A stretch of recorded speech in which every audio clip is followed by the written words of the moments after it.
Welcome back to Worlds of Protheka audiobooks. And if this is your first time, be warned. Once you step into Protheka, you'll never want to leave.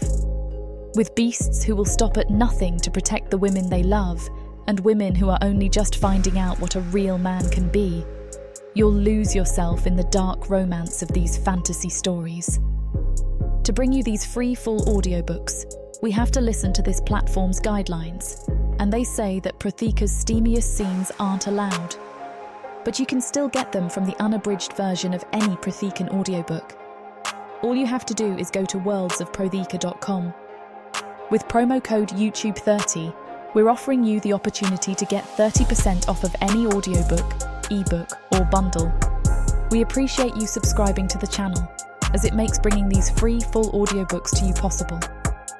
Don't forget to like and comment to let us know what you think. Protheka's magic is eternal, and this story is just the beginning.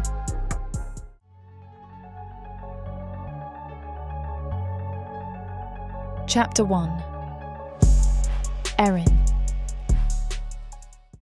The world is made of blood and iron. The stink of it clings to my skin like a second layer of flesh, a mix of rusted metal, open guts, and smoke that burns the inside of my nose. I've stopped gagging. You don't last 6 months on the field if you still gag.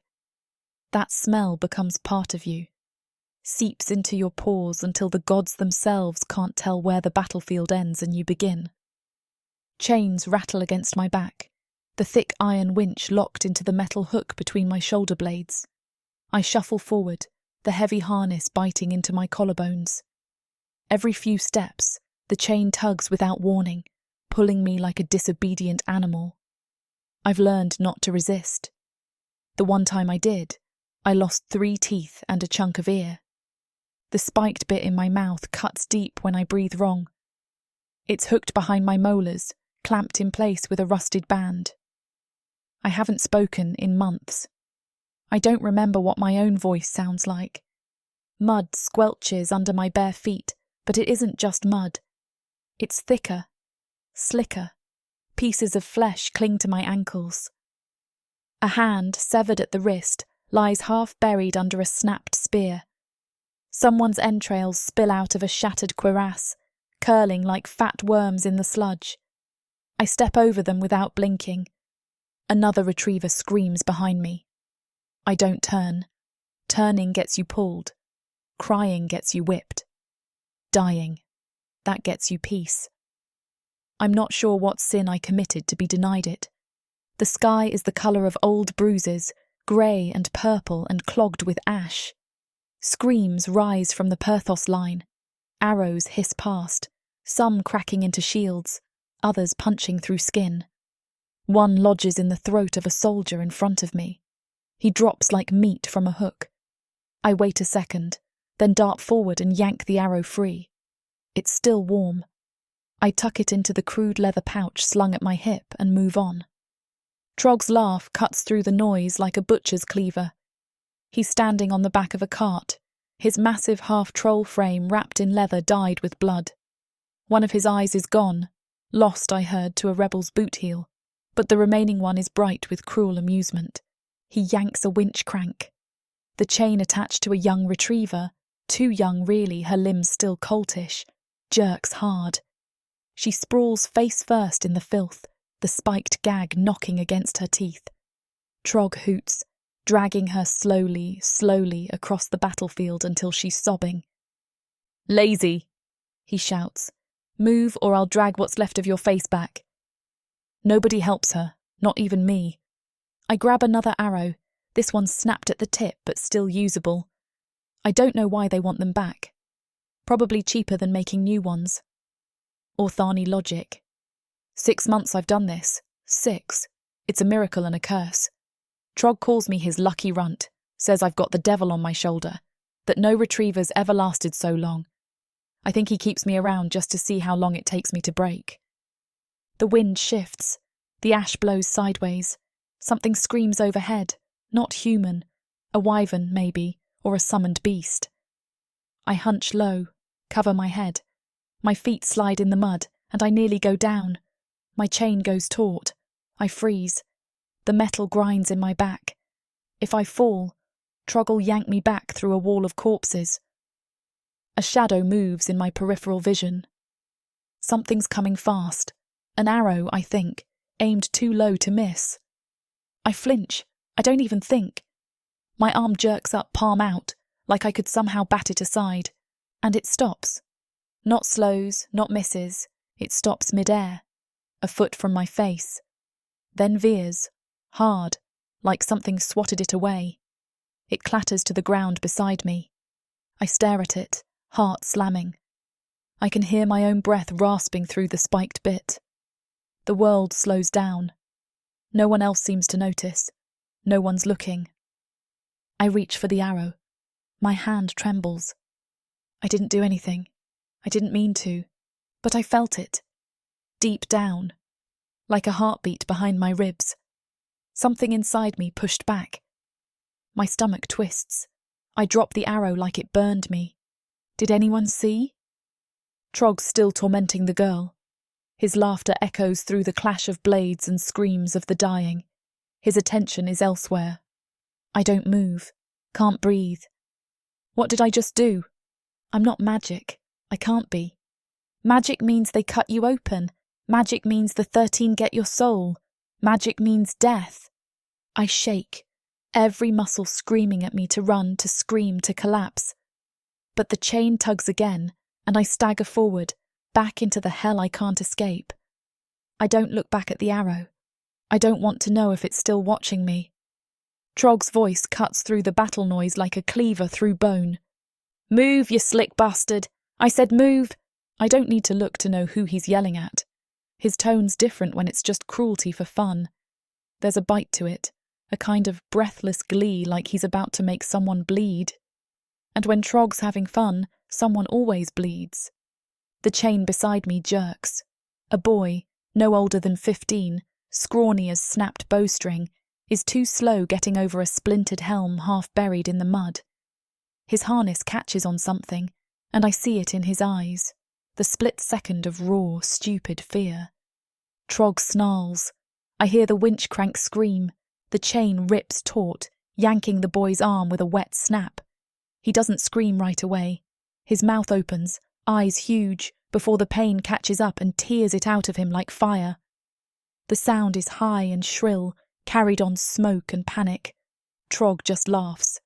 A thunderous, ugly noise, echoing off the wreckage of shattered wagons and crumbling fortifications.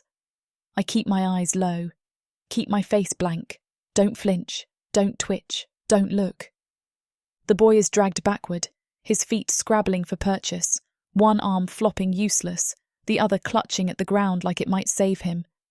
He disappears behind the corpse-strewn wagon line, still screaming. Another retriever turns her head, just slightly. Trogg sees it. You want to join him?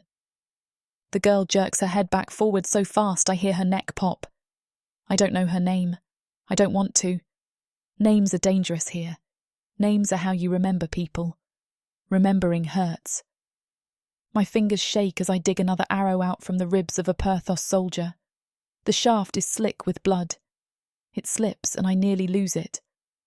A fragment of bone juts from the corpse's side, pale against his deep red uniform. His face is gone, half melted by something magical, I think. His eyes are open. I don't look at them.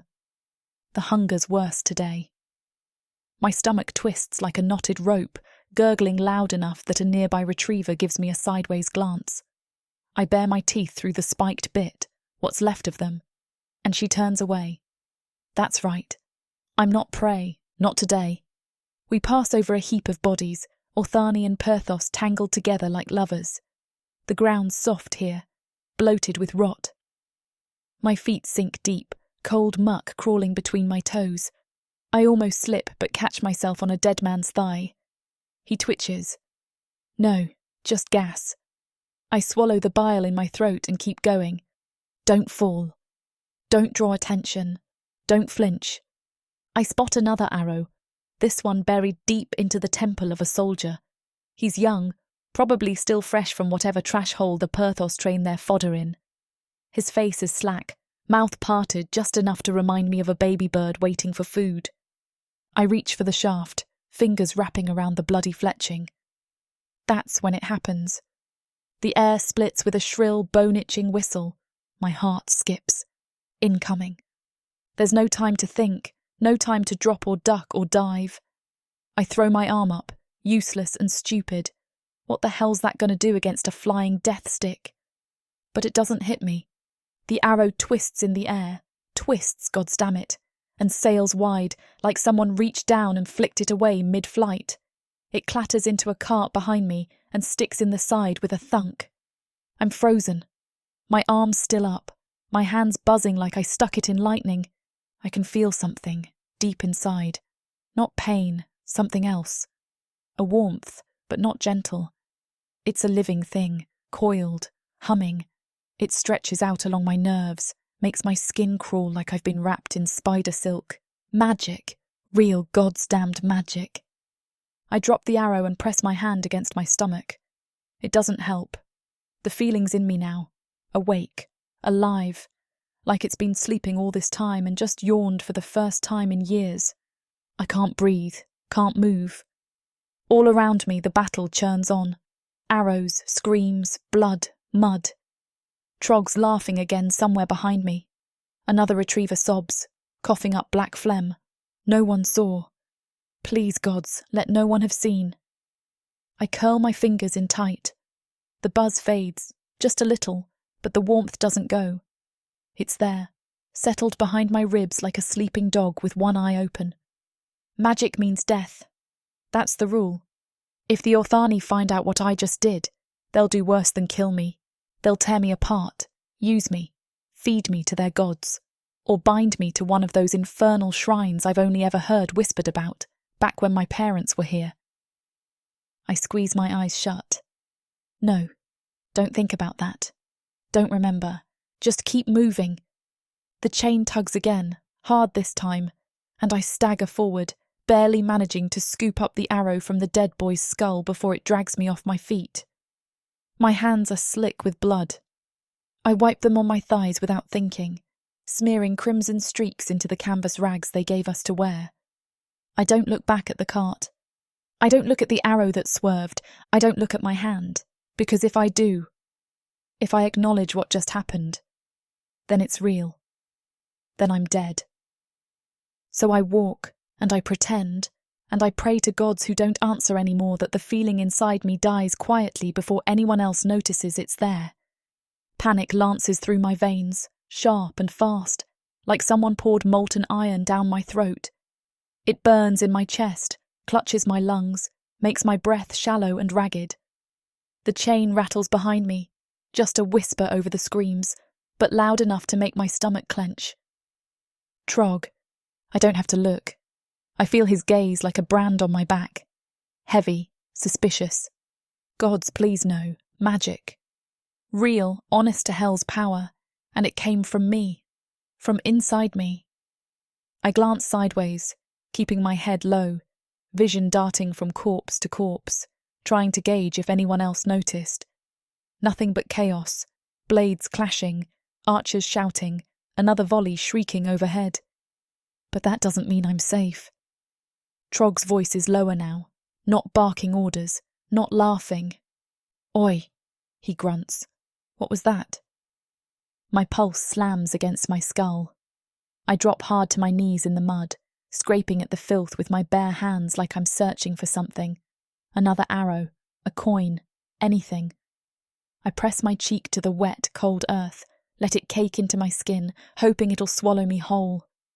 Please let this be enough. Let this stupid act convince him. The smell down here is worse. Sweet rot and something acrid, like burned hair and copper. The mud squelches between my fingers, warm in some places, blood warm. Something solid beneath my hand. Bone. I don't flinch. Trog's boots stomp closer, the ground vibrating with each step. He's half troll, which means he's got a dozen stone plates fused to his skin and smells like something that crawled out of a grave. I hear his breathing first, harsh and wet. Then the clink of his rusted blade swinging at his hip. The winch on my back groans. I flinch before I can stop myself. Stupid, stupid. You trying to be clever? He growls. I shake my head violently, keeping my face down, praying he'll see a scared retriever doing her job, nothing more. My tongue presses into the spiked bit between my teeth, and I taste blood. Coppery, familiar, calming almost. It grounds me, reminds me I'm still here, still alive. For now. Thought I saw something. Trog mutters behind me. I can hear him sniffing, like some damned beast. Arrow shouldn't have turned like that. No wind. A beat. The silence is worse than the shouting. You didn't see nothing, did you? I shake my head again, fast and hard. No, I mouth, though the bit turns it into a gagging sound. I hear him exhale through his nose. Then a heavy thump as he squats down beside me, one meaty hand landing on the back of my neck. The pressure makes my arms go numb. My whole body locks. If I find out you're holding something back, he rasps, letting the threat hang. I'll peel that pretty skin off and feed it to the dogs. He releases me, stands, walks away. I wait, count the seconds. 1, 2, 5, 10. Then I breathe. My limbs shake as I sit back on my heels. My fingers are coated in black mud and clotted blood, my nails chipped and packed with gore. The arrow I'd been pretending to search for is long gone, lost in the churned carnage. I glance down at my palm. There's no glow, no mark, no sign of the magic I felt. Just mud and old bruises. But I know what I felt. That twist of energy, the strange warmth that bloomed and burst behind my ribs, like something ancient and wrong stretching in its sleep. It's still there. I can feel it, coiled and waiting. I want to run. Every instinct, every muscle in my body is screaming at me to bolt, to vanish into the smoke and ruin, to find a hole in the ridge and bury myself alive. But the chain yanks again, sharp and cruel, the harness biting into my shoulders. The bit shifts in my mouth and scrapes fresh blood from my tongue. I'm not going anywhere. A cry rings out nearby. Someone else being pulled, punished, destroyed. It doesn't matter who. That's the rule here. Don't see, don't listen, don't care. Caring gets you dead. I grip my teeth around the bit and force myself to move. One step, then another, just like before, just like always. But everything's changed, because now I'm dangerous. I'm illegal. Magic among humans is worse than forbidden. It's feared. We're not supposed to have power. We're beasts, property, tools. If the Orthani knew what just happened, if anyone saw it, they'd kill me. Slowly. Publicly. Maybe after dissecting me in some stone-walled shrine to one of their horrible gods. My skin crawls at the thought. I dig my fingers into the mud again, grounding myself. Feel the grit under my nails, the slick drag of flesh as my hand sinks past another body's leg. Don't think, don't feel. I'm not a girl. I'm not a slave. I'm not a mage. I'm a shovel, a retriever. I do what I'm told, and I live to see another sunrise. I reach for another arrow. This one stuck through a tangle of chainmail and spine, and pull it free. Blood gurgles up from the wound, dark and thick. I wipe the shaft on the corpse's tunic and add it to the bundle on my back. The power buzzes again in my chest. Faint, like a memory. No, I bury it deep, shoving it down where it can't reach me, where no one can reach it, where it can't ruin everything. My eyes flick toward the ridge. Trog is shouting again, some new victim in his sights. The battle presses on. The sun bleeds behind black smoke, and I stay right where I am, face in the dirt, hands stained red, praying with every heartbeat that the mud and blood and death will be enough to smother the truth I can't afford to carry.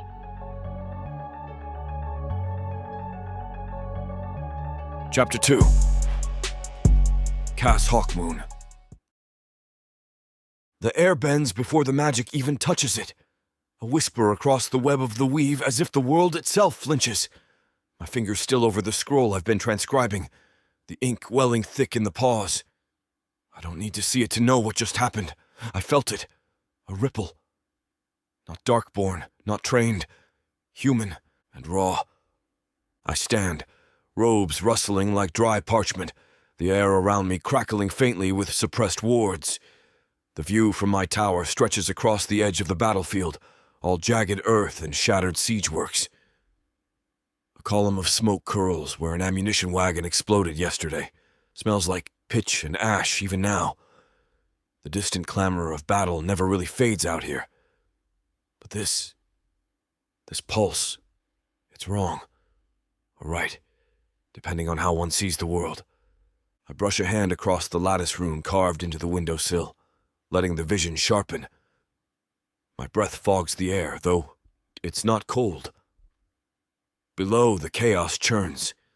Dark elf soldiers clashing with Pyrthos steel, arrows arcing like black rain, and swarms of flesh where the retriever slaves crawl through blood and broken bones. There, amidst the filth and the madness, I see her, a girl, slight, spine hunched, arms scraped raw.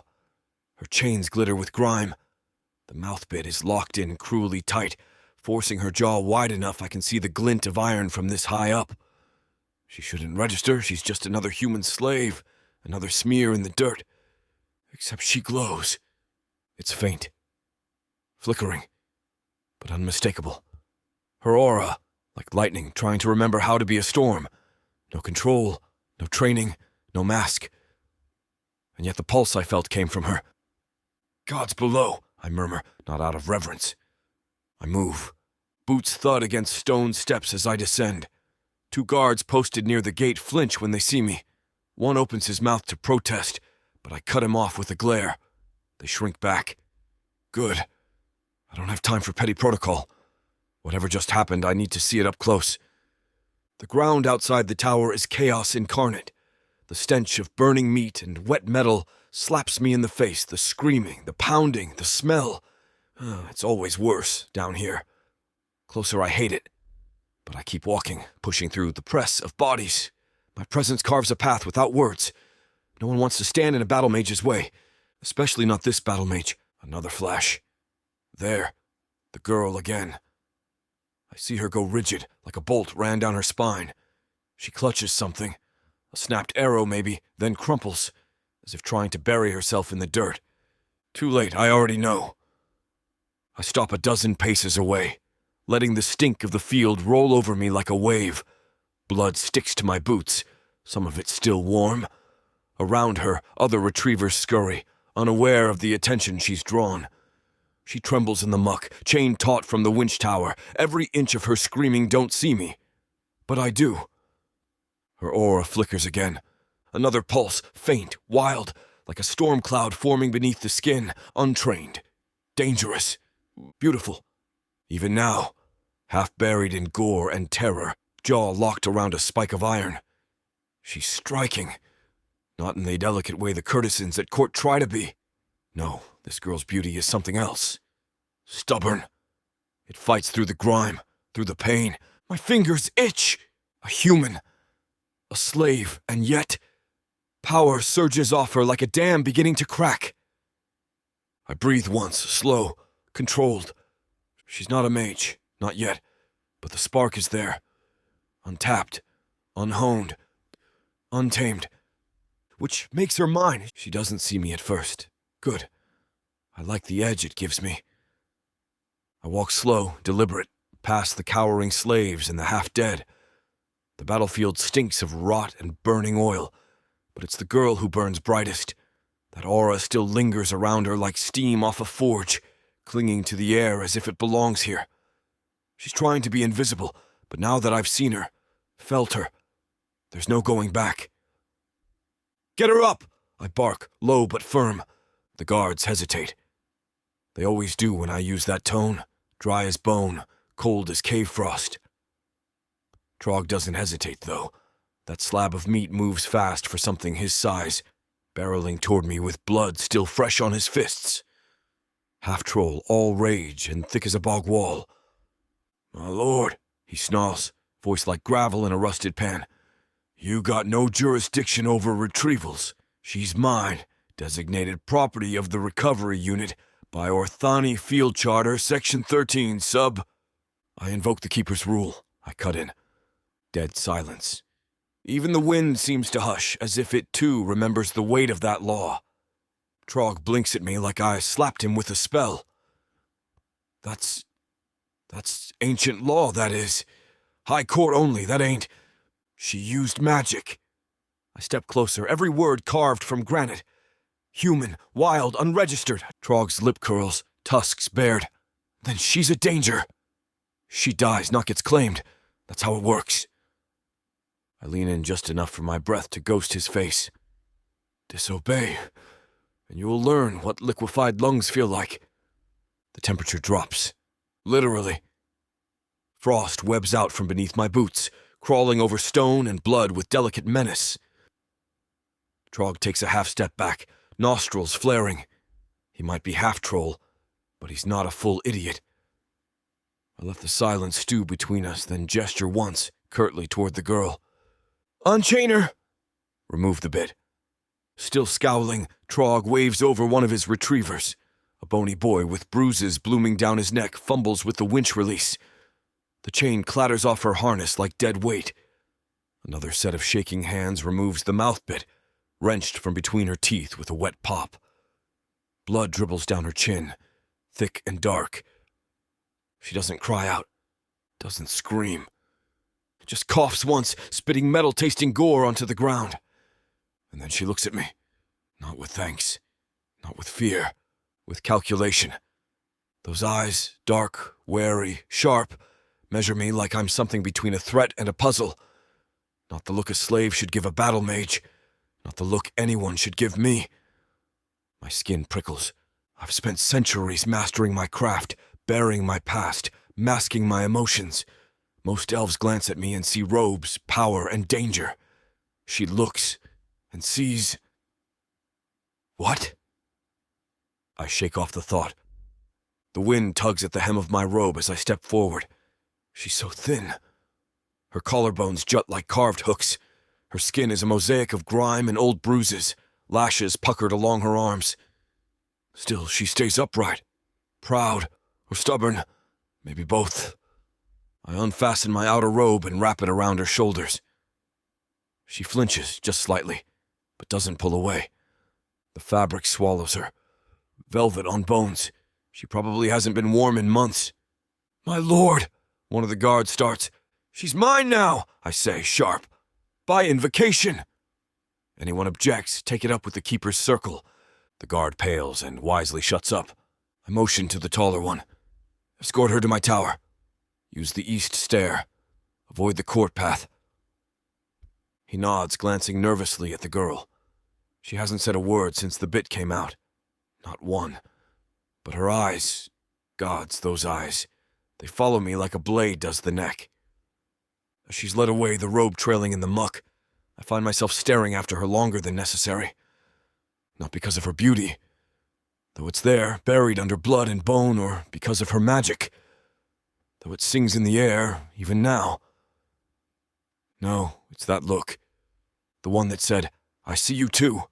The tower breathes quieter than the battlefield. Here the air hums with still wards and old secrets, incense soaked into stone, the faint metallic tinge of spell-burned air, the lingering cold of containment glyphs along the floor. My sanctuary, my cage. And now she's here, bleeding into the silence. I watch from the archway as the servant girls tend to her.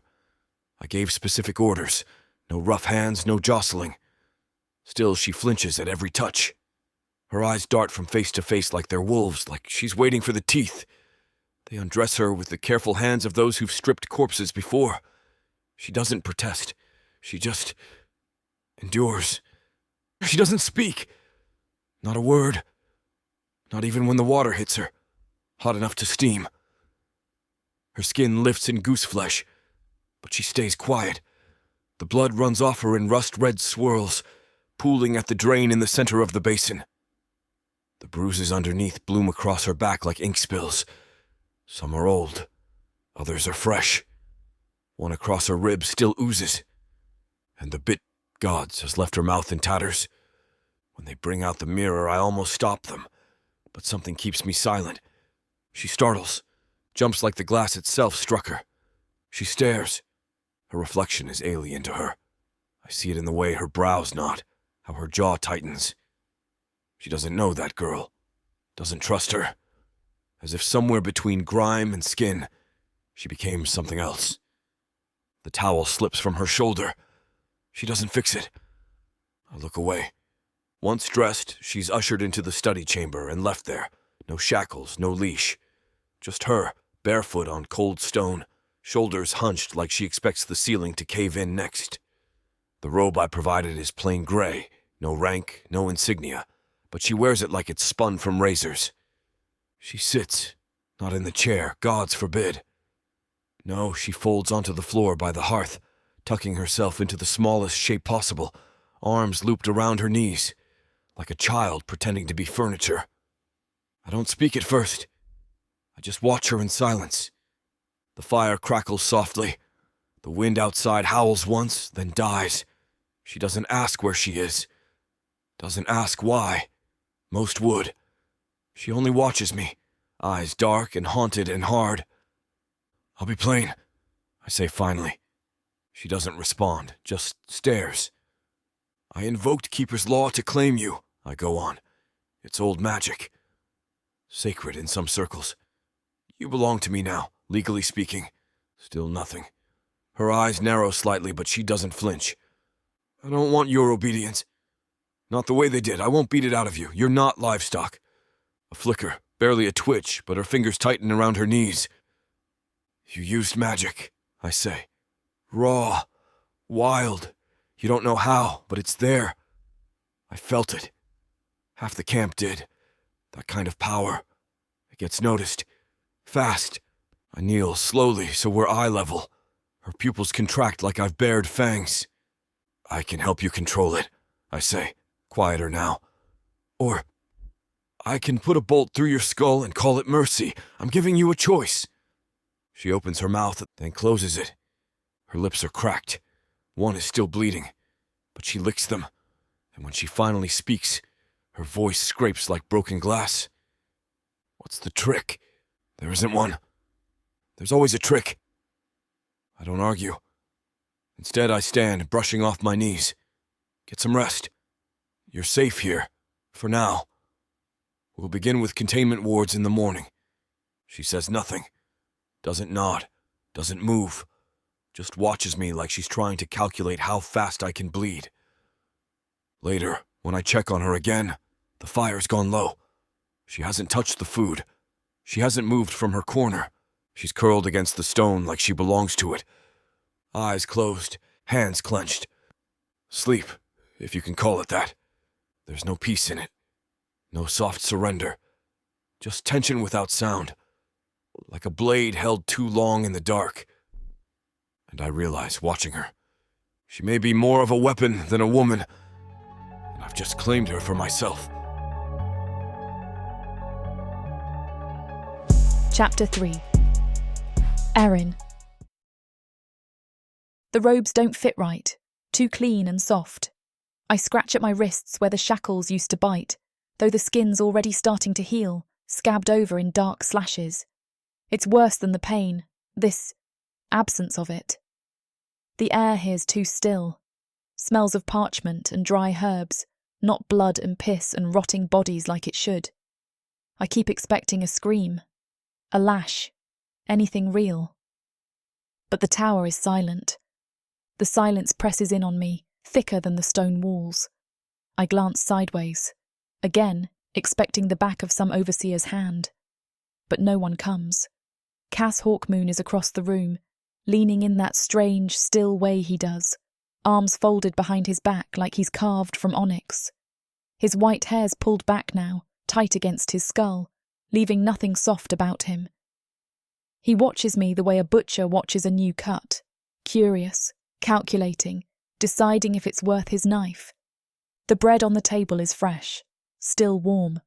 I haven't touched it. My stomach claws at me, but I don't trust anything that smells this good. Nothing here makes sense. I'm not gagged, Not chained. I have a bed. I haven't slept in a bed in months?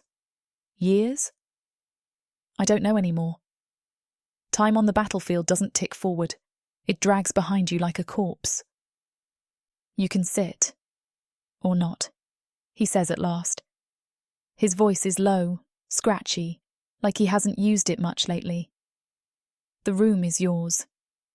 I stare at him. I don't speak. Not yet. My tongue's still raw from the bit, and every word feels like dragging glass over the wounds. Besides, what am I supposed to say? Thanks for not dragging me through the mud again? I don't sit. I crouch instead, one leg under me, the other braced.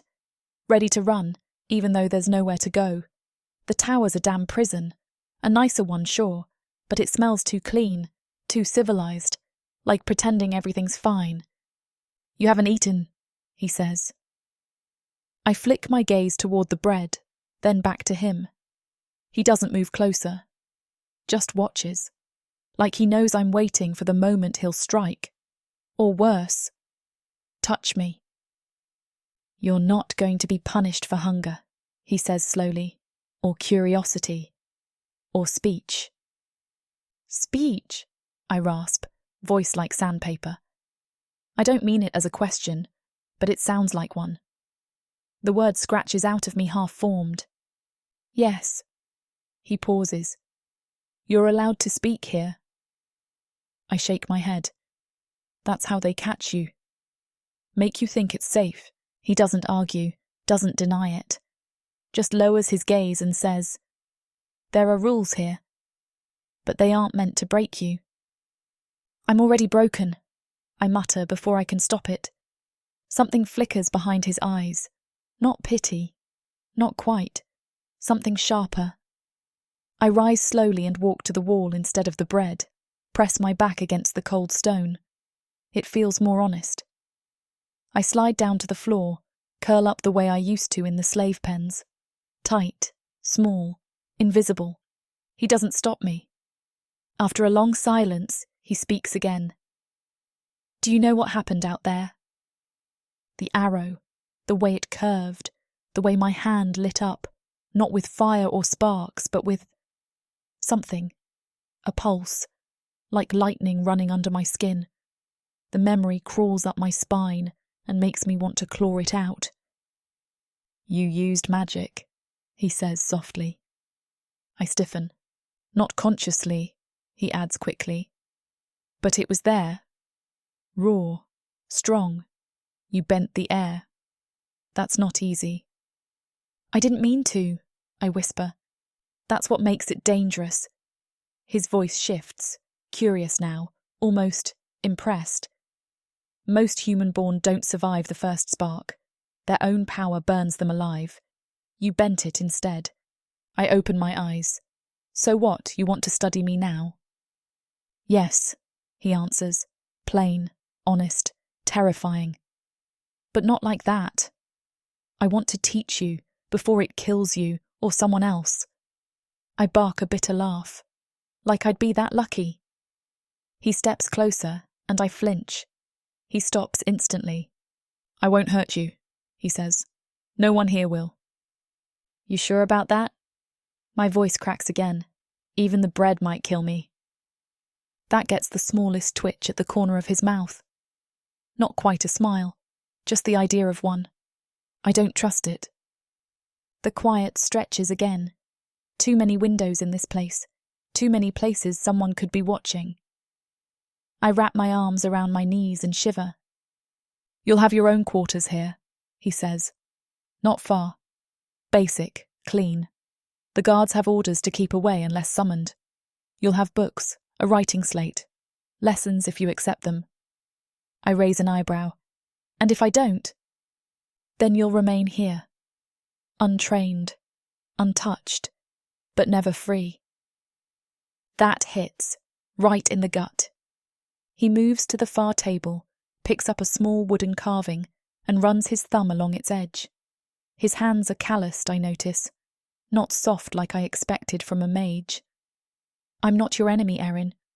I flinch at the sound of my name. I hadn't heard it spoken in so long it feels wrong, like he's peeling something raw inside me. He notices. They never used your name, did they? I mutter. Sometimes meat. He goes still. His fingers tighten on the carving before he sets it down. Carefully. Erin, he repeats. That's yours now. Take it back.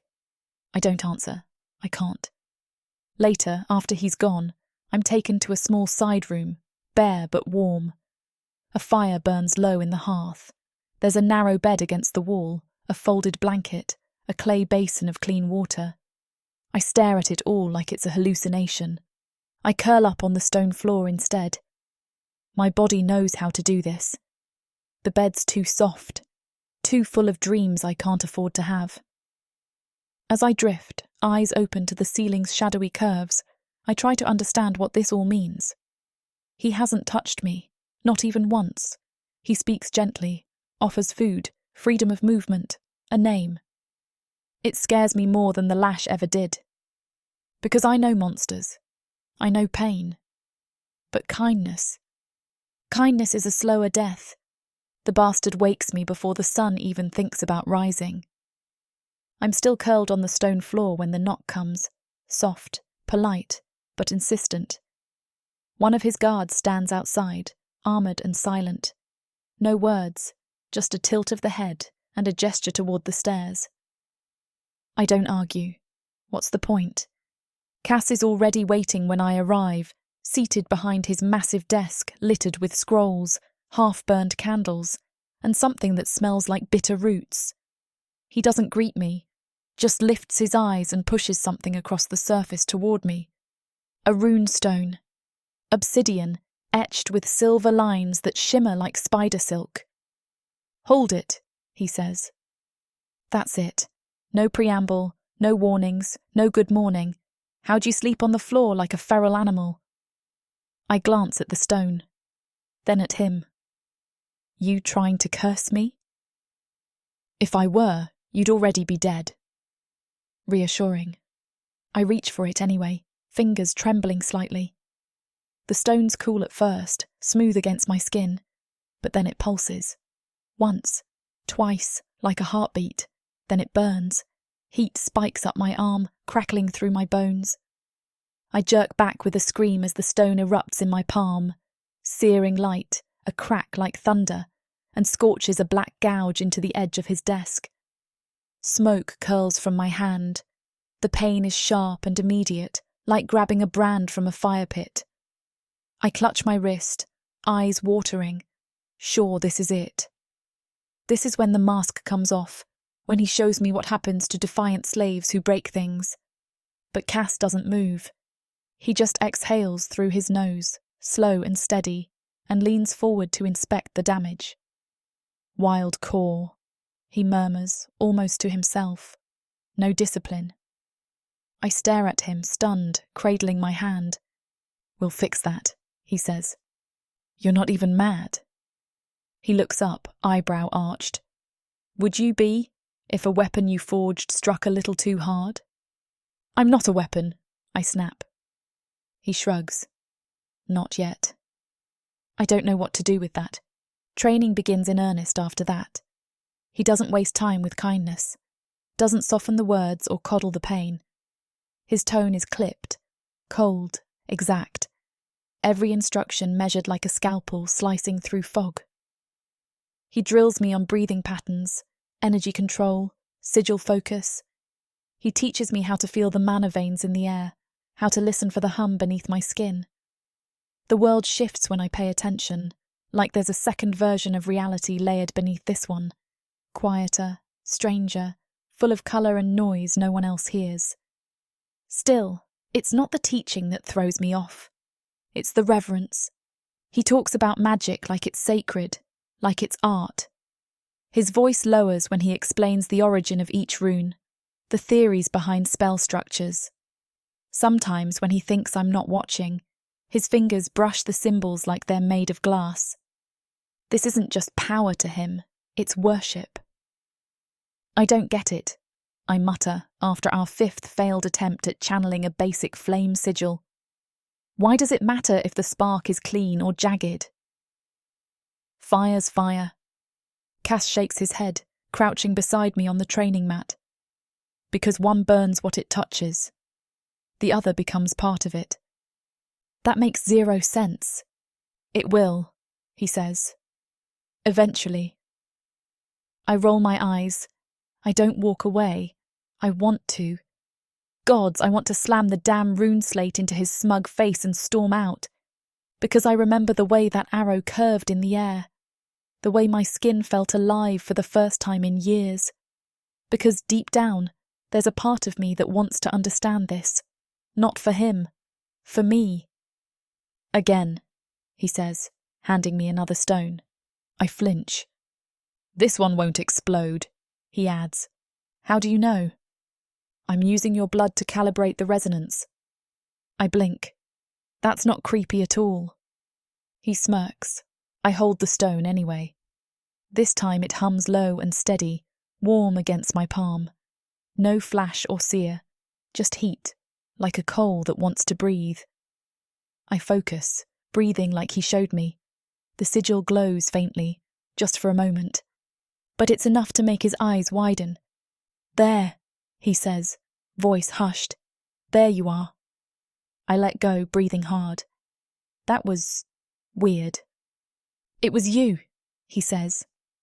We don't talk much after that. He gives me a journal and tells me to write down everything I feel when casting, no matter how small. I don't, not yet, but I read the empty pages like they might explain something.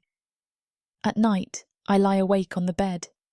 I haven't earned it, but I sleep there now.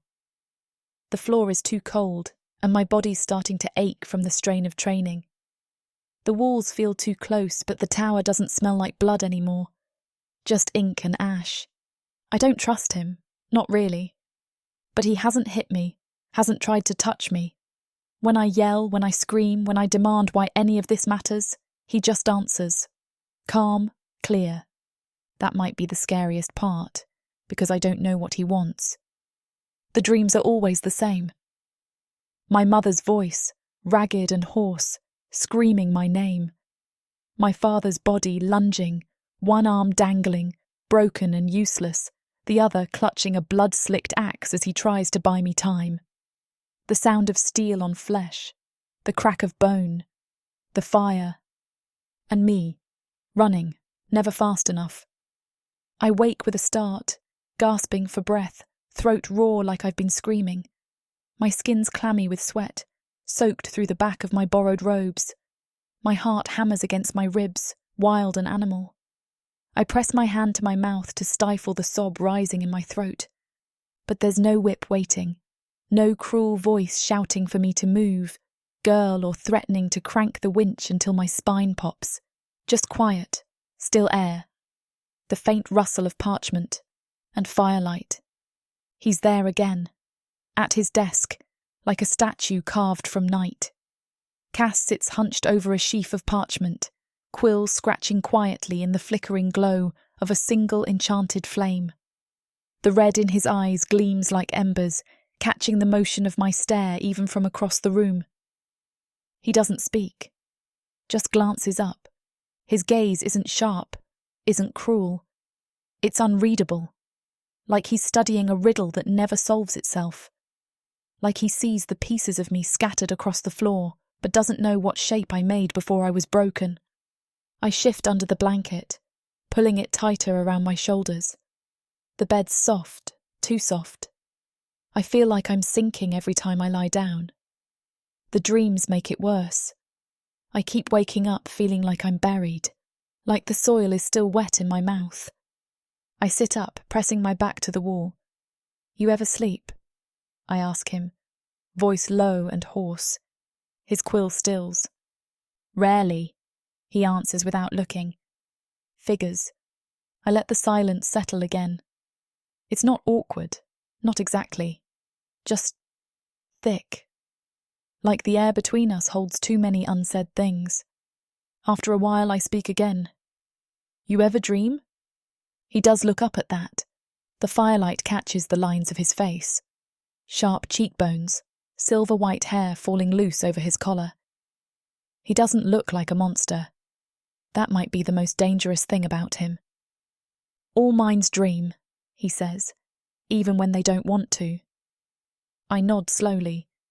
"Do you dream about the ones you killed?"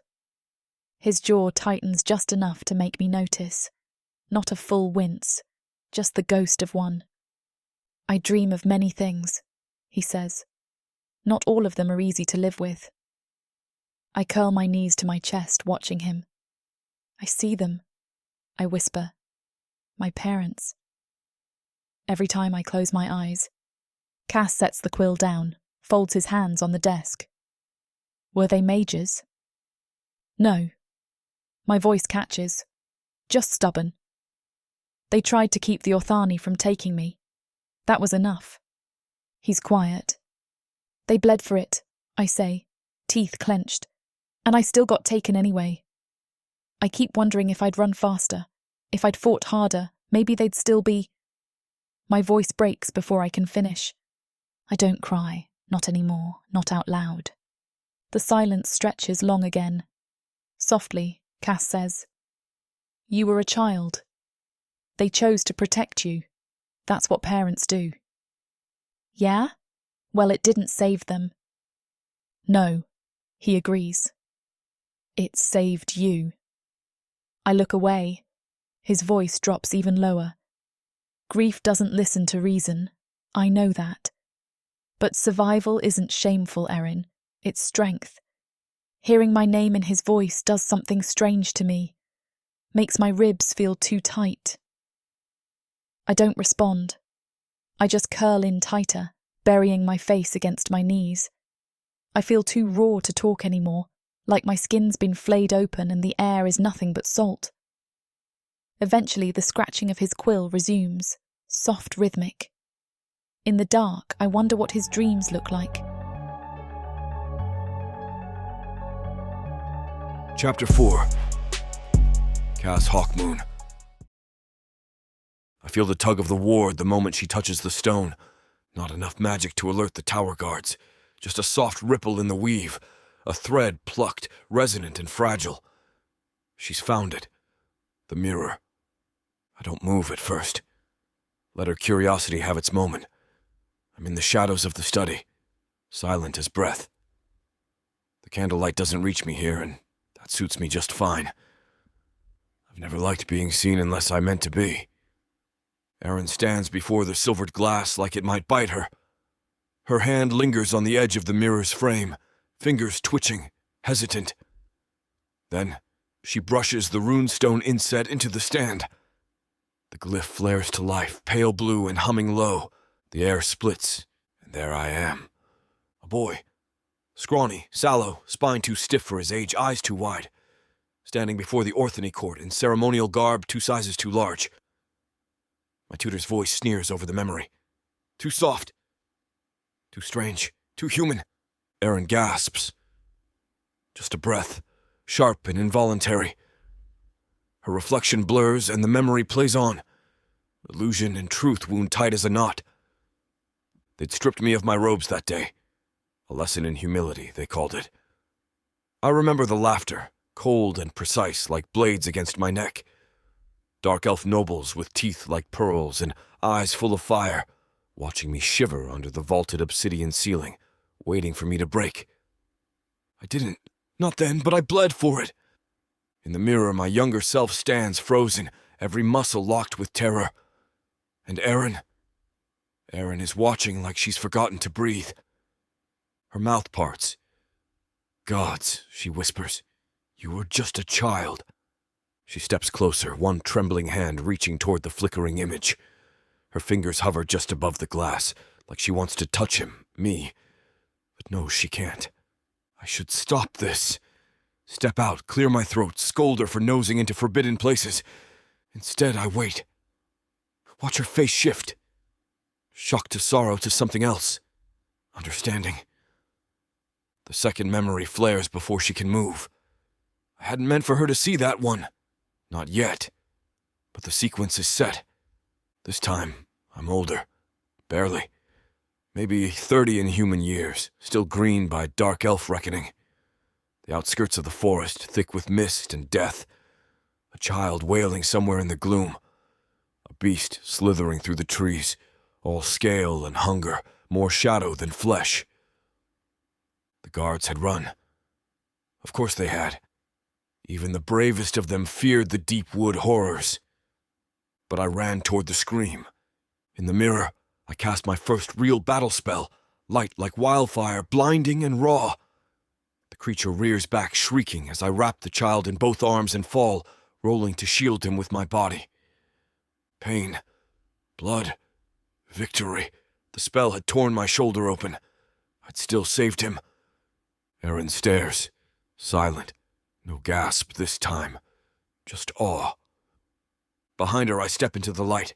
She jerks, spinning, guilt blazing across her face. I didn't mean... I know, I say softly. Her eyes dart to the mirror, then back to me. Why leave it unguarded? I didn't. Her lips press into a line. You wanted me to see this. I wanted to see what you'd do if you did. She doesn't answer, just turns back to the glass. My younger self flickers once, then fades, the spell collapsing into dust and silence. Erin stares at the empty mirror like it still holds ghosts. You were brave, she says. I was foolish. That too, she agrees, but her voice is warm. But brave. I move past her, resetting the rune with a thought. It was a long time ago. Doesn't feel like it, she murmurs. Not when you look at me like that. Like what? Like you've seen worse. And survived it. I meet her gaze. There's no fear in it this time. No flinching. Just that same measuring quiet she's had since the battlefield. Like she's cataloging my soul and doesn't care what I think of it. You have no idea, I say, not quite a whisper. She tilts her head. Then show me. I freeze. She means it. I can feel the weight of her words, honest and heavy. She's asking not for magic, not for power, for truth. You don't want to carry my ghosts, I say. I already do. The silence between us stretches, taut and fragile. At last, I turn away. Come, the stars are rising. There's something else I want you to see. She follows without a word, up the spiral stairs to the top of the tower. The observatory dome hums faintly as the enchantments part, revealing a sea of stars above the fortress. Cold wind slides over the stone, catching at her robe, tossing loose strands of her hair into the breeze. She steps to the edge, gazing up. I haven't seen the sky like this since... Her voice breaks. Since I was taken? I say nothing. Instead, I raise a hand, drawing a sigil in the air. The dome above flickers. The constellations rearrange. Not the stars of tonight, but those of 100 years past, painted in magic and memory. She gasps again, but not from fear this time. They're beautiful, she breathes. I watch the light reflected in her eyes. They don't change as much as we do. She turns toward me slowly. You're not what I expected. Neither are you. She looks like she wants to say more, but she doesn't. I wave my hand again. The memory mirror ripples like a disturbed pond. A new image rises, one I rarely let myself revisit. The woods are darker here, wilder. Shadows press in like teeth. The beast is already dead in this memory, a smoldering heap of sinew and scorched hide. Its stink still clings to the scene. Sulfur, wet earth, the metallic tang of blood. I watch myself as a younger man, barely out of his second century. Standing in the aftermath, skin streaked red and black, panting so hard my shoulders quake. At my feet, a human child, mud-slick and pale, clutching at my leg with both hands like I'm a lifeline. I remember the way he looked up at me, lip trembling, not understanding who or what I was, only that I'd saved him. My hand in the illusion trembles. I remember that part well. The fight had cost me more than magic. It had cracked something in me. A piece of my disdain, of my Orthani-born cruelty, had fallen off like dead bark from a tree. Beside me now, Erin watches the flickering memory, arms crossed, mouth set in a tight line.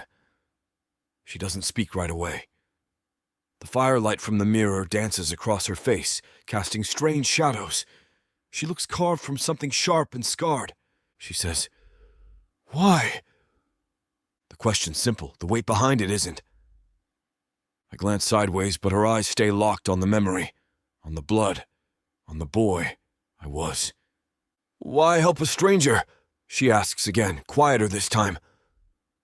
I don't hesitate, because someone should have helped me. Her head turns slowly, eyes meeting mine. Something in her shifts. It's not pity. I would loathe that. It's not forgiveness either. We haven't earned that yet, either of us. It's something more elemental. Understanding. Recognition. She knows what it is to be small, forgotten, torn down. She knows what it means to be saved, and to question the motives behind it. Her gaze lingers, her jaw doesn't unclench, but it softens, and she doesn't look away. That, more than anything, makes my chest tighten. She sees me. Not just the battle mage, not just the robe and rank and tower. She sees beneath it. And she doesn't run. I clear my throat, suddenly aware of how loud the silence has become. "You should sleep," I say. Training resumes at first light. She doesn't move, doesn't blink. Was that the only time? What? You helped someone? Was that the only time you ever did it without an order? I stare at the mirror, now dimmed to dull silver. No, I say at last. But it was the first time it felt like enough. She considers that. And the others? Never enough, I say. But I keep trying. She doesn't nod, doesn't comment, just walks past me, her bare feet silent on the cold stone floor. As she reaches the archway that leads to her quarters, she pauses. "I'm not like him," she says. "The boy?" I ask. She nods. "The one you saved. I won't hold your leg and cry." I offer the faintest ghost of a smile. "Good. I'd rather you break my nose and ask questions later." She almost laughs. Almost. And then she's gone. I stand alone with the mirror, watching my own hollow reflection. The tower is quiet again, but it doesn't feel peaceful. It feels heavy, like something has shifted that can't shift back. I turn away. The stars overhead continue their slow wheel through the dark. And for once, I don't try to read the omens in their light. Later, I lead her to the observatory dome higher in the tower. Not for stargazing, not tonight. She's already seen more fragments of my past than most ever will. No, we come up here for perspective, for control, for silence.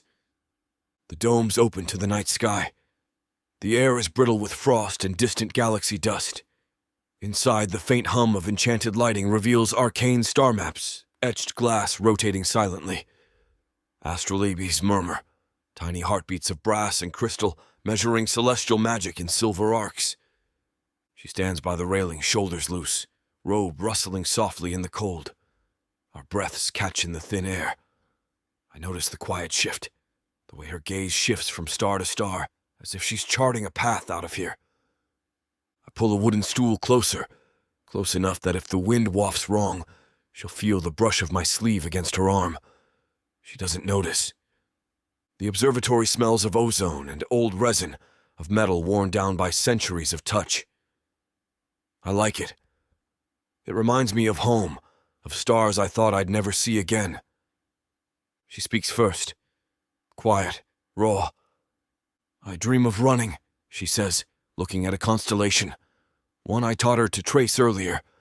The lines connect stars into a hunter running through darkness. I provided the myth, but she sees something else in it now. "Every night," she says. "Just running and running, but I never get away." I watch her hands, thin, pale, scars hidden in the pale light from the crystal lens above. And they don't shake, no matter how badly her heart races. Not all prisons have bars, I quietly reply. Her head snaps toward me. Can't hide that flicker in her eyes. It's not the stars that burn out there. It's memory. Regret. Her hand moves, slowly, tentatively. Our fingers brush light. A spark not of magic, but distant. It's not awkward. There's no hesitation in the temperature drop between us. Only a tremor, like the first crack in frost between two stones. We don't pull away. The silence afterward is full of threat and possibility. Heavy, full of things neither of us will voice. So I let the starlight weigh us quietly. Freedom, she whispers, half to herself. Isn't always what you're running to, but what you're running from. I nod, because there's more truth in that than a lifetime of spellcraft. Freedom isn't a place. It's a promise, a direction. She breathes in, quiet and steady as a spring wind. And then, for the first time I can recall, I feel entirely still. Not because I'm waiting for magic, but because I'm afraid of what might happen next. And also because part of me already knows. She hasn't asked what happens when she stops running. But beneath her eyes, I see the question burning. A question I don't dare answer. Chapter 5. Erin. The training yard is still damp from this morning's downpour, sticky in that guilty way rain always makes stone smell, like something's been washed clean but still hides.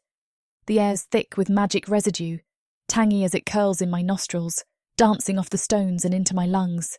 It grounds me. I yank tight the braces Cass gave me, leather that smells of God's damn cedar and scorched runes. My fingers tremble, not from fear, but because my heart's a humming coil in my chest. This feels different. Electric. Cass steps into the ring of mud and broken steel, his cloak brushing the earthen floor like a shadow come to life. He moves with a predator's grace, but there's no wanting to kill behind the red gleam in his eyes, just curiosity. I can feel him tracing me with his gaze, every muscle testing me, every tremor measured. It's raw and intimate and frightening. "Ready?" he asks, voice low. His words drift toward me like embers. I nod without answering. Hand twitches, nerves or raw anticipation. I can't tell. He smiles, just enough that I catch it. Something in me thuds. I shake it off. Not yet. Focus. He flicks his wrist. A shadow form coalesces in mid-air, a bolt. Not dark or brackish like Perthos steel spells. It's slick with dark elf sorcery, smooth. Garnet at its core. I raise my arm instinctively. My fingers flare a brief, pale warmth. The bolt wavers, glints off some hidden sheath of magic instead of tearing through me, and skitters harmlessly into the mud at my feet. I don't mean to do it, but a sharp gasp escapes me. Kaz actually, and I see it again, fleeting, smiles.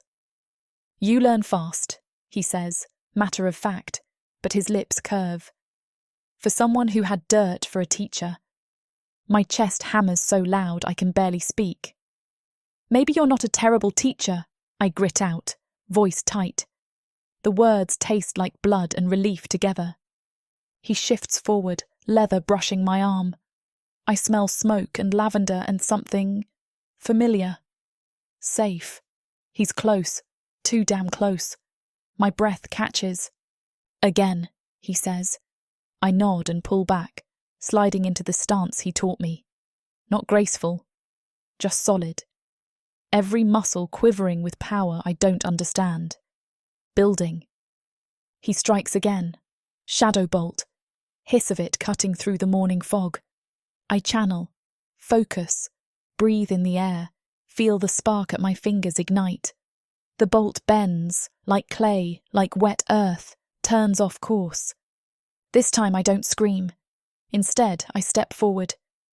He clears his throat softly. I swallow, breathing too fast to count. He's standing too close. I can see the glint of his eyes, red with dawnlight. Too aware of me. You're killing me, I mutter, heat flaring in my cheeks. Not from the sun, which is now cresting over the fortress walls, from something deeper. He grins, but it's not warm. Not yet. Edged. Dangerous. You're growing, he says. Then, let's try one more. I nod again. The base of the training yard smells now like rain, sweat, and raw magic. I taste iron on my tongue. I feel alive. He launches another bolt. I don't think. I react. Channel spells no one told me to use, block, redirect, control. Bend it with a breath, a heartbeat, until it fizzles in the air like a dying firefly. The yard is silent except for the drip of water from the awning and my frenzied breathing. Cass laughs. That laugh rings through me, soft and rich and terrifying. You don't know how loud that is, do you? He says. Maybe I like it, I retort, though I don't know if I do or not. He steps closer. The warmth from his cloak brushes my arm. I feel his voice more than hear it. You're too much. I raise an eyebrow. Is that a compliment or a threat? He smirks. Possibly both. The tension between us coils, pulsing like a living thing beneath the roiling sky. His shoulder brushes mine. I don't jerk away. I don't know if I want to. I don't trust this. This softness under steel, this promise in his eyes that says he's not done with me yet. Because when I can bend shadows in the rain, I don't just survive. I become someone new, someone he might fear to love. That thought makes me lick my lips, taste magic, not fear, and realise I've already stepped into flames. The moment he conjures the storm, the world erupts. Rain slashes through the archways, cold and fierce as broken glass. The air vibrates with raw power, wet stone humming, air crackling, a storm born of magic and intention right across the training yard. This isn't natural weather. It's his challenge made manifest, something he can twist, something he controls. My robes cling to me like a second skin, soaked through in seconds. The leather of my braces squeaks against my arms when I move. Every drop feels like electricity running across my flesh. My braid whips behind me, sopping and heavy. I don't want to feel it, the wet tugging at the nape of my neck, or the way the weight of water seems to pull at my bones. But I do. Everything is alive. He watches with those red eyes, narrow and bright against the storm's glare. No shield, no wariness. Just that easy confidence, the kind that makes me want to hide and fight at once. Ready? He calls, voice low, swallowed a bit by the storm's roar. I nod, though I'm not sure why. He grins, then he's gone. A bolt of wind slams into me sideways, and I stagger. The breath is knocked out of me. Wind tastes like cold metal in my mouth. I grab use what he taught me, close my eyes, anchor my centre. Feel the mana in my bones, in the marrow, gather behind the sternum like a storm caged inside meat. I step forward. Rain slices across my face, but I focus on my hands instead. I reach out, wordless incantation twisting in the air. Force pulses arc from my palms, a wave of tight energy that leaps into the sky, slicing through rain and wind, bending the air. Cass meets me halfway, literally. He's a figure in the spray, robes plastered to his form. The pulse catches him and slams him backward, boots skidding on slick flagstones. He goes down with a thud that echoes through the yard. I drop to my knees, heart pounding. I was moving too fast, too strong. I expect pain, apology, lashing. He only laughs, deep and free, like he's cracked open from the inside and can't hold himself back. It's the sound of thunder, rock and bone laughter that does something to my chest, shaking my heart loose, reviving something I thought broken. I stand, breathing ragged. The rain whips the yard into blur. I can barely see him through the spray. Then the wind shifts, and I do. I take a step, then another. My breath hitches not from exertion, but because his tunic is torn, open at the chest, wet and clinging. The skin beneath glows faintly in the stormlight, runes carved into flesh, blood-red lines glowing like embers. Dark magic branded into his flesh, and my breath catches. He's laughing, still, and unprepared, awkward, real, like he can't believe what just happened either. I swallow, throat tight. There's no space for fear here, though the rune light should terrify me. Instead, it makes my heart feel like it's leaking out of me. Adrift. Our eyes lock. Somewhere above, lightning splits the sky. Thunder cracks and trembles through the stone. The storm roars. But in that moment, everything goes still. He is so close now. Water dripping from his hair into his eyes. Lips parted, chest rising. Alive. I hold out my hand. "Come on," I say. Voice low but steady, drowned by the storm's chorus. He nods, and my fingers curl in response. His fingers touch mine, just for a second. Warm, flickering, stronger than any bond I've known. The rain pounds again. Everything is wet and wild, but between our palms, something solid, like fire in ice, ignites. Neither of us speaks. No promise, no confession. Only the storm roaring at our backs. But something shifts between us, and nothing will ever be the same again. The stones in my room feel cold enough to freeze the moonlight. I'm perched on the sill, rain drumming against the window like a betrayal. Sharp, insistent, impossible to ignore.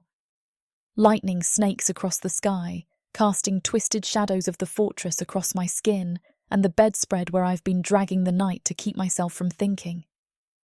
The room is too quiet now, echoing with the aftermath of what just happened. My chest still pounds with traces of adrenaline and something else, something like wonder or fear, or both. I press my fingertips against the cool glass, watching the lightning flicker. Rain washes faint starlight away. I can taste him, feel his presence like a heartbeat I carry in my bones. A knock, gentle but firm. I don't tense. I don't ask him to leave. He slips in. No announcement, no cloak swirl, just the way he moves as though he belongs. My breath catches again. My throat feels raw. I don't speak. He stands beside me, close enough that the warmth from his robe mingles with mine, scented with cedarwood and storm. Wordless comfort. The storm outside crashes louder, then trails into static. Between the thunder and my pulse, we still everything else. "You fight like you mean it now," he says, voice soft as wet ash. I don't meet his gaze. I let my hand stick to the glass and only manage. I've got reasons to fight. He shifts closer, slows the air between us with his movement. My world narrows to that breath, the hum of his presence, my heartbeat. He reaches out, a whisper of a touch, light as smoke, his finger brushing mine. I don't move. My fingers twitch, they touch. He doesn't pull away. There's no kiss, no promises, just the fuses of skin and storm. That's it. The lightning reflects in his eyes, twinned with my own, and for a heartbeat, everything is just him and me. The tension's a live wire now, and both of us know this is what lingers between us.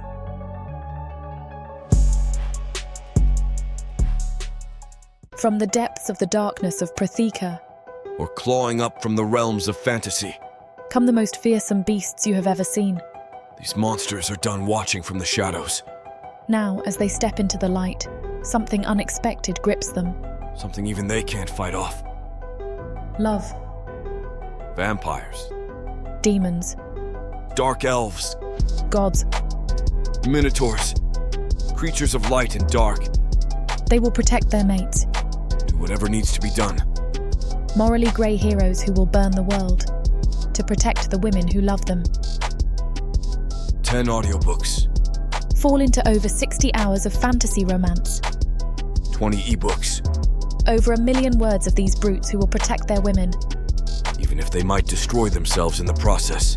Get the immersive Protheka fantasy romance bundle. For 80% off, right now, dive into Protheka at a once-in-a-lifetime discount. The first bundle to offer both ebooks and audiobooks on worldsofprotheka.com. Protheka's magic is eternal, and this Romantasy bundle will make it endless.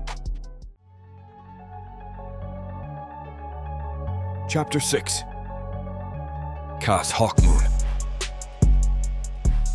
The library smells of old parchment and smoldering candles, inky, smoky, steeped in quiet study. But tonight, that's not what lingers in the edges of my senses.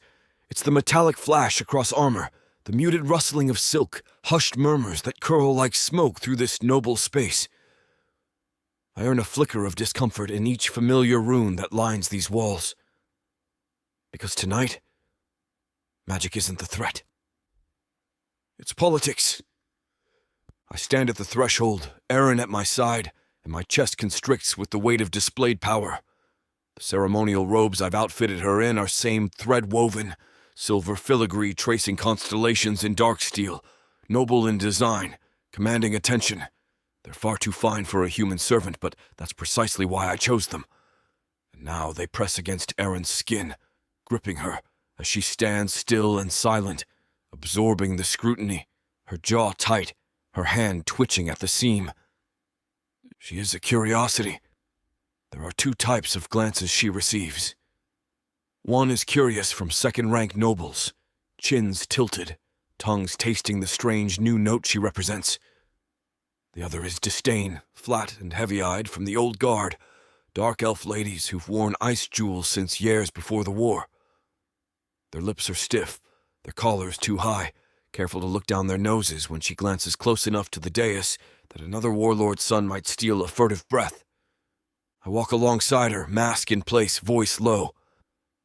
If they stare too hard, might just start building mirrors out of spite, I murmur. She doesn't answer, just presses her lips together, but I feel her exhale, nervous fire in the chest that smells like courage. We pass polished marble pillars soaked by golden lanterns, up the broad staircase. Orchids in silver vases stare with petals that glisten like eyes. My robe trails on stone that's cooler than ice. I keep one hand near the hilt at my waist, reflex always guiding, always aware of danger. Not that danger's immediate. On the dais, King Vitoris presides, golden hair braided stiff, voice smooth like smelted gold, greeting me with a patronizing nod, an approval I didn't ask for. Beside him stands Lady Visera.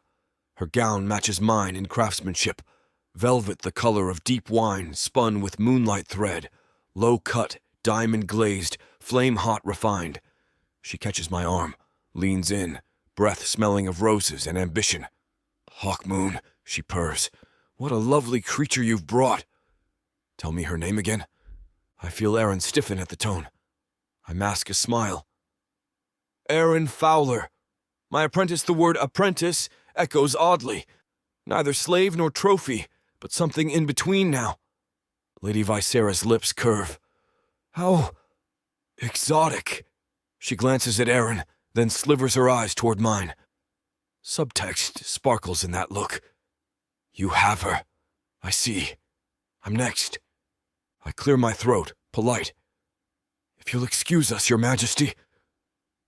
20 feet away, a baron whispers something low and sharp to his mate. I don't catch his words, but the tone leaves a bruise in the air. Aaron's eyes flick there, head jerks, nostrils flare. Her hand twitches. It's tiny, precise. I don't break my gaze. Then a servant delivers goblets of wine. The baron raises his to Aaron. For the... He hesitates, sneer sharpening. Unusual choice of companion? Human magic? Fascinating or foolish? Aaron stops breathing. Her fingers slip.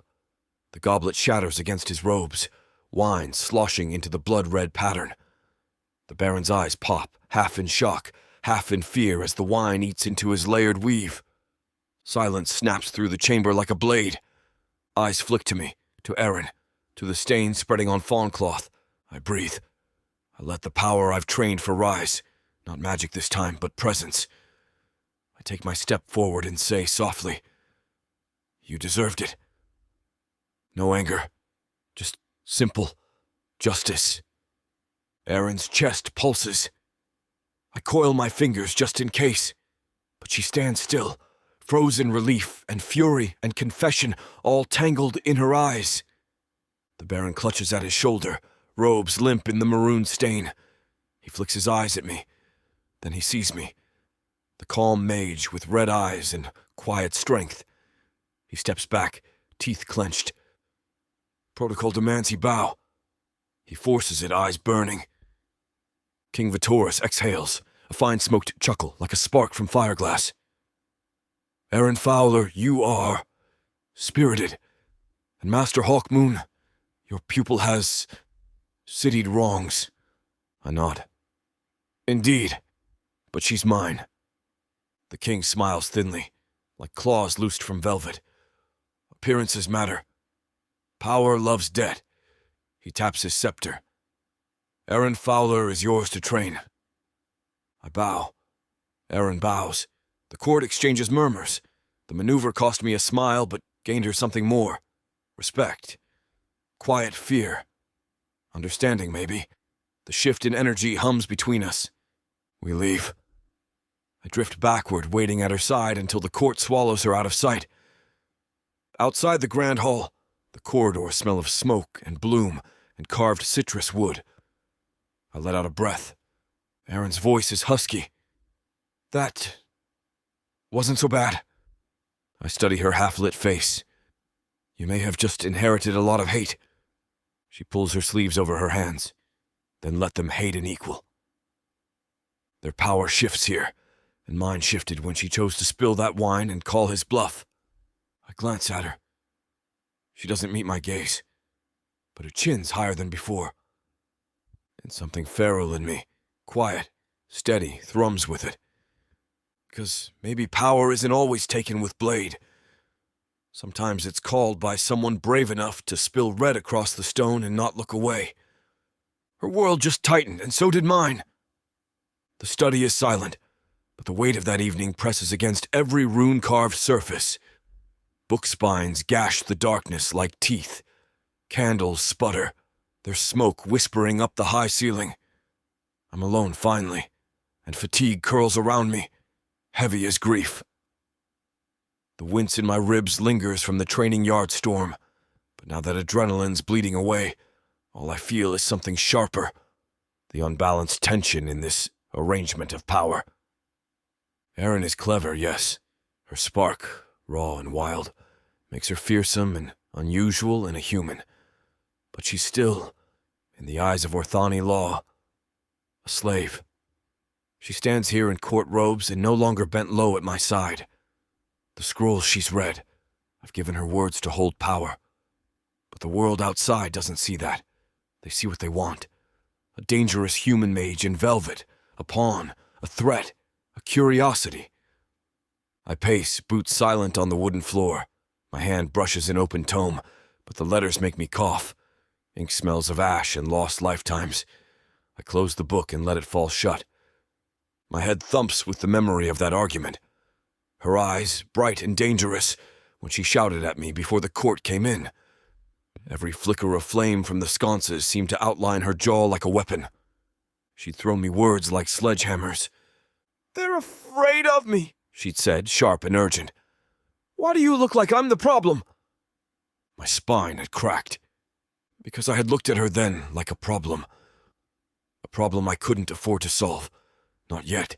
Now she is, and I don't know what I've done. The chatter among the nobles echoed in my ears.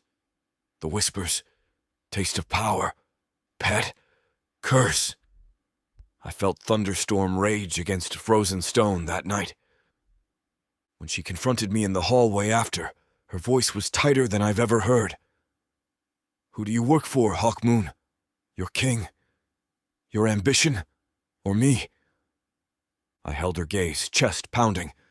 I could feel the truth swim in her eyes, like molten gold, quiet accusation, fear, hurt.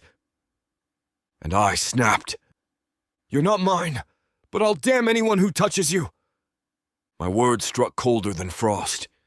Even to me, they sounded like breaking glass. I remember the silence that swallowed her after that, her face drained of color. Not fear, shock. The room was smaller then, the candles dim. I wanted to fix it.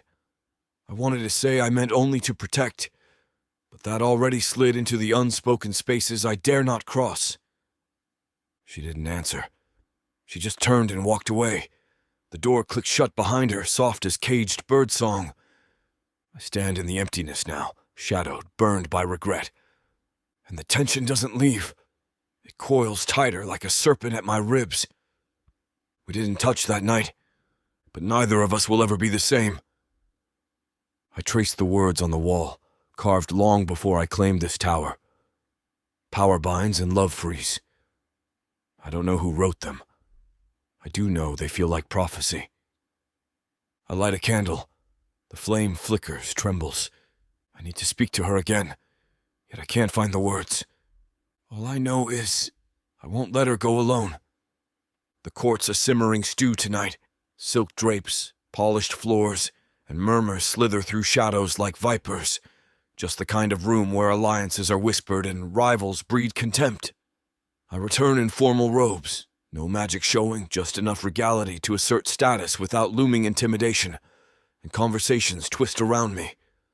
Words like pet, foreign curiosity, roll over from banter to barbs. A single glance reminds me who's watching me and what I've done when no one noticed. I pause in the exit hall, listen to a noblewoman taunt a cohort close by about how I keep a human around like some hunting trophy. I shift, roughing down the collar of my robe, and dump wine from a satchel flask into my hand and drink hard, letting the warmth settle in my gut. No loyalty to this court, only to the girl who isn't just my apprentice. She's a living challenge to everything that's safe. I slip out onto the courtyard terrace. Rain from earlier clings to my hair, making it feel like lead. But I don't brush it away. Each droplet tastes like salt and expectation. I can see Erin below, in the training yard, dusted in moonlight and shadow. She's working without guard or audience, force lightning arcing from her fingers to the dummy she's fashioned from straw and wood. Each strike crackles with rage. Not at me, but at that memory she's trying to burn free of. I slip down the stone steps, boots silent, and stand at the edge of the yard, where wet slate drinks in the storm's echo. She doesn't seem to notice me. She doesn't stop, doesn't even gasp at the power she unmakes with each strike. She's stripping away something raw, shaping pain into control. I speak then, voice low. You still doing this at night? She flinches, the first real move I've seen. Heads toward me, breath puffing in the cold, no hesitation in her eyes. Better than thinking. I nod and trail a hand along one of the dummies she's battered. Straw and rain, ash in my fingertips. Feeling better? Her jaw tenses. No, but quieter. I fold my arms. Let the wet wind press through us. That's something. I don't mean to soften. Not after tonight. But I can't help the quiet pride humming in my chest. She scrolls her slate, fingers slick with magic residue. It's not enough yet. Want help? Want this quiet? She meets my gaze then, and I see it. The set line of her spine, the tremor in her hand. Don't fix me. Just stand on the edge with me. I breathe in, damp and raw, and step closer. Edge is where we learn to fly. She scoffs, half-laugh low in her throat. Rain drips from her braid. Or fall, only if we look down. The air between us hums with words neither of us speaks. I swallow the tension in my throat when I notice her robes cling to her like she's painted on. The impulse to reach out strikes, strong enough to choke me, but I hold it back instead. She flicks her shoulders like water off furs. You put me in court tonight, had everyone staring. I thought you'd be angry when I exploded. I shake my head. You kept them from seeing more than you should have. I'd have lost you to headlines. Sure. Her laugh is rough, but not bitter. I nod. Yeah. She presses her palms together, stilling her fingers. Then don't act like I'm your problem. Not anymore. The barest smile flicks across my face. Not when you're the one solving them. Silence softens around us. The storm moves on. Stars spark in the wet sky. The cold seeps deeper into my bones. She breaks the quiet, voice low. Tomorrow, teach me more. I wait, expectant. She nods, not a bow, merely a claim. Then she turns, tugs at the knife strapped to her hip, her robe swirling like dark flames in moonlight. I stand there until she's gone, until only wind and stone and the echo of silent lightning remain. And somewhere beneath all that power and politics, I know the storm between us isn't finished.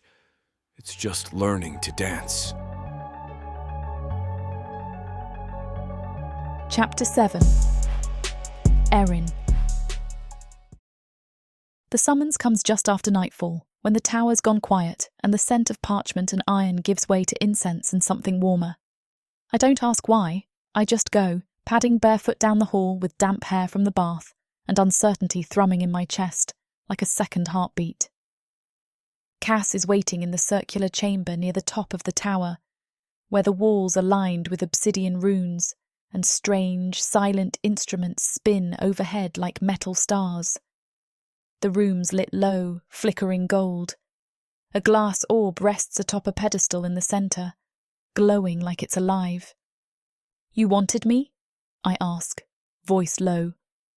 There's something sacred in the air. It makes me want to whisper. He doesn't look up right away. It's forming. A resonance anomaly. I blink. A what? He gestures toward the orb. Rare, it aligns with emotional frequency. Some scholars think it mimics the heartbeat of the strongest presence in the room. My brows raise. Sounds dangerous. Only if you're lying to yourself, he murmurs. Then his eyes meet mine, and the floor might as well not exist under my feet. I step closer. The orb pulses brighter as I approach, soft at first, then more urgent, like it knows me. The air shifts, warming. There's oil burning in the sconces, sandalwood and sage, and the smell hits me like a memory I never had. My skin tingles, aware of every inch of space between him and me. Cass moves to the side, giving me the floor. His robes rustle like dry leaves. He's watching. Always watching. "This really for research?" I ask, already knowing the answer. His mouth twitches like he might smile. "It's always research." I snort. Liar. He doesn't deny it. The orb pulses again. Blue threads coil inside like smoke trapped under glass. It's hypnotic. My fingers itch. "Can I touch it?" I ask, barely above a breath. Cass's jaw tightens. It's not stable. I glance at him. I'm not asking if it's safe. His expression darkens, something caught between warning and wanting. He doesn't say no. I take that as permission. Slowly I reach out. The glass is warm beneath my fingertips. Warmer than it should be. The hum inside it vibrates through my bones, threads of magic winding up my arm into my chest. I gasp. The orb flares, brilliant and sudden. "Erin," Cass warns, voice sharp, but it's too late. The magic rushes into me, not gentle, not measured.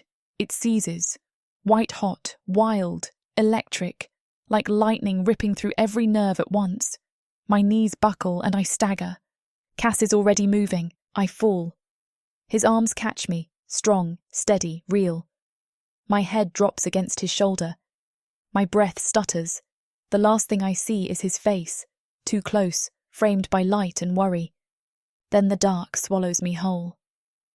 I wake to the softness of silk, not the hard stone floor. My body is heavy, fogged with exhaustion, heart pounding like a battle hymn. The room smells of lavender and faint smoke, Cass's scent, and warmth blooms low behind my ears. I blink at candlelight dancing across fine linen, luxury that still doesn't feel right. Still in bed. My pulse echoes as I sit up, throat raw. Ka! I croak. Cass is there. Seated by the window, lantern light carving shadows across his sharp features. His eyes flick up, catching mine, raw, unreadable, illuminating the lines of concern and something else deeper. Guilt. Relief. His expression warps like wind across water.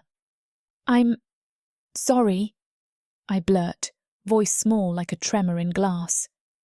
He doesn't smile, just watches me. Why am I in your bed? My words are sharper than I intend. They hang between us. Because you collapsed. He stands, voice low and even, like he's afraid even the lamps might shatter if he raises it. You nearly broke the nexus. I sink back into pillows. The sheets whisper across my skin, too soft, too foreign. So you cozy me up like a toy mage? He pauses at the bed frame, not scolding, not gentle, thoughtful. Not a toy, he says. A student. My lip curls. Yeah, like the last mage you trained melted your robes out of spite. He flinches.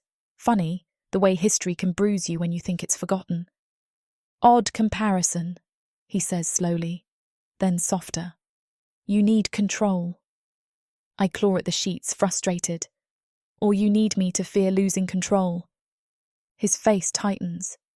He steps closer, and I taste cinnamon and arcane residue on his skin. My pulse catches. Maybe, he says quietly. But let's start simple. Wings before storms. I narrow my eyes. Since when do I need wings? His voice drops an octave. Something cracks in it.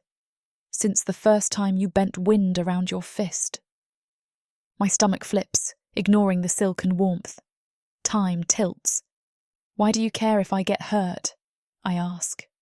My words tremble, not from accusation, but from fear. He stands still. Shadowed candlelight pools across his face. Then he answers, because I don't want to lose you. Those words, no heat, no flourish, just truth pouring raw, jagged, intimate. They break something inside me, ruin the veneer I've built. I don't speak, I don't move, I just stare, and the space between us changes shape. He reaches out, tucks a strand of my damp braid behind my ear. My skin drinks his touch. I swallow. Thank you, I whisper, voice shaking between tears and laughter. He kneels beside the bed, careful of the silk sheets. We'll wake early, he says. More training. I'll teach you how to shape magic, not just feel it. I don't answer right away. My limbs feel heavy, flushed with relief, confusion, and something warmer than either, longing. I reach for his hand. He doesn't pull away. Our fingers lace. No declaration, no vow. Just two people strung together by tension and trembling hope, tangled in sweat and breath and what might finally be real. Candlelight flickers against the silk draped around us, wrapping the room in gold and shadow. Cass's hand remains over mine, calloused and rough, yet still unbearably gentle. It's not command, it's comfort. An anchor to hold me steady through the storm still echoing inside my bones. He leans closer. I feel his breath ghost across my cheek, warm and slow. His lashes brush mine. Erin, he says. It's not an order. It's a plea wrapped in reverence. I don't pull away. Not this time. The silence vibrates between us, high and strung tight like a bow. A month of stolen glances and sharp-edged restraint crashes like a tide. His face nears mine. I taste candle wax and clean sweat, smoke and ash. His lips find mine. Slow, searching, mapping. I melt before the second kiss. His lips taste like storm-washed stone, and when he kisses me deeper, the sound I make isn't soft. It's needy. My hand fists in the white silk of his hair as he claims me, mouth opening wider, tongue brushing mine in coaxing circles.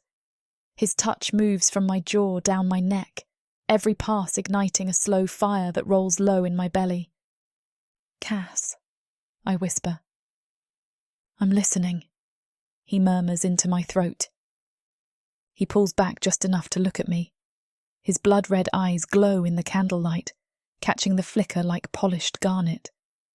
His white hair hangs loose around his face, stark against the onyx of his skin. And God's help me, he's beautiful. Not like a man, but like a force carved from magic and war and hunger. He watches me like prey, and then touches me like I'm holy. I tremble as his hands trail down my waist, slipping under the hem of my tunic. When he lifts it, the silk brushes over my chest, and then falls to the floor, forgotten. His eyes drop. He takes me in, not with the hunger of a beast, but with reverence. Sorry for the interruption. I know you were gearing up for a steamy scene, but it's way too hot for this platform. If we want to keep sharing our stories for free, we have to abide by this platform's guidelines. To get the full unabridged audiobook, go to worldsofprotheka.com. Browse through unabridged audiobooks, countless ebooks and bundles offered at a discount. If the thought of me whispering all the dirty details into your ear isn't enticing enough, use discount code YouTube30 to get 30% off of all digital products. Story after story, audiobook after audiobook, the worlds of Protheka are waiting for you. Protheka's magic is eternal. But unabridged, it's unforgettable.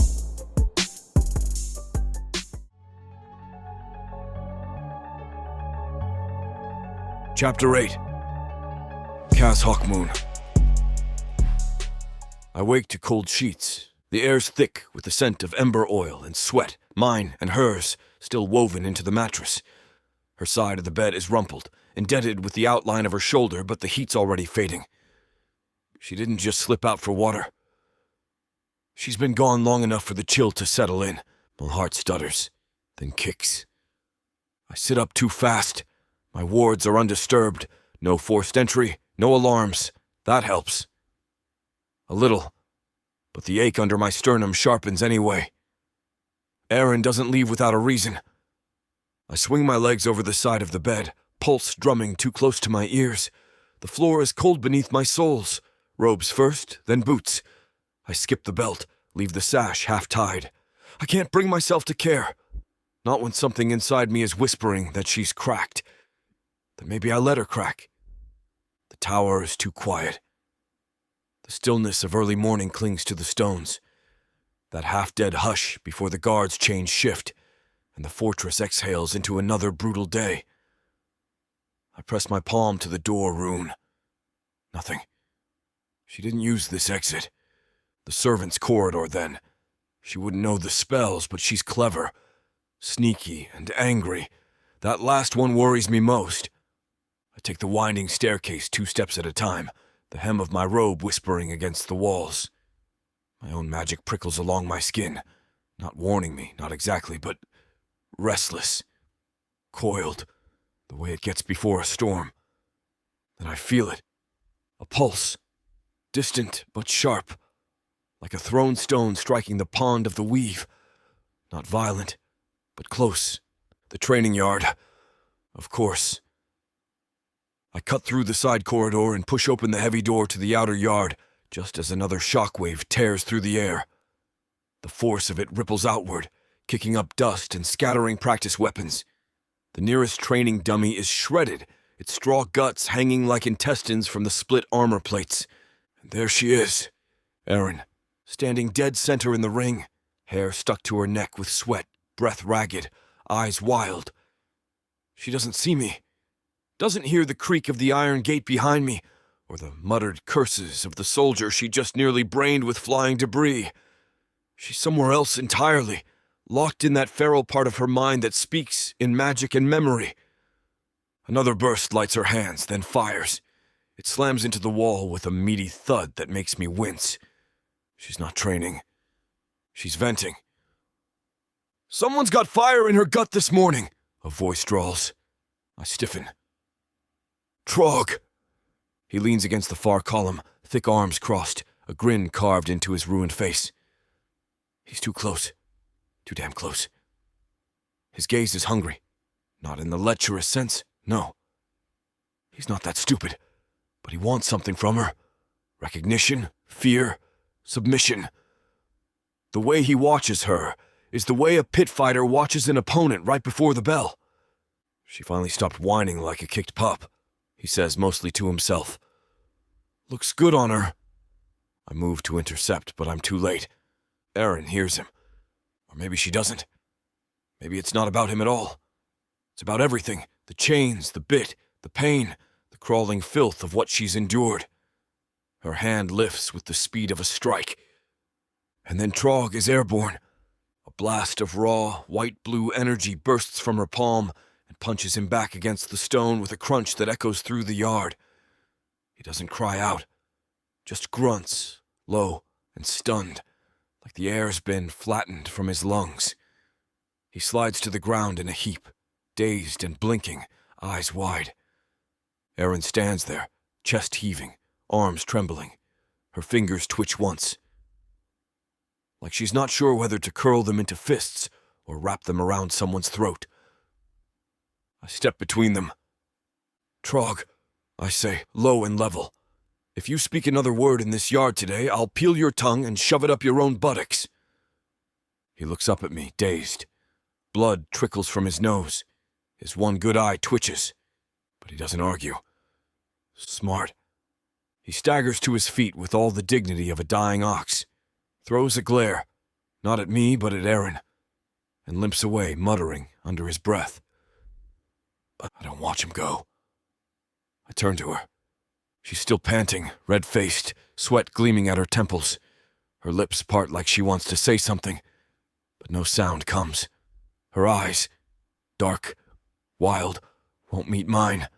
Erin, I murmur. She flinches, just once, barely a twitch.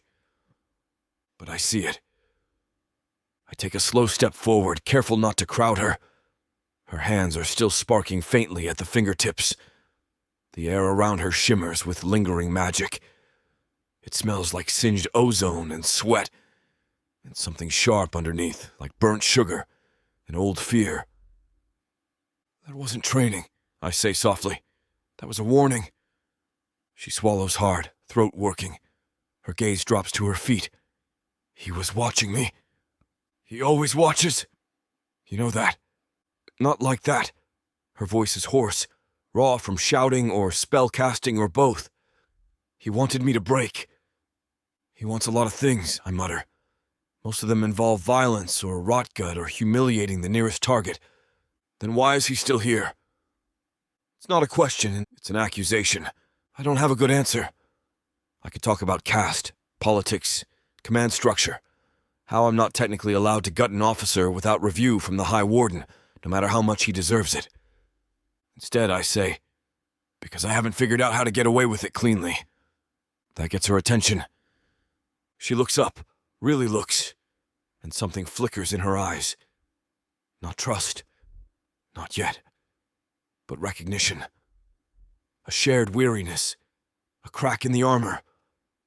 She exhales, sharp and shaky, and rubs her arms like she's suddenly cold. I couldn't sleep, she says. I tried. I just kept hearing him laugh. Not here, back on the field. When he cranked that winch until that kid's shoulder snapped. I remember, I say quietly. Her fingers dig into her arms. I saw it over and over. Every time I closed my eyes, his face, the way he looked at me, like I was already dead. Like he was just waiting for my bones to give out. She shudders. I step closer, and this time she doesn't flinch when I touch her shoulder. Her skin is hot. Too hot. Magic still simmers beneath it, twitching like lightning trapped under her flesh. You're not broken, I say. She laughs, bitter. I threw a full-force blast with no trigger rune, no words. I could have killed him. You didn't. Didn't mean not to. It lands like a weight between us. I let my hand fall away. Not out of anger, just uncertainty.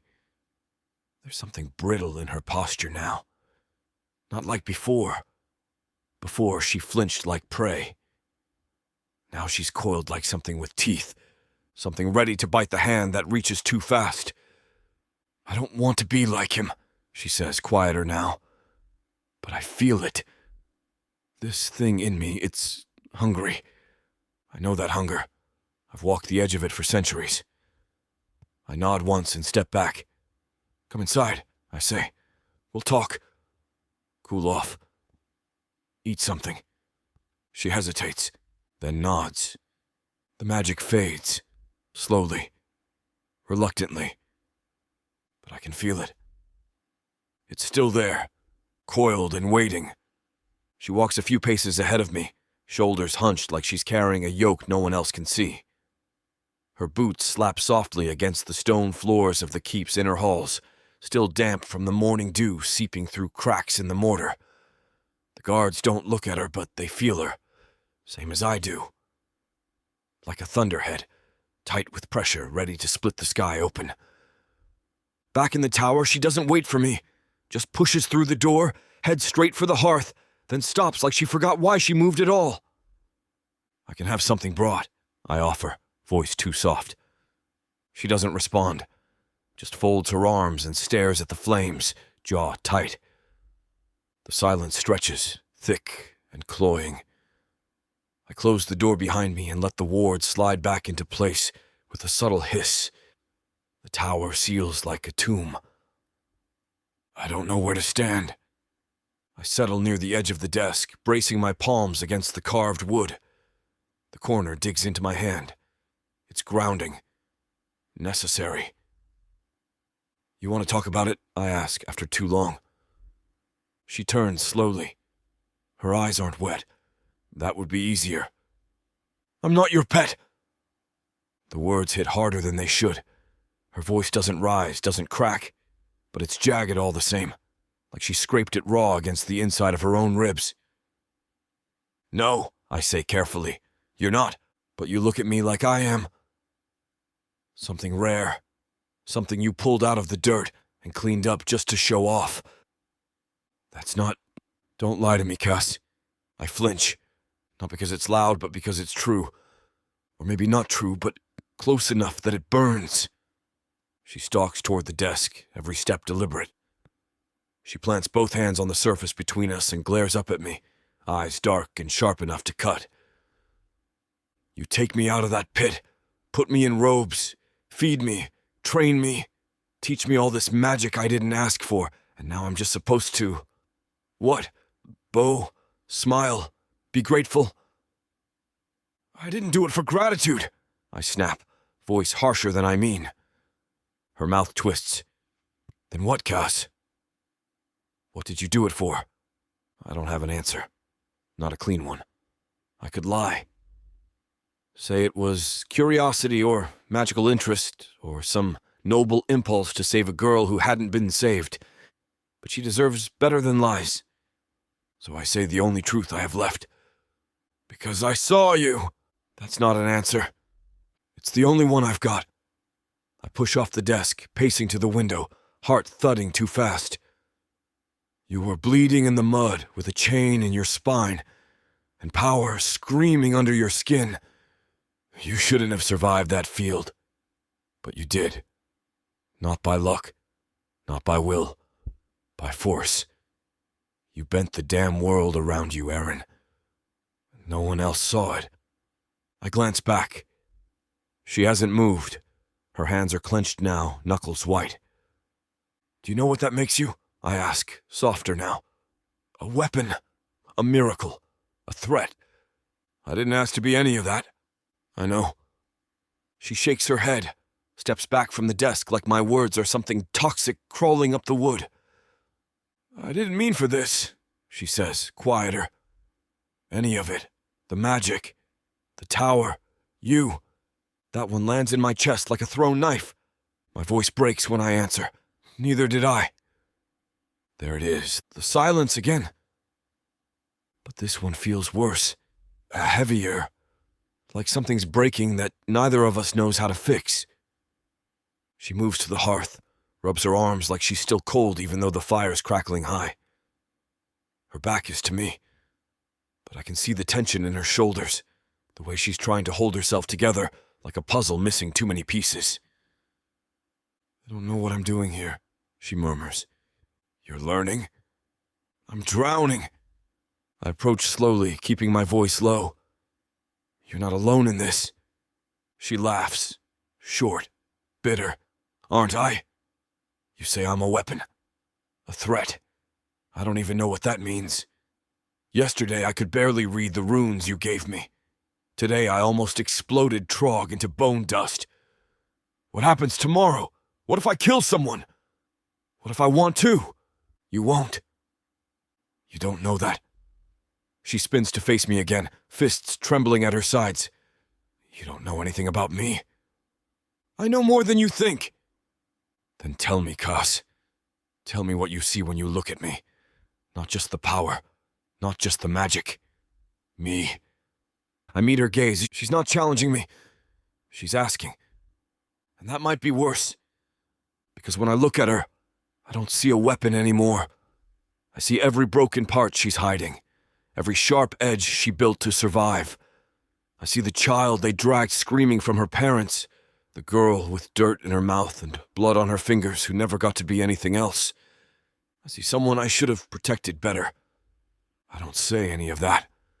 I see someone who makes this harder than it's supposed to be. She flinches like I slapped her. I step closer anyway, voice ragged.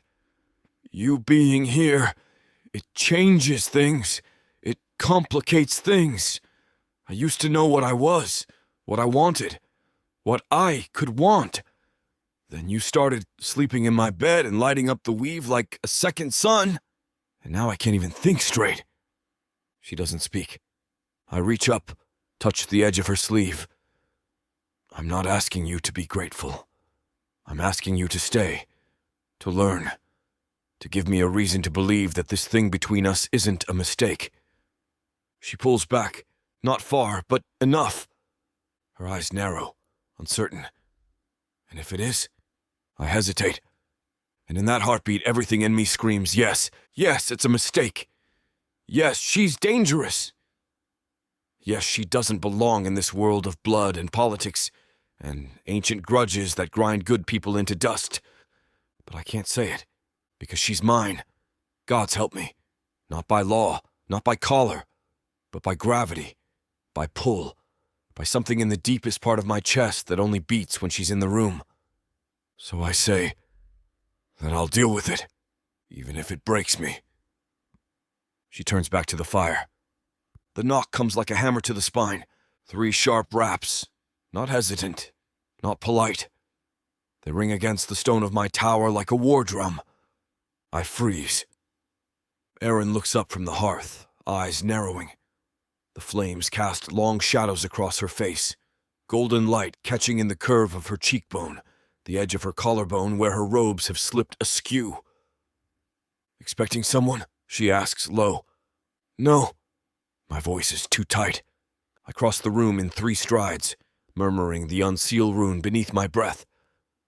The wards slide back with a hiss, the door groaning open to reveal the black silhouette of a courier, armor gleaming like an oil slick, sigil of the 13 etched deep into the breastplate. Vitoris's personal vulture crest riding high on one shoulder. He holds out a scroll without speaking. The wax seal is blood red, thick, still warm. I take it with a gloved hand, nod once. The courier vanishes without a word, boots silent even on the stone. The door shuts. The wards snap back into place. Behind me, Erin's already standing. What is it? She asks. I break the seal and scan the contents. The blood drains from my face. I'm summoned, I murmur. To where? To court. When? Now. A beat. Then she laughs. No humor in it, just disbelief. He sends for you now. After everything. I don't answer. I'm already moving to the wardrobe, fingers pulling at the drawer mechanisms, revealing the hidden weapons compartment beneath my spare robes. My blades go in first, dagger at the back, enchanted stiletto in the sleeve. A series of ward stones in my sash. Runes under my tongue in case I'm gagged. Aaron watches me like I'm walking into a storm naked. You don't have to go. I do. He can't make you. He's the king, Aaron. Of course he can. Her face twists like I just slapped her. I'm not leaving you alone, I add quickly. The tower is warded. No one comes in or out without me knowing. That's not what I meant. I pause at the threshold, turning back to her. She's across the room, arms wrapped around herself like armor, bare toes curling against the rug. Her voice is soft. Will you come back? It guts me. Because she's not asking for comfort. She's asking because she knows what kind of man Vitoris is, what kind of orders he gives, and what kind of things he makes people do. I cross the room in 2 strides, reach for her face with a shaking hand. Her cheek is warm under my palm, impossibly soft. She doesn't flinch. If I don't, I say, voice cracking, remember this. I lean in, kiss her, not with hunger, not with possession, but with the desperate tenderness of a man who knows the world is about to take everything from him. Her lips part just enough. She tastes like heat and sorrow. When I pull back, her eyes are closed. I leave before I can stay. The ride to the court is silent. No guards or escort. Just me and the chill of early dawn and the growing pressure in my gut like a hand slowly clenching. The court looms ahead. Black spires spearing the sky like teeth. Vitoris doesn't decorate his palace like a monarch. He decorates it like a predator.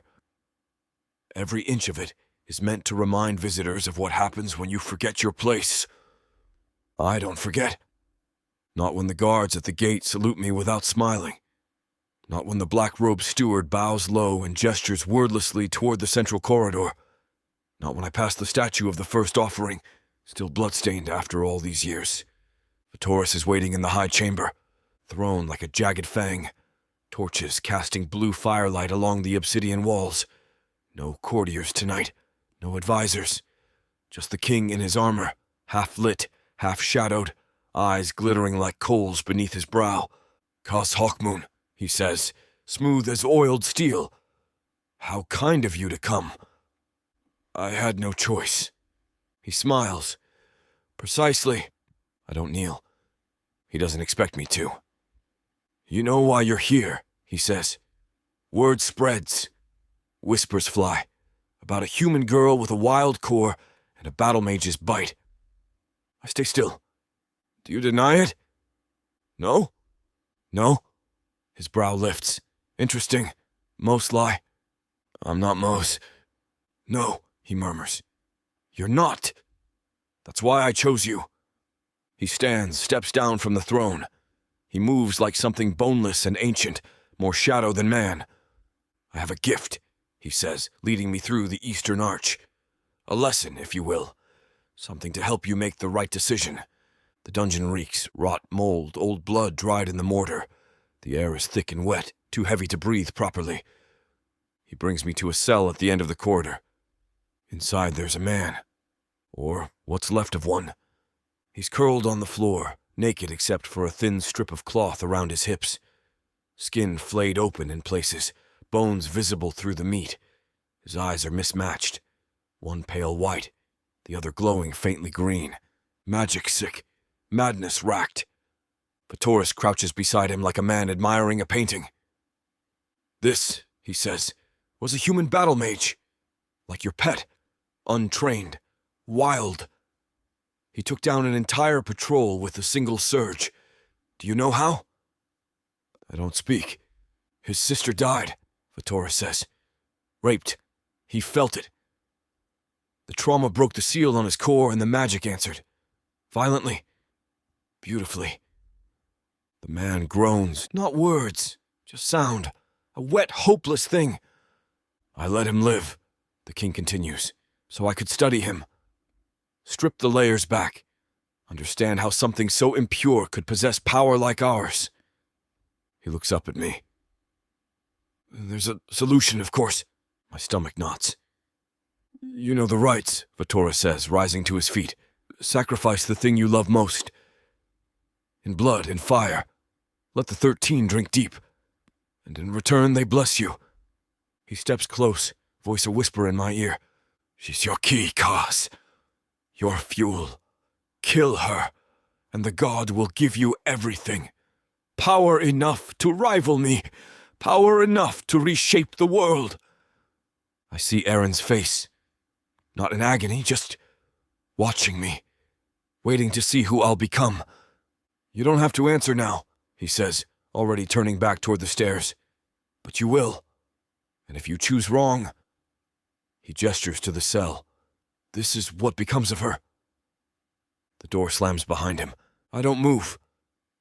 The man in the cell moans again, dragging one ruined hand across the floor.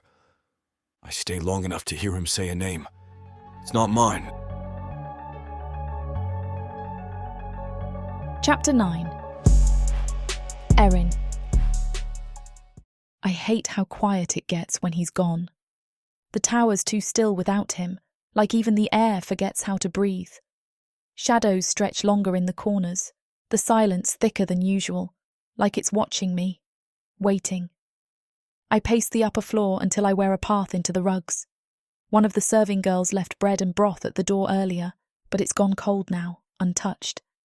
My stomach churns too much to eat. Every step echoes, and I keep flinching at my own reflection in the mirror. I look half feral, hair a mess, bruises blooming under my eyes, jaw locked in that same crooked set that means I'm close to screaming. I'm not allowed to go with him. Court's not for humans, even ones with power in their bones, even ones he kissed like they mattered. Cass didn't say goodbye, not really, not with words. Just that look, that almost softness that makes it hard to stay angry with him no matter how badly I want to be. He kissed me, said something that sounded like a warning, then vanished into the dark like he belonged to it. Now I'm stuck here, alone, counting my own heartbeats. I try to focus. I really do. Pull out a scroll, try to trace the old glyphs again. But the lines blur. My fingers twitch like they're expecting a fight. Magic buzzes faint and aimless under my skin. No direction, no anchor. Just nerves and dread and too many thoughts with nowhere to land. At some point, I curl up on the bed, not even bothering to undress. My limbs feel heavy, too big for my body. Sleep should come. It should drag me down. But when it does, it's not rest. It's something else. The dream is wet, not damp, soaked. I'm standing knee-deep in black water that reflects nothing. There's no sky above me, just void. Heavy and close like a ceiling about to collapse. The water licks at my legs like tongues. The cold burrows into my bones. And in the distance, I hear chains dragging. Drip, drag, scrape. I turn. Shapes ripple in the dark, too big, too slow, like sea monsters half submerged. Voices whisper behind my ears, just out of reach. Not words, not really, just breath, just want. The water thickens, turns syrupy, bloody. I try to move, but my legs won't lift. Something brushes my calf, then my thigh. A face rises from the water. Cass, but not him. His eyes are hollow. His skin is stone, lips cracked and stained black. His mouth opens but no sound comes, just smoke. And then the water boils. I jolt awake, gasping. The fire's burned low. The air stinks of ash and old parchment. The dream clings to my skin like sweat. I sit up, wiping my palms on the sheets. That wasn't a nightmare. That was a warning. The mirror hums softly across the room, a low metallic drone I've heard before but never dared touch. Cass said it's a scry, set to his signature, his magic. It activates when he's gone. Passive usually, but tonight, it's singing. I rise, barefoot, heart thudding. My hands hover over the surface. It's cold, smooth. For a second, I hesitate. What if it shows nothing? What if I'm just losing it? Or worse, what if it shows something I can't unsee? But dread's already rooting in my gut like poison ivy. I press my palm to the glass. The surface ripples, and it opens, not like a door, like an eye. The vision is blurred, warped around the edges like old glass. But I see him, Cass, standing tall in a stone chamber I don't recognise. Torches flicker. Their light is blue, cold, too bright. His face is carved from marble, blank, controlled. But I know that look.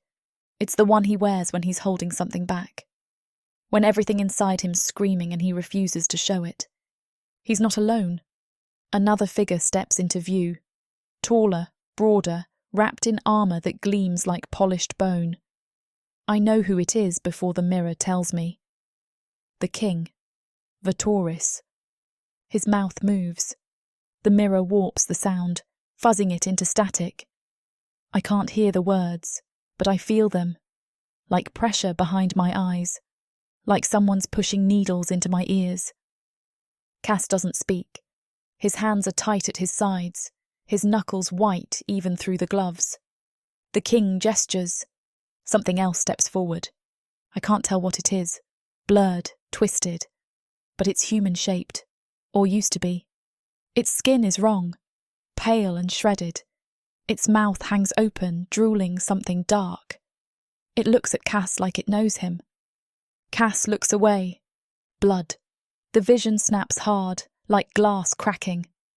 A flash of red across the floor. A scream. His or someone else's, I don't know. The mirror flickers, distorts. I see Cass stagger. I see the king smile. The mirror burns. I rip my hand back, hissing. The glass steams under my palm. A bright mark scorched into the surface. His name. Not written. Branded. Cass Hawk Moon. The tower tilts around me. I fall to my knees, breath coming in shallow gasps. Something is wrong. Something is very, very wrong, and if they don't kill him, they'll break him. I'm still on the floor when the mirror flickers back to life. No warning this time. No hum. Just a sudden surge of light, like the damn thing's breathing on its own now, feeding off the panic still buzzing in my blood. I don't want to look, but I do. Because not looking feels worse, feels like betrayal, like abandonment. The glass clears, slowly, reluctantly, like it's dragging the vision out from underwater. The colours sharpen. Shadows stretch unnaturally across the stone floor. And that's when I realise I'm not looking at the throne room anymore. This is somewhere below, the dungeon. The walls are damp with mildew and gods know what else, streaked with dark handprints and old runes. Shackles hang empty on the walls like hungry mouths. There's no torchlight now, just the ambient greenish-blue glow of enchantments pulsing faintly from the ceiling stones. I see him. Cass. He's standing with his hands clasped behind his back, posture too stiff, like he's holding himself together by sheer force of will. His head is tilted just slightly, like he's listening to something or someone. Then the king steps into view again.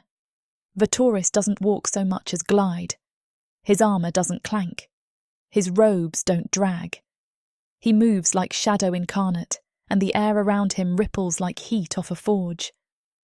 He's speaking, and this time I can hear it. Faint, like it's being whispered directly into my skull. Not about control, Cass. It's about obedience. That's what the 13 demand. You know this. Cass says nothing. The king gestures lazily to the side. 2 guards drag something into the chamber. I suck in a breath that burns all the way down. It's a body, or used to be. The man, if you can still call him that, is limp between them, arms dangling like broken branches. His skin is covered in runic burns, like someone carved glyphs into him with hot iron. His mouth opens and closes like a fish gasping for air, but no sound comes out. Then I see his eyes. Human. Still. Barely.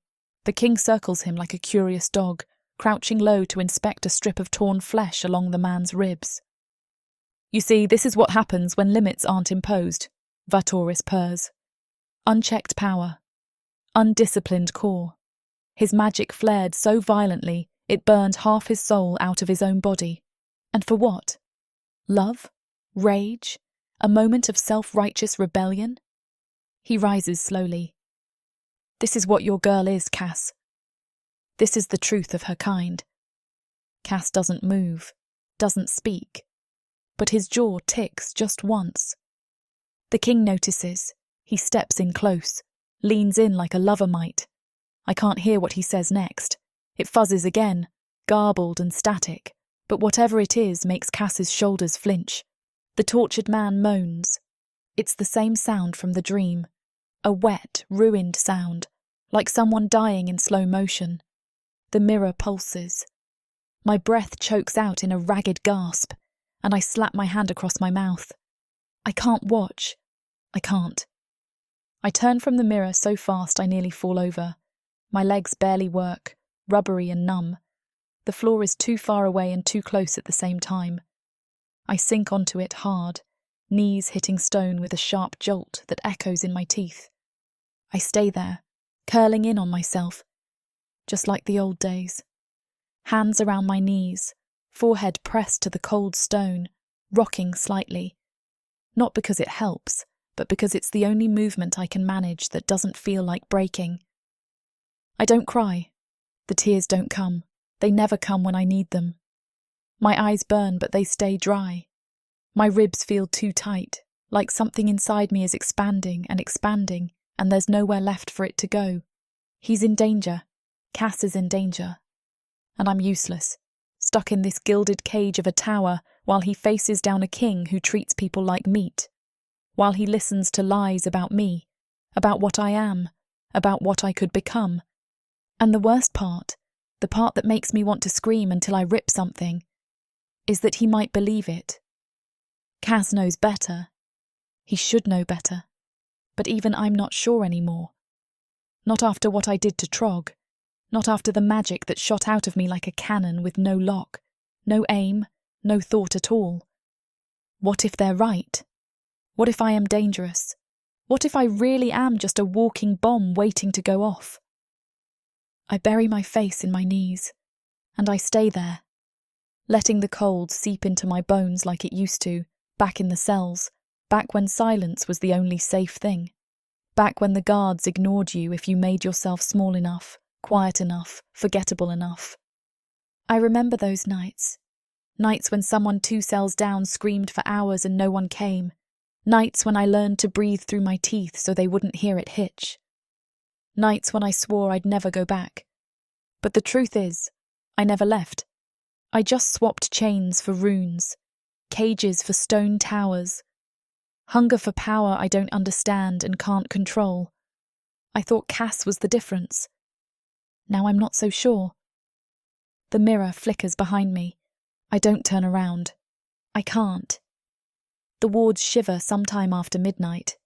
It's faint, just the softest hum of displaced air and static prickle along my skin, but it jerks me upright like a shot. My pulse kicks hard. I scramble to my feet before I even register I'm moving, stumbling half-blind across the rug, ankle catching in the blanket I didn't remember pulling down. He's back, Cass. The door eases open with a whisper. He steps through like a ghost, robes trailing soot and cold behind him, the wind curling in after him, like it's afraid to be left out. His silhouette in the torchlight is sharp, defined, but wrong somehow. He looks taller, or thinner, or both. He doesn't say anything. Just closes the door behind him with a soft click and resets the wards like it's habit. Like he's done this 100 times. My breath is stuck somewhere between relief and dread. "You're late," I say. He pauses, doesn't look at me. His hands hover over the runestone a second too long. They kept me. That voice. It's him. But it's not. Something in it's missing. Colour, warmth, him. I inch closer, barefoot on the cold stone, trying to read the tension in his shoulders. His back is rigid, neck tight. He still won't meet my eyes. The last time we stood this far apart, we were strangers. Now I don't know what we are. What happened? He finally turns, and gods, his face, it's blank, not neutral, blank, like he peeled all the emotion off and left it outside. Politics, he says. The word lands like a slap, sharp, shallow, meaningless. I cross my arms, trying not to let it show. That's it. He shrugs off his cloak and tosses it onto the back of a chair. It slides off and crumples to the floor. He doesn't pick it up, just moves across the room, methodical, movements tight like he's wearing armour under his skin. That's it, he says again. I want to scream, shake him, tear that mask off his face and make him speak like a person instead of a statue carved in his own likeness. Something's different, not just in him, in the air, in the tower. The magic feels duller now, muffled, like someone laid a heavy cloth over everything. Even the fire doesn't crackle the same way. It just murmurs low, subdued, caged. Did something happen? I ask again, quieter now. He still won't look at me. He's unstrapping the runic gauntlet from his left wrist, fingers working mechanically at the fastenings. I said it was politics. Yeah, well, forgive me if I don't believe that. His hands stop moving. He doesn't turn. And for a second, the room holds its breath. Then he says, "You don't need to." That hurts more than I expect. I stand there, barefoot and shaking, arms clutched tight across my ribs like they're the only thing keeping me from splitting open. Cass. He lifts his head just slightly, still facing away. His voice is colder than the wind that followed him in. Let it go, Erin. That does it. I step back like he hit me. Not physically, but the space between us might as well be a wall now. He finishes stripping off his boots and weapons. Doesn't glance my way once. Just drags himself toward the bed like a man twice his age, shoulders sagging under invisible weight. He doesn't undress fully, doesn't reach for me.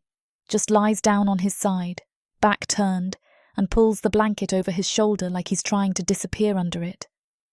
And just like that, I'm frozen, watching him breathe in silence. I wait.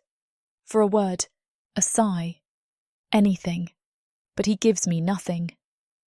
I retreat to the far side of the room and sit on the edge of the long bench under the window. The cushions cold, the stone behind my back even colder. I press my fingers into the wood until my knuckles ache. I want to cry, I should cry. But instead I stare at him. And I wonder, what changed? What happened in that court that could turn a man like Cass, who kissed me like I was the only flame left in a frozen world, into this? I shift so I'm lying across the bench now, staring at the wall. The shadows flicker as the fire dies low behind me. My breath fogs faintly in the glass. And all I can think is, did I do something wrong? Was it the way I acted in the yard? The way I lost control? Did I scare him? Or worse, disappoint him? Because if that's true, if he left tonight believing Vitoris, believing them, then maybe it doesn't matter how much power I have. Maybe I'll always be a liability in his world, a burden. I curl tighter, pulling the blanket off the end of the bench around my shoulders like armour. My hair tangles in my mouth and I let it. I don't move, don't breathe too loud. I can't sleep, not with him so close and so far. His back rises and falls with slow, steady breaths, but I know he's not asleep either.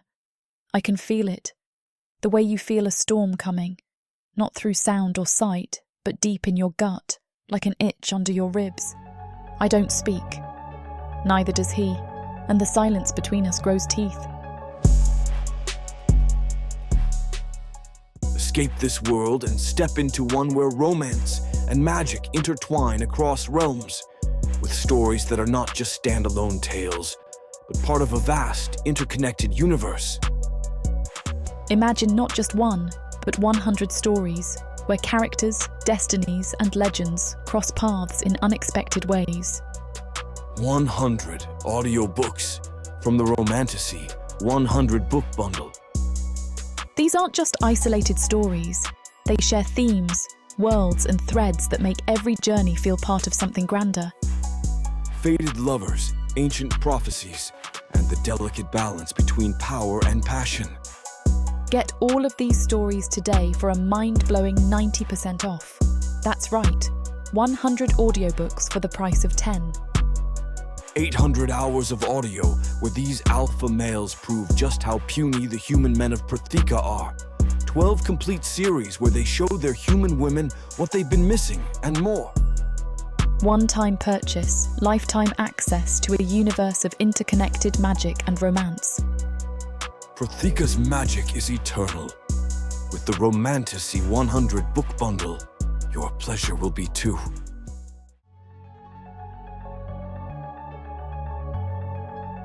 Chapter 10. Cass Hawkmoon. I don't sleep. I lie there with my back to her, eyes open in the dark, breath measured like I can keep my mind from unraveling if I just breathe right. It doesn't work. Her presence behind me, small, tense, so heartbreakingly quiet, cuts through every attempt at calm. Every inhale feels like a betrayal. Every exhale like a countdown. We're out of time. Taurus won't wait. He never waits. I saw the decision already calcified behind his eyes. Cold, imperial, inevitable. The next time he calls me to court, there won't be a question. There'll be an order. One that ends with her blood on the altar and his hands soaked in her power. I can't let that happen. I rise before dawn. The air bites as I slip from the bed and into the outer chamber. She's still asleep, or pretending to be. Her breath is shallow, steady, a practiced rhythm. I don't look back. If I do, I won't be able to move. In the deepest recess of the tower, behind a half-decayed tapestry and 3 levels of security wards, I press my palm into the wall. The stone resists, then groans open. The smell hits first. Dust, old oil, magic gone stale with disuse. The passage yawns before me like a throat long closed.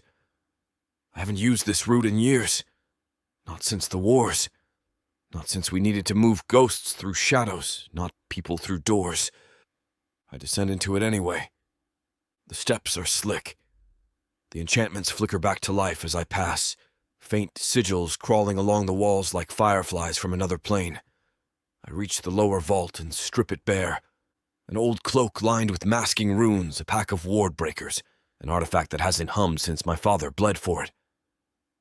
I wrap it all carefully. My hand hovers over the last drawer. Inside, a blade, black steel, obsidian edge, too delicate to carry, too dangerous to leave. I sheath it, throat dry. I'm back upstairs before she wakes. Or so I think. When I step out of the tunnel, Erin's standing by the desk. Her arms are folded, chin tilted just slightly in that way that says she's already decided I'm lying to her.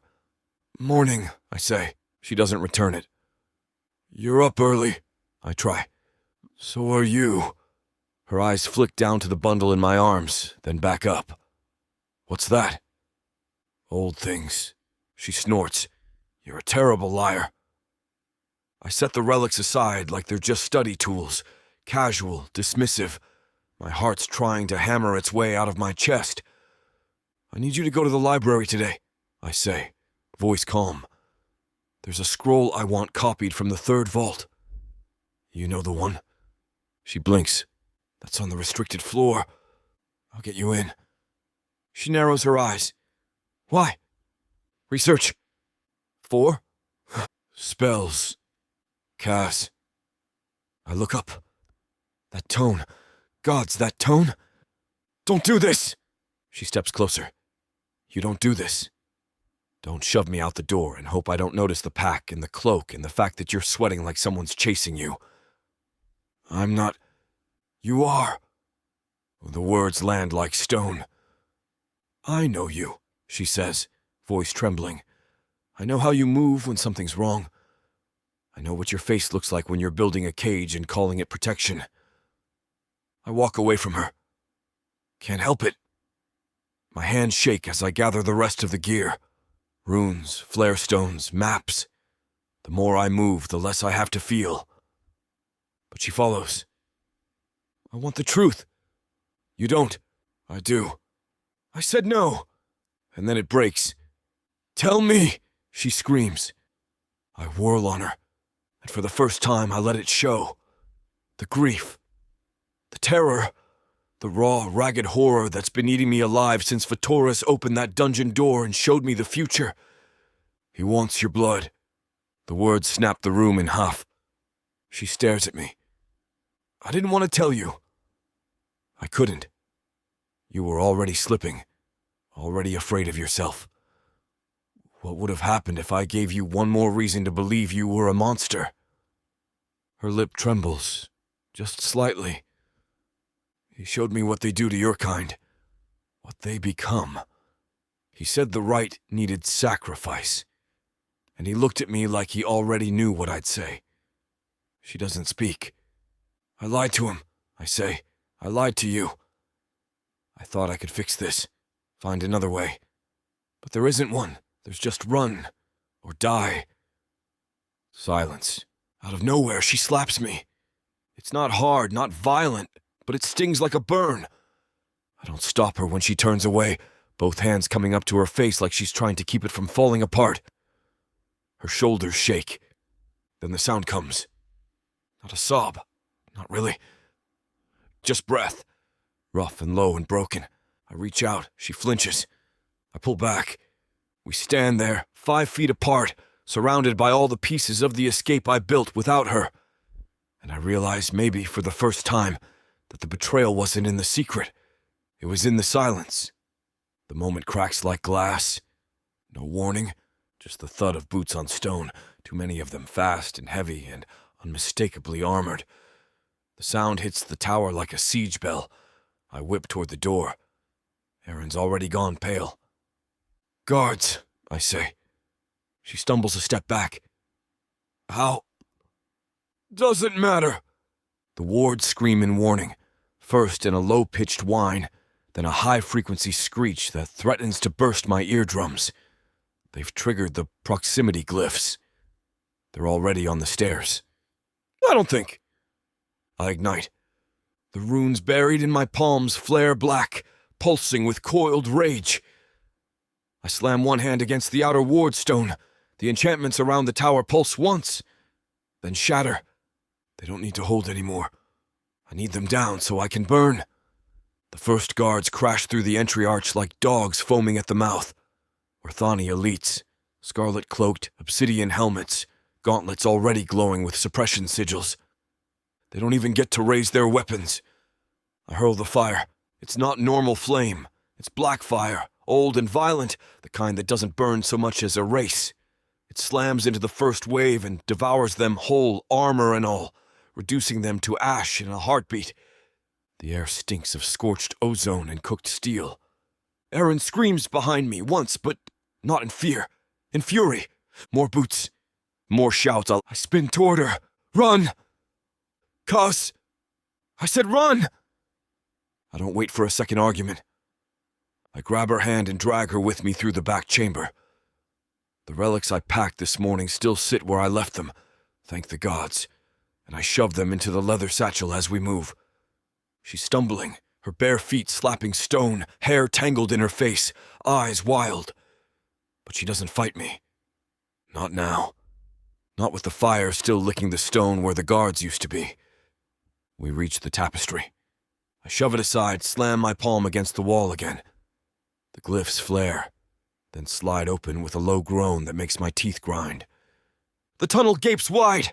Dark, deep, cold as the grave. Erin hesitates at the edge. Her hand tightens in mine. I can feel the question in her fingers. I squeeze back. Then we plunge. The door seals behind us. The silence that follows is near absolute. Just our breath. Just our feet slapping the worn stone. Just the occasional drip of water from the ceiling, echoing like blood drops in a tomb. Erin finally yanks her hand free. She rounds on me, hair whipping, chest heaving. You killed them. They were going to take you. They were yours, Cass. Orthani, your soldiers. They weren't mine the second they crossed that threshold. Her mouth opens, closes. Her breath comes in short gasps, fogging the tunnel air. This is treason, she whispers. I know. High treason. I know. She steps back until her shoulder hits the wall. Her fingers press into the stone like she's anchoring herself, like the world just turned sideways and she's the only one who didn't get the memo. We can't go back, she says, softer now. I nod once. No, I say, we can't. Her jaw trembles. She swallows it down. I hate the way it looks on her. This guilt, this pain. Like she's the one who pulled the trigger when I was the one who torched half a dozen men without blinking. I step close, not touching her. Just enough to feel her body heat in the cold. They were never going to let you live, I say. Not after what Vitoris saw. Not after the power he felt in you. I didn't ask for any of this, she snaps. I know. I never wanted to be some ticking bomb you had to disarm. I'm not trying to disarm you. Then what is this? I lift the satchel between us. The relics inside hum faintly, vibrating like they know what's coming. This, I say, is survival. We don't speak again. Not for a while. The tunnel stretches long and narrow, ribbed with old ribs of magic and support stones. My wards light the path ahead, faint and flickering. The deeper we go, the older it feels, like we're walking through the bones of something dead and ancient that should never have been disturbed. By the time we reach the lower crypts, the tunnel splits 3 ways. Erin gestures toward the left. That one leads to the woods. You've been down here before? I read. I give a soft, humorless huff and lead us left. My legs ache, my magic's fraying at the edges, but none of it matters. The only thing that matters is getting her out. Not because she's the key to anything. Not because she's a weapon. Because she's Erin. And I can't lose her. Not to the 13, not to Vitoris, not to the thing he wanted me to become. Every step forward is a step away from everything I've built. My rank, my loyalty, my title, my tower. But all of that means nothing now. None of it was worth more than her.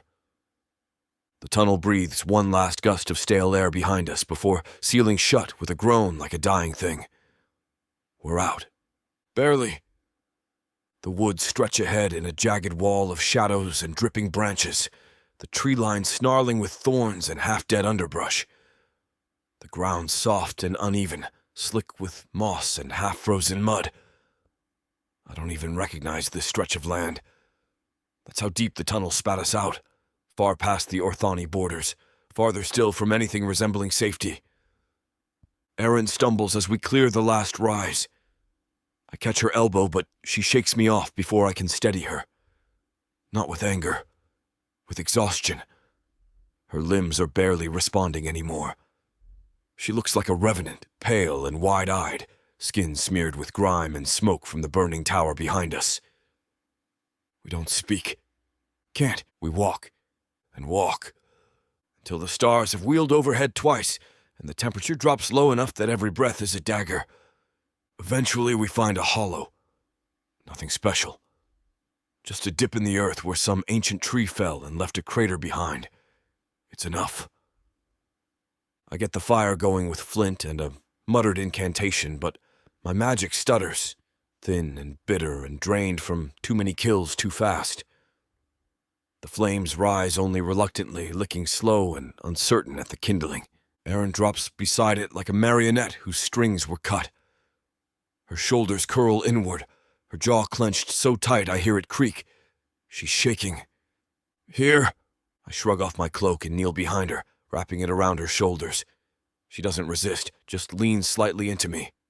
Not enough to say I trust you, but enough to say I need this. The silence between us buzzes like a broken ward. I sit down beside her, close, but not touching. The firelight glints off her cheekbones, throws shadows into the hollows of her eyes. She's still barefoot. One of her feet is bleeding, a gash across the arch from where she ran over something sharp. I don't mention it, neither does she. The wind cuts through the trees. Somewhere distant, a creature howls, too long and low to be anything familiar.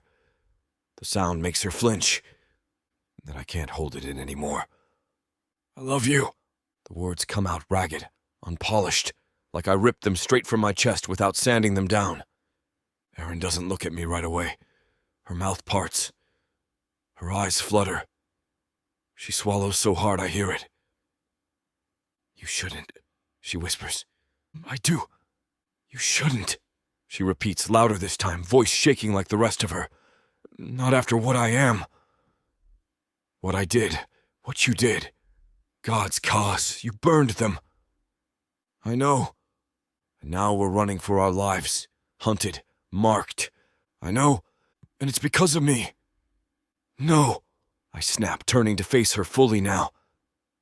It's because of them. Because they think power makes you property. Because they think your blood's a shortcut to godhood.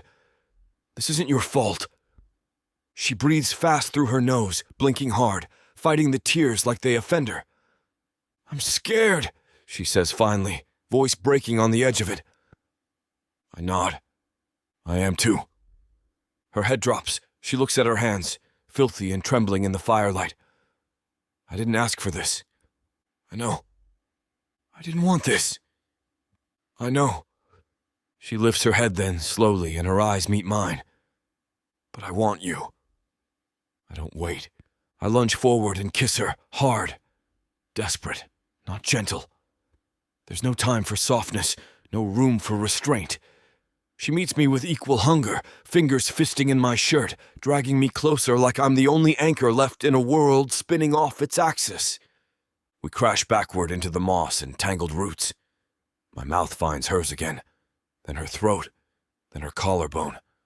Her hands are everywhere, clutching, pulling, kneading. There's nothing practiced in this, nothing measured. It's feral, urgent. The kind of touch born from the certainty that this might be the last night either of us lives. She gasps when I tear the laces at her side.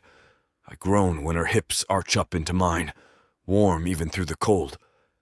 Every sound she makes knots something deeper in my chest. Every sigh, every shiver, every wordless breath brands me. Her legs wrap around me. I brace one hand beside her head, the other gripping her waist like I'm afraid she'll vanish if I don't hold her down. We move like creatures in the dark. Her nails leave marks down my spine. My teeth scrape her shoulder. Our mouths keep finding each other like we're drowning, and the only air left is on the other's tongue. It's not pretty. It's not clean. It's not love the way I've ever known it. But it's real.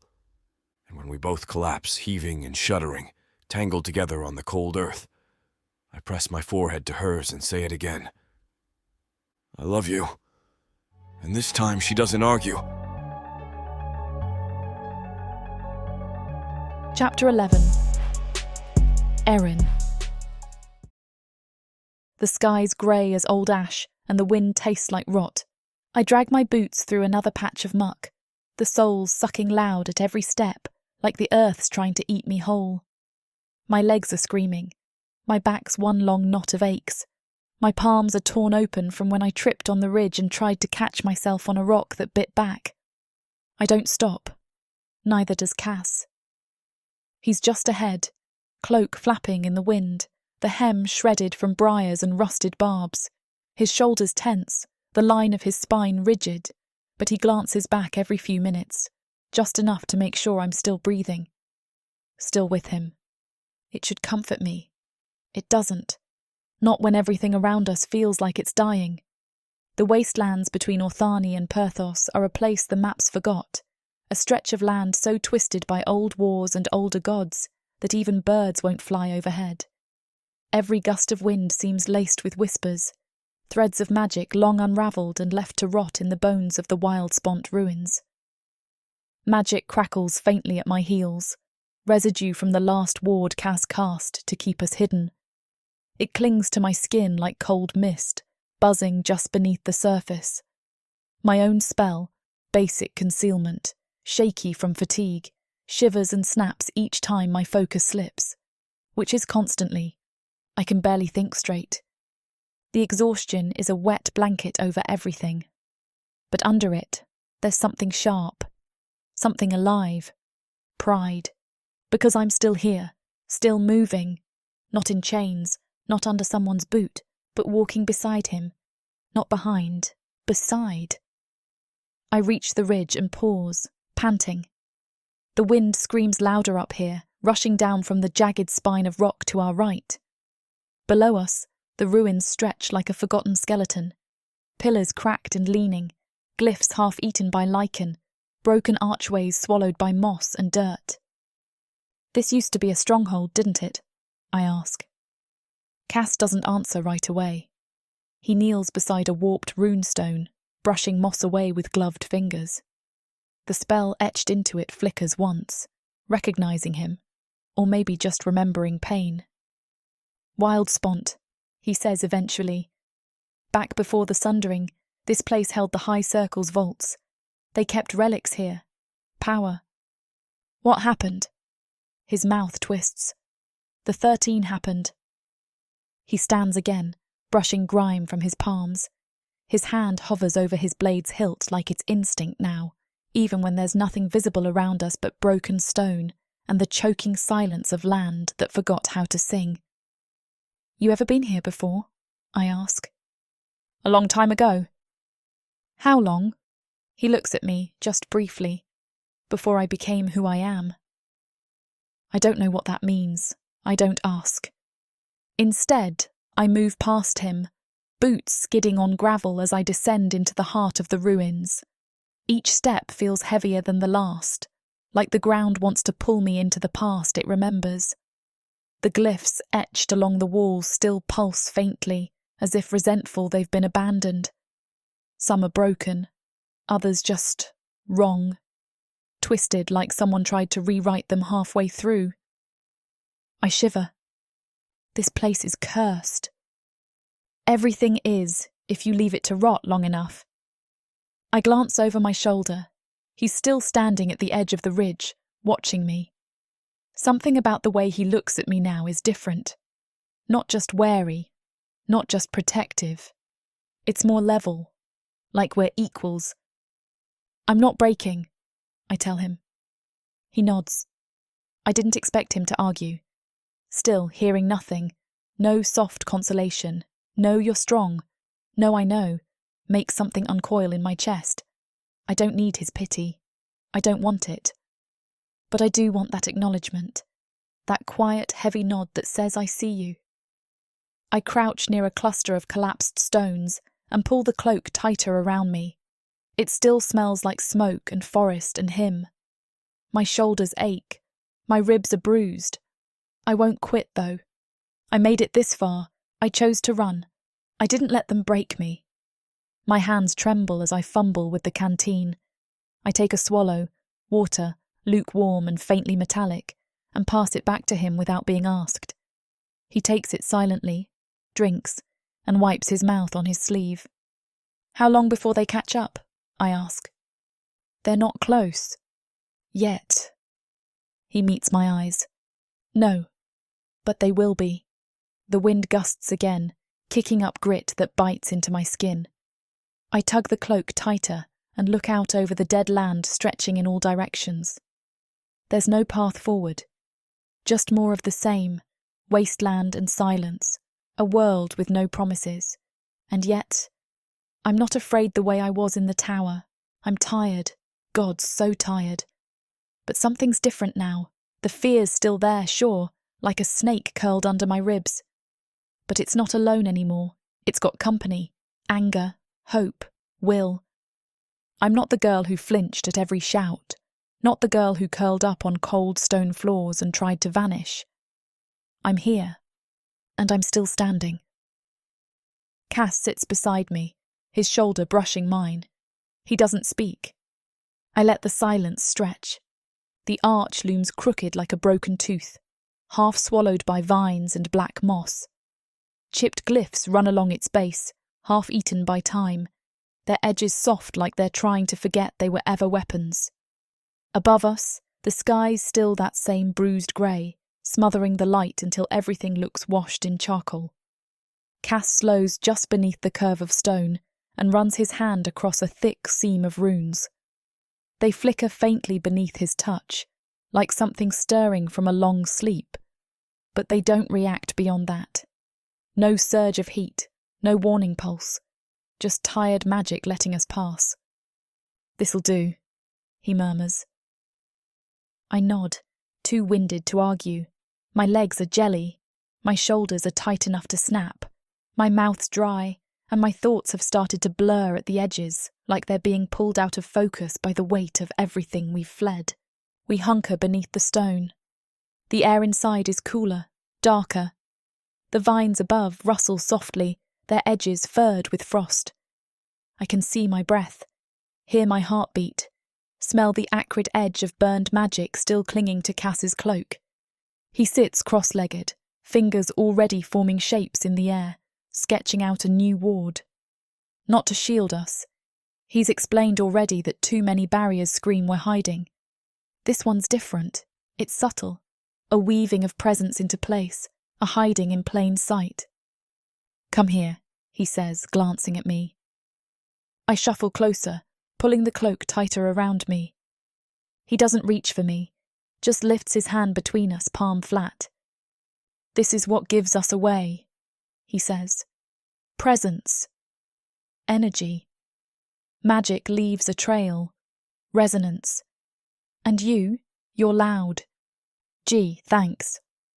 Not your fault. You haven't learned to quiet it yet. But you will." His tone's not mocking. Just real.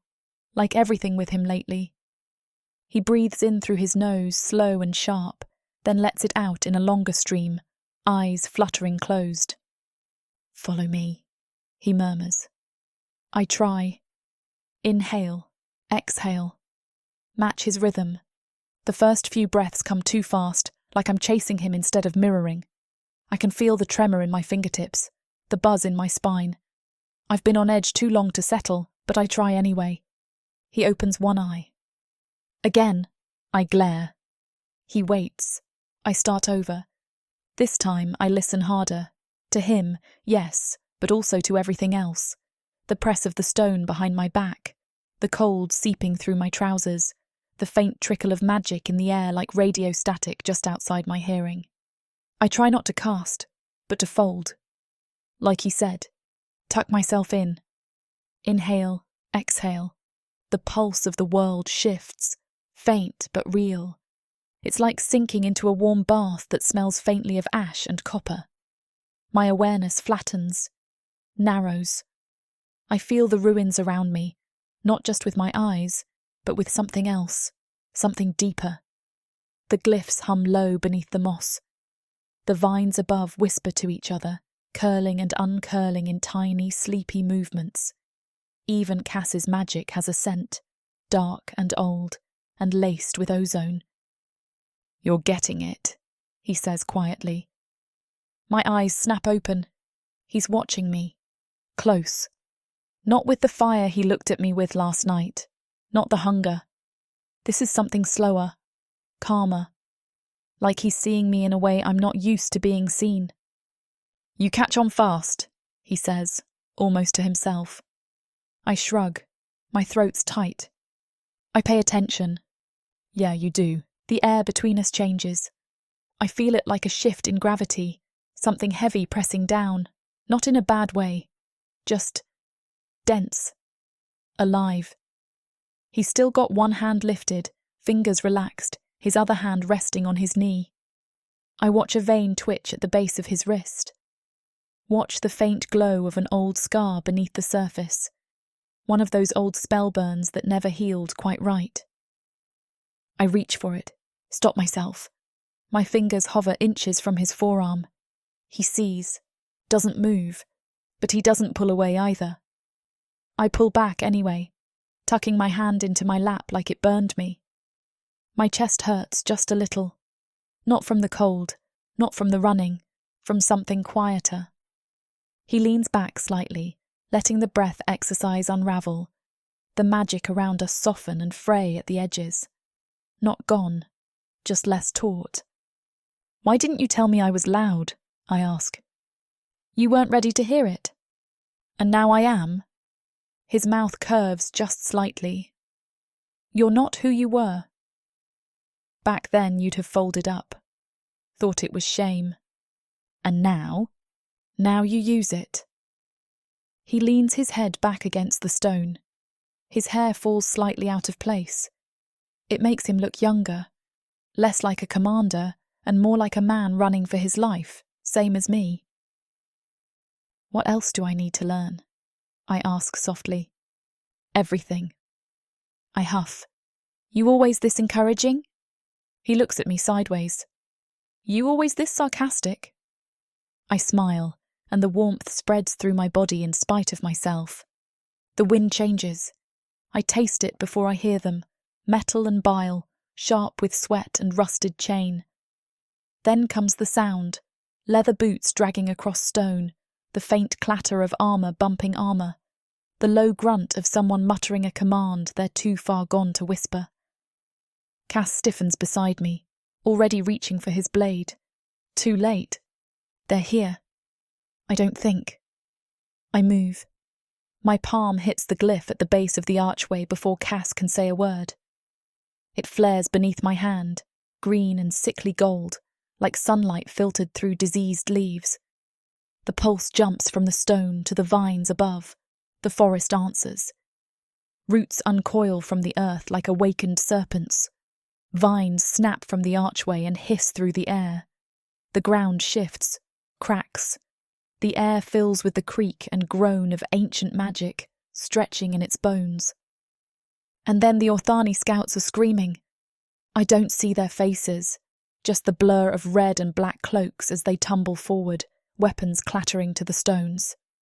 One falls face first into the roots, which twist around his torso and yank. Another trips backward, his foot yanked out from under him by a vine like a whip. They don't see us, but they will. Cass grabs my wrist. "Now!" We bolt. The world narrows to the slap of our boots on stone, the rush of wind against my cheeks, the way Cass's hand tightens around mine like he's afraid I'll vanish if he lets go. I stumble once, nearly twist my ankle on a jut of rubble, but I catch myself and push harder. The forest slams into us. It's thick and wild, the kind of dark that swallows torches whole. Branches rake my arms, twigs snap underfoot. Something living brushes my leg. I don't look to see what. Behind us the ruins disappear, the scouts' shouts muffled by distance and magic still crackling like static. We don't slow, my lungs burn, my calves scream. Cass leads, ducking under a low bough and vaulting over a tangle of roots. I follow, breath hitching, vision tunnelling. The wind tears through my hair, slaps tears from the corners of my eyes. Every heartbeat thuds like a war drum inside my chest. Can't stop. I won't. I'm not some prisoner being dragged. I'm not dead weight. I'm not baggage. I'm with him, and I'm running just as fast. When the trees finally thin, when the moss gives way to dry pine needles and scattered stones, when we stop, chests heaving, knees trembling, I realise something. I'm chasing him, and for once, I'm not afraid of being left behind. Cass spins, his eyes scanning the trees behind us. One hand still on his blade. The other curls slightly, as if he's holding magic there just beneath his skin. I brace a hand on my thigh, trying to get air into my lungs. "Are we clear?" I ask between gasps. He doesn't answer right away. His eyes meet mine, and for a beat, just one, his expression shifts. It's quick, nearly hidden, but I catch it. Not awe, not exactly, but something like it. A glimmer of surprise, recognition, maybe even pride. Like he just realised I'm not who he thought I was when this started. Not the girl from the cell, not the student or the weapon. Me. His jaw twitches, then he nods once. We're clear. I nod too. My breath is steadier now. My legs still feel like jelly, but there's a fire in my blood that wasn't there before. I look down at my palm, The glyph burn is faint, glowing under my skin like an afterimage. Kaz follows my gaze. You used it well. I didn't ask. You didn't have to. I lift my chin. They were going to find us. I know. I wasn't going to let them. His lips part, just slightly, then close again. He's quiet for a moment before he says, You moved fast. You taught me to. Not that fast. I shrug. Try to hide the heat in my cheeks by stepping past him, brushing dirt from my sleeves. Maybe I'm just a fast learner. He huffs. Maybe. There's no mocking in it. Just something close to respect. I glance at him again. His face is still hard, battle-readied and unreadable. But the way he looks at me now, it's not pity, not concern. It's closer to recognition. And something else. Something fragile. Something I don't have a name for yet. We keep walking. The sun begins to set, casting gold and ash across the treetops. The air turns colder. The world grows quieter again. But I can still feel that moment between us like a thread of warmth knotted between our ribs.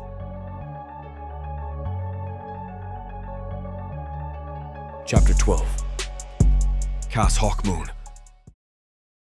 The fire crackles low, too low.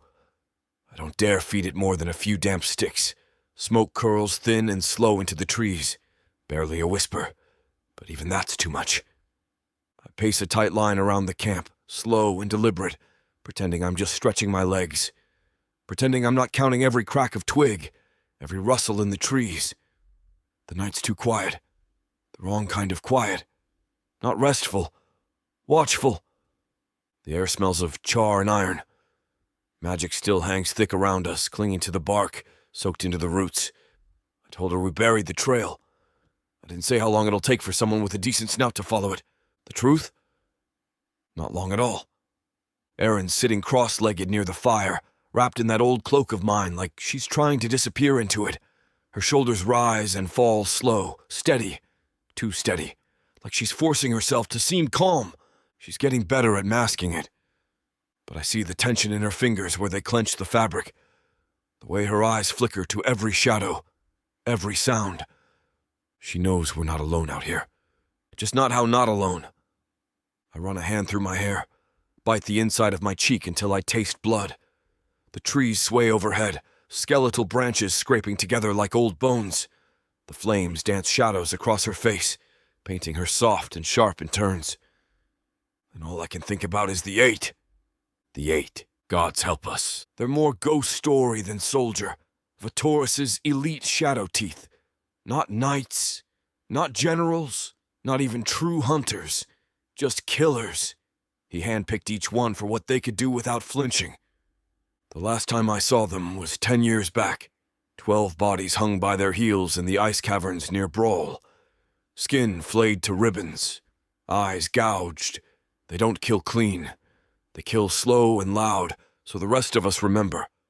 I remember. And if they're coming now, it's because Vatoris wants to make a point. Because he doesn't just want Erin dead. He wants her broken first. I stare out into the dark beyond the firelight. The path we carved through the wild sponse still visible if you know how to look. Singed moss. Disturbed glyphs. That echo of unspooled energy vibrating beneath the earth. We weren't subtle. We didn't have the time to be. We should have gone north. We should have doubled back. Too late now. Behind me, the fire snaps. Erin shifts. You're pacing, she says, voice soft, half lost in the crackle. I always pace. You only do it when you're thinking too hard. I don't answer. She waits a beat. Cass. I stop. Turn. Her face is open in that maddening way it gets, like she's trying to hand me something raw and true and expects me to hold it without breaking it. Talk to me, she says. I want to. I want to tell her everything. The scent of copper in the wind. The way the birds stopped singing 20 minutes ago. The runes I found etched into a stone near the last stream. Markings of the 8, left behind as a warning or maybe a promise. I can't let panic settle in her, not when she's finally starting to find her footing. Instead, I say, "I'm thinking about supplies." She doesn't believe me. Of course she doesn't. Her eyes narrow a little, then drop back to the fire. I turn away again, hand resting on the hilt of my blade. It's warm beneath my fingers. Always is when it's fed recently. The black fire it holds doesn't sleep easy. Neither do I. I take another slow lap around the edge of our clearing. Just outside the reach of the firelight, the forest pulses like it's breathing. Damp leaves, slippery moss, the crunch of pine needles under my boots like snapping bones. I remember a camp like this once. Another forest, another night. We were young, still new to Vatoris's court. The Eight hadn't been fully formed yet. Just whispers, rumors. Back then, there were 9 of us. The Iron Company, we called ourselves. All eager, all dangerous, all too stupid to know what we were signing up for. We drank poison like wine and thought it made us invincible. I can still hear Kareth's laugh, low and scratchy, when he told us the king had plans for us. That was before the purge, before we learned what it meant to be chosen. I still see their faces in the flames sometimes. Kareth, Murine, Vos. Dead, dead and worse than dead. I thought I'd left that part of me behind when I built my tower, when I took her in. But nothing ever stays buried out here. I glance back at Erin. She's watching me. And for a moment, I think she might say something. Press again. But she just shifts closer to the fire, eyes reflecting the flicker like molten glass. If the Eight find us, she won't get a second to run. They'll go for her first, take her apart piece by piece, and Vatoris will watch. Maybe even thank me for delivering her so far along. I clench my fists, feel the magic stir, oily and angry, just under my skin. I won't let that happen. Not to her. Not again. She's finally asleep. Not deeply. Her breath catches every now and then like she's chasing something in a dream, but enough that the tension's drained from her face.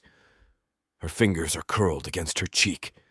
She's still wrapped in my cloak, the collar tugged up to her chin like a makeshift shield. I stay where I am.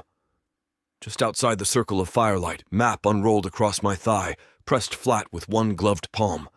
The parchment is worn thin in places, fraying at the edges, water-stained from years of use. My eyes trace the ink like it's a wound. We're here, barely over the Pyrthos line. An old smuggler's trail tucked between 2 converging ridges, obscured by bramble and collapsed stone. The kind of path even birds avoid. We'll rest here tonight, and then move again. If we're lucky. I tilt the map toward the firelight, watching the shadows dance across the borders. It's only a line on paper, but I feel it under my skin. This land's different, older, less watched, but not safer. Pyrthos doesn't answer to Orthani law, but the Eight don't give a damn about borders. Never have. They're out there. I know it in my bones. They move fast and worse. They move quiet, faster than any patrol, deadlier than any assassin. I've seen the work they leave behind. I've smelled it, what's left when they sweep through a place like a scythe through wheat. It wasn't long ago, not really. My fingers tighten around the map. It was a rebel camp tucked along the western rise, maybe 6 days from Orthani proper. A rogue mage cell, some idealist nonsense about freedom from royal magic governance. I knew some of them, not well, but enough. They were wardsmiths, barrier experts. One of them, Thalen, could bend space between sigils. Built pocket loops out of starlight and iron. I'd studied with him, once, back before Vatoris made me useful. They had protections even I couldn't crack easily. Didn't matter. The Eight walked through it like smoke. I arrived late, hours after, under cover of darkness and a borrowed veil. The stench hit me first. Iron, bile, charred meat. Spells unraveled mid-cast, still hung in the air, buzzing like angry wasps. Bodies had been torn apart, then arranged. That's what they do. They arrange.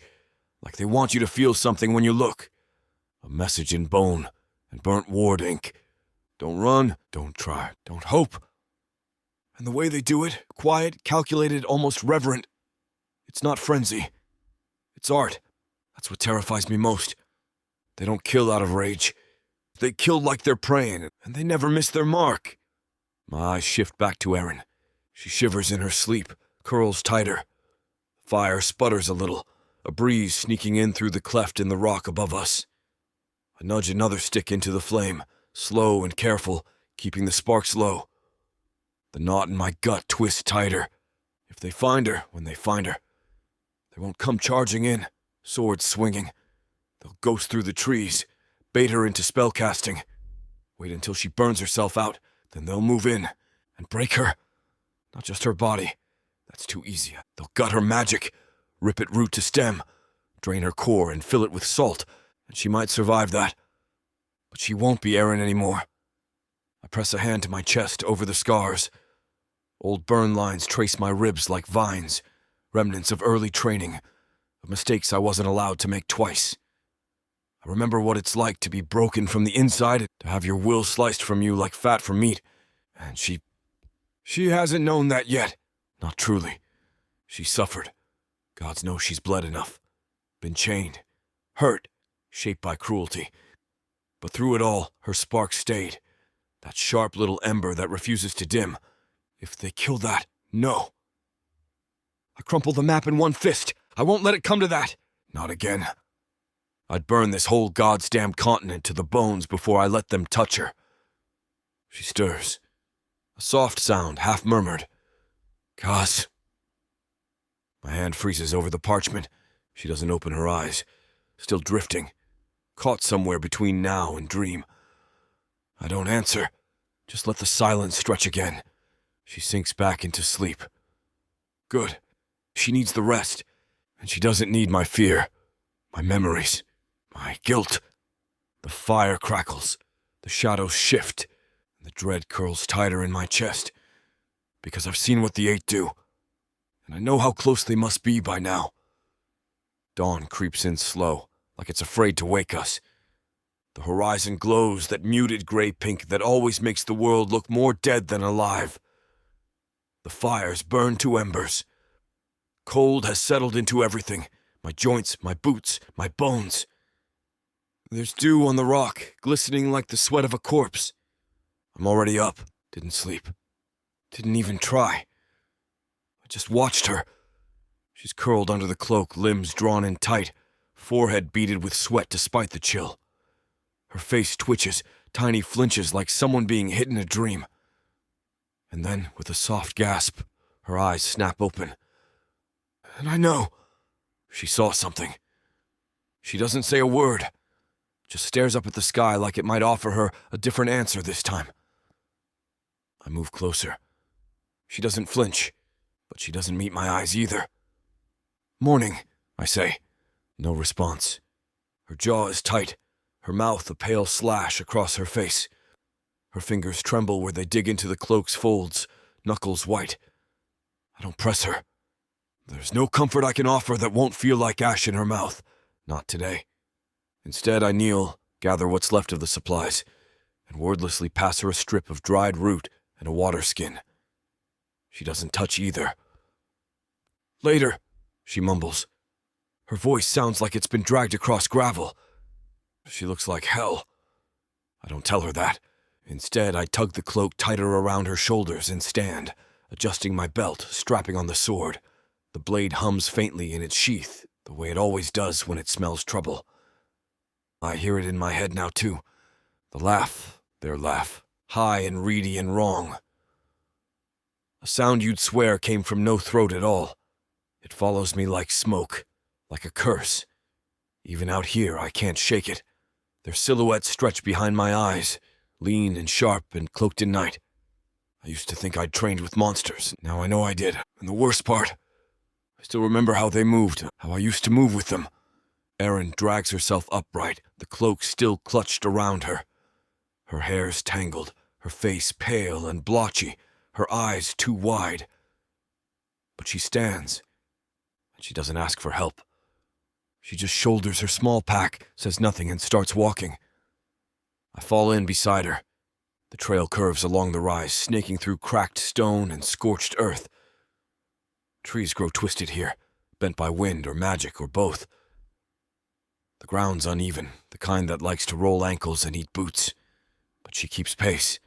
Her silence isn't passive. It's armor. I recognize it. I've worn it too. Still, I keep checking her peripheral, watching how she moves, how she holds herself. She's not limping, but she's slower today, like the weight of her thoughts is pulling her into the dirt. We walk, an hour, maybe more. No words. Just the scrape of boots, the call of distant crows, and that sound in my head. Them, whispering through the trees. Finally, she breaks the silence. I dreamed of the chain room. Her voice is flat, empty. I glance over. She doesn't look at me. I was back in it, she says. Same floor, same bloodstains. But the chains were made of smoke. And when I touched them, they screamed. My stomach knots. She exhales hard. They screamed like me. I want to say something, anything. But what? That I'm sorry? That I've had the same dream, with her scream echoing off cold stone walls? She pulls the cloak tighter.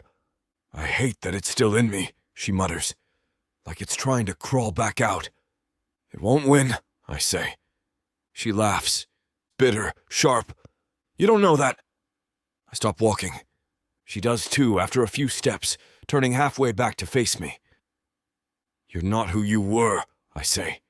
Neither are you, she shoots back. We stand there, wind teasing through the trees, the path behind us already vanishing into morning haze. You know they're coming, she says. I nod. You feel it? Yes, she swallows. Her throat bobs. And you're still here. Of course I am. She blinks fast, like she's pushing something back. Then she starts walking again, a little faster this time. I let her, because I think if I follow, if I stay in step long enough, she might believe I'm not going anywhere. Might believe I'll stay until the very end, even if the 8 come. Even if everything burns, I won't let her face it alone. Chapter 13. Erin. My throat clenches as we step through the gate. The stone here is different, warmer. The flags that flap overhead don't bear the iron sigils of Orthani lords. They're woven cloth, layered with silks and soft dyes. Colours bloom in the air. Indigo, amber, emerald. It's almost dizzying. I blink, and the world shifts. This is Pyrthos. I've heard stories of dignitaries and markets, of scholars and open feasts under starlit skies. Never felt them, not until now. This place, this bustling fortress camp, is alive. Just beyond the walls, a line of tents stretches into rolling fields. Men and women, free, not shackled, carry baskets of bread and stew, negotiating with soldiers who accept coin in return. Not chains. Coin. I stare. A woman, middle-aged, with a wide, rough-hewn face, laughs as she hands a child a copper piece. He grins, too proud to count it. Then he's off, weaving between tents, the child's laughter echoing soft and clear, not shrill or broken. It echoes in my chest. It's a sound I thought I'd forgotten existed. Stench of smoke grips my hair. A scent too familiar. Burnt offerings, magic residue, the hum of wards near the gates. I inhale, and suddenly I can't breathe around that smell anymore. So I try to focus on everything else. Like the way the guard captain bows to us as we pass. Bows. Not a pretense. Real respect. I swallow on dry throat. Cass approaches from behind. He looks as taut as a bowstring, but his eyes are softer here. Something less hungry tickles in the corners. I catch it, hoping. As we cross the courtyard, phalanxes, local levy troops, march into formation, their armour burnished and their shields polished. No rust, no scars, no desperation. I exhale. This isn't war, not yet. Cass and I reach a tent larger than most, blue banner overhead, fringed in silver. Flames from a brazier under a smoky hood cast rippling light over tables carved with maps and goblets. A man stands there, not in armour, but court robes of midnight velvet. His eyes are sharp framed by a face carved sharp as flint, but he steps toward me with a slower grace than I expected. "Queen Ilaris sends her welcome," he says. His voice is rich, low, no accent I can place. I bow, a little uneven, but not from fear, from relief. He gestures to a bench beside the brazier. "Warm yourself?" I do. The heat hits my fingers. It's a touch I didn't even realise I needed. More servants arrive carrying jugs of cider warm with spices. I take a cup. The first sip is hot, sweet, and everything close to God era in the back of my throat flares alive. I swallow again. I can't remember what being treated like a human feels like. Not a prize, not a weapon, not a beast in a gilded cage. The guard captain, an elderly man with silver hair and kind eyes, returns with documents and offers them to Cass. I watch Cass flatten them gently, and I realise how safe he must feel to be so gentle. He nods once. The captain bows again, clears his throat and says, "I'll send word that you'll remain here." His voice softens when he looks at me. "You're safe, at least for now."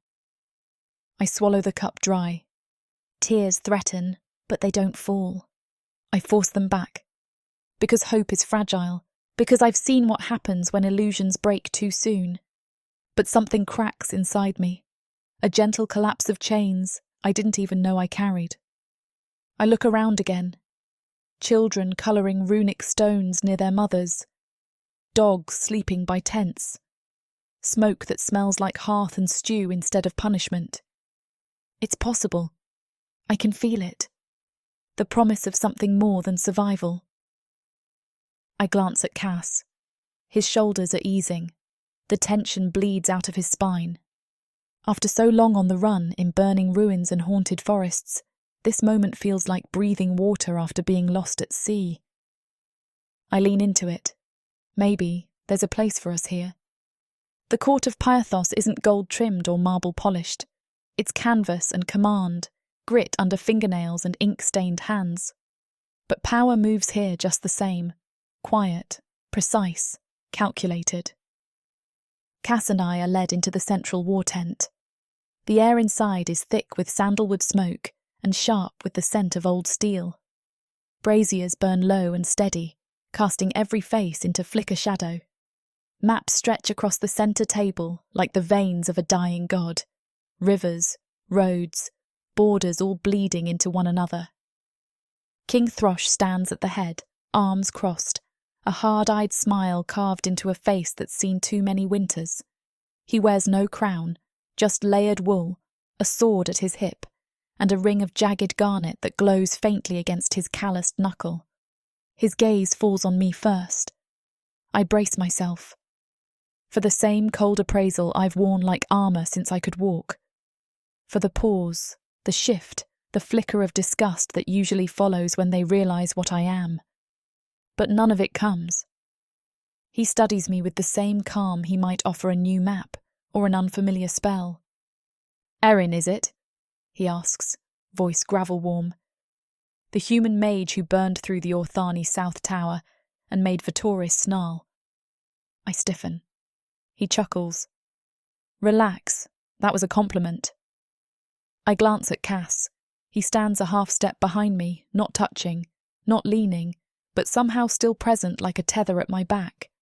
His eyes flick around the tent, marking everyone, measuring their intentions. "Come," Throsh says, gesturing to a seat across from him. I don't bite. That's more Vitoris's thing. I sit. And suddenly I feel every scar on my body, every lash, every old iron memory crawling up from under my skin. Throsh watches me. Not with pity, not with condescension, just curiosity. So, he says, leaning forward, what exactly do you want? It's not a question I expected. I falter. I dash. She wants to live, Cass says from behind me, without being hunted. Throsh tilts his head. That all? No, I blurt. That's not all. He raises one eyebrow. I want to matter, I say, voice sharper now, not just survive. I want to choose who I am. I want to build something that isn't made of chains or shadows or someone else's permission. A beat of silence. Then Throsh laughs. Not cruelly, not mockingly. A deep, full laugh that echoes off the canvas.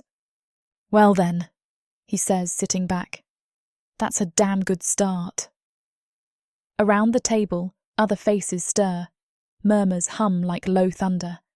I spot a woman in dark red armour narrow her eyes, and a man with inked sigils across his jaw lean toward a scribe. The court's wheel has begun to turn. I feel it. Whispers crawl through the corners like spiders, hopes, fears, a few grudges, old and sharp-edged. Cass said Perthos wasn't like Orthani, but politics is still politics. Here it's just dressed in rougher cloth. Throsh nods at me again. You'll stay under protection for now. Learn the land. Speak with our mages. I've no doubt they'll want to see what you can do. My stomach clenches. I nod anyway. He turns to Cass, expression cooling just a shade. And you, Shadow Lord. You're a hard man to read. Cass bows slightly. That's by design.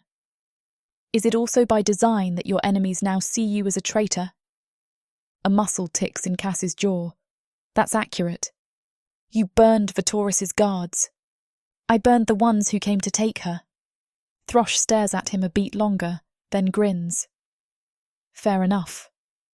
The conversation shifts. Advisors lean in.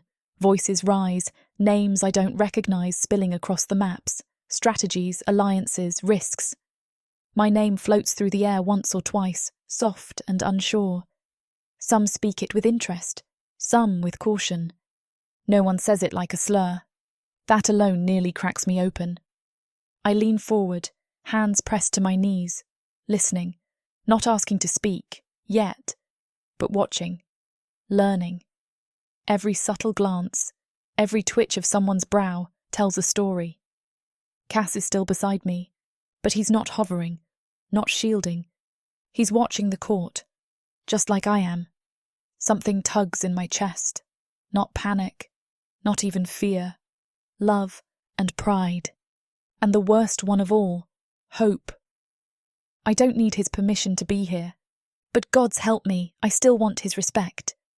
I glance sideways at him. His profile is all edges and shadow, the long line of his throat tense with thought. He catches me watching but says nothing, just nods once, and it lands heavier than 1,000 words. The room quiets when Throsh finally leans back, resting his arms over the edges of his chair, like a king settling into a judgment. You've both stirred fire and fury from Orthani, he says, his voice carrying more weight now. There's value in that. My skin prickles, but there's also risk. He lets the word hang there like smoke after a fire. I sit straighter. I won't flinch. Not now. Throsh eyes Kaz, then shifts that unflinching gaze to me. So I'll make this plain. He folds his hands. You may stay here, under my protection. Officially, as a foreign magic apprentice under Lord Casvin's instruction. Unofficially. He pauses. I hold my breath. You'll be considered his consort. The word lands in the pit of my stomach like a rock. Consort. My first instinct is revulsion. It tastes metallic in my throat, like I've bitten my own tongue. That word, in Orthani, meant possession. It meant collars disguised as gold and chains hidden beneath silks. I've seen what they do to girls branded with that title. I've worn the shadows of those bindings. My hands tremble where they rest on my thighs. I press them into the fabric, willing them still. My jaw tightens. Cass doesn't speak. I risk a glance at him. He's watching me, not Throsh, me. And his expression isn't cold or commanding or even surprised. It's careful, open. As if he's letting me decide whether to burn this entire offer to the ground. And for some damn reason, that makes my throat ache more than anything. You'll be safe, Throsh adds, voice quieter now. This is how we wrap you in our laws. This is how we make sure Vatoris can't touch you, without starting a war he can't afford. My head spins. I know what's really being said. She stays, but she must belong to someone. Cass could argue. He could bargain for another title. Claim me as a scholar, a refugee. But the silence stretches, and I understand. He won't make this choice for me. I swallow and nod. It's not submission. It's survival. And for the first time in my life, I get to choose what that means. All right, I say, voice raw but steady. Consort, apprentice, both. Throsh raises his brows but doesn't question it. Very well. I don't look at Cass. Not yet. I stare straight ahead, forcing air through my lungs, trying to calm the stampede inside my chest. Everything feels like it's trembling under my skin. The old rage, the fear, the shadow of a collar that isn't there anymore. Then Cass shifts beside me. His hand brushes mine. Not a full touch, just the whisper of contact. And I turn. He meets my eyes. There's no triumph in his expression. No possession. Just a quiet, unspoken understanding. We are not back in the tower. We are not behind locked doors or under Orthani watch. No chains, no rolls carved into skin. This time, if I am bound, it's by choice. And that... Gods, that's everything. He nods, once. My throat tightens so fast I nearly choke on it. But I don't cry. Not here. Not in front of these men and their maps and their history books. I just sit a little straighter. And I realise something I haven't dared feel in months. I belong, not as a captive, not as a curiosity, but as someone who matters. Later, after the council disperses, Throsh calls for wine and sends word to prepare quarters for us, separate but within shouting distance. Apparently consorts aren't expected to share a tent. My lip twitches. Cass waits until we're alone before he says anything. Erin, I turn to him. I didn't want that title for you. I know. If there had been another... I cut him off with a small shake of my head. I chose it. He watches me. His eyes are darker here, the brazier catching flecks of bronze in them I hadn't noticed before. I meant what I said, I add. I'm more than what they made me. And I'll prove it. His mouth presses into a line, and for a moment I see something flicker across his face. Pride, maybe, or grief, or some twisted, impossible knot of both. You already have, he murmurs. It shouldn't mean as much as it does, but gods, it does. Chapter 14. Cass Hawkmoon. The air hums with magic. Even before I step onto the edge of the training grounds, I feel it, pulsing underfoot, twisting in the wind. Pirthos's mages have been working spells here for hours, but this is different. It's hers. Erin stands in the heart of the arena, hair tied back in a rough braid, boots scuffed, knuckles scraped. Sweat gleams on her collarbone like jewels. Her back is to me, but I can read her like a sigil now. Shoulders locked tight, hands curled open at her sides, brimming with controlled fire. A challenge match. 4 battle mages, 1 human. And gods above, she's winning. A gout of force magic erupts from her palm. Not wild, not desperate like it used to be. Directed. It curls midair, slams into the stone barrier, a heartbeat before her opponent can finish his spell. Dust explodes. The crowd around the pit stirs, murmurs, low whistles, a few startled claps. She turns to face the next mage. He's bigger, older, dark elf, braided hair tight against his scalp, a ring of charms jangling at his hip. He grins like he's already won. She doesn't flinch. I feel it then, like a current under skin. Her power isn't just raw anymore, it's trained. It's hers. The next spell is fast, too fast for the crowd to follow. A shadow weave, cleverly layered, meant to distort her vision and turn her steps against her. Classic battlefield trick. She steps into it, then sidesteps. Her foot finds the edge of the trick weave like she saw it, like she knew. The mage blinks. Too late.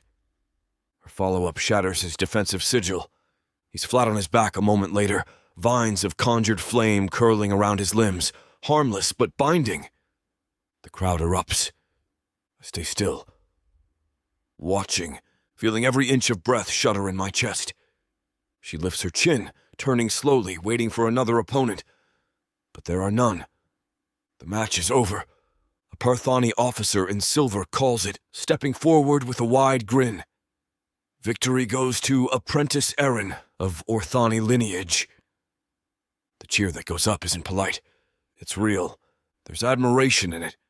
And something more dangerous, recognition. Rival battle mages shift in their seats. Some lean in to speak. Others frown. A few leave, too proud to acknowledge what they've seen. But most stay, watching her like they don't know where to put her in the court's hierarchy now. She's not a pet. Not a project. Not even just a survivor. She's a threat. She's a contender. And she looks lost. Even with dust still swirling around her boots and victory wrapped around her shoulders, she stares like she doesn't know what to do with this moment. Her hands twitch, habit, instinct, like waiting for someone to snatch it away. My chest tightens. I take a step forward, then stop. Let her have it. She deserves it. Erin breathes slow, deep. Her shoulders rise and fall, and for a second she closes her eyes. When she opens them again, she's steadier, not whole, not unscarred, but standing tall. The silver officer bows slightly. Your control is exceptional, unorthodox, but effective. She nods. No words, just a slow, stunned kind of acknowledgement. I remain by the pillar. Let her stand alone in the center of it all. I feel every urge to reach for her, to steady her, to shield her, crawl up my spine like a storm of ghosts. She's not mine to shield, not anymore, and still, gods help me, I want to. The crowd begins to break. Kasvin, they whisper, the fallen Shadow Lord with the human consort. They say it with fear, with fascination, but not dismissal. We matter now. She matters. When the arena empties, I make my way down. She turns before I get close. You watched? I nod. You didn't say anything. You didn't need me to. She searches my face. Did I do it right? That damn question. That damn ache behind it. You held your own against elite mages, I say.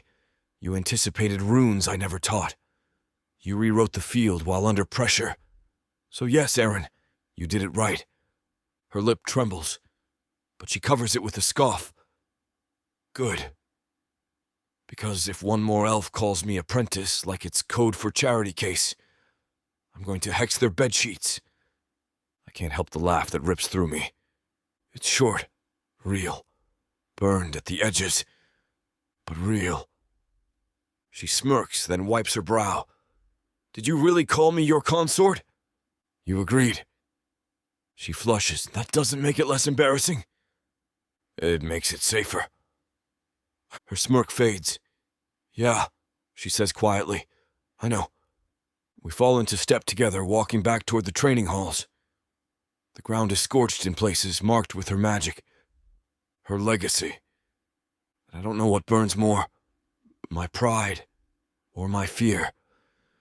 Because this thing between us, this growing thing, is made of fire and choice, and all the dangerous possibilities neither of us dares name.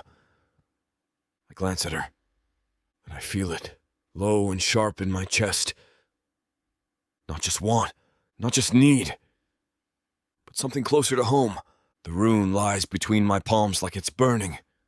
dark steel etched in both my hand and hers, shaped with care and sleepless hours in the old smith's ward, tucked beneath the Parathani towers. I spent all night on it, imbuing it with focus, clarity, containment, a spell within a symbol, protection, control, connection. I shouldn't have made it, but I did.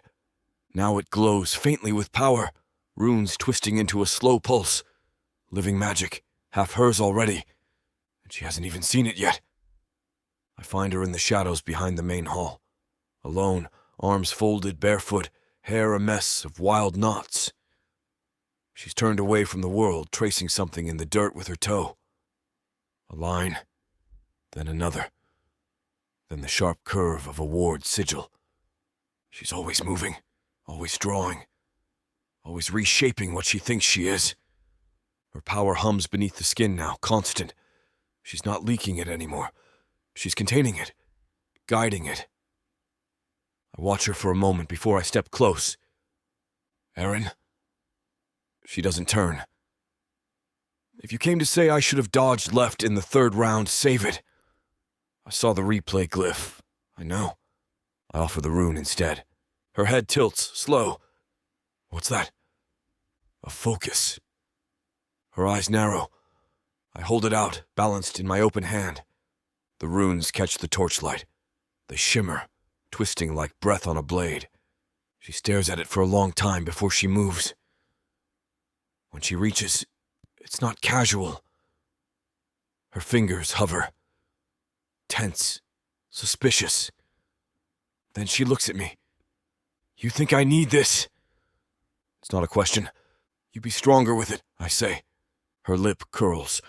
No, be honest, you think I'm too wild, too dangerous, you want me contained. That's not what I said. But it's what you mean.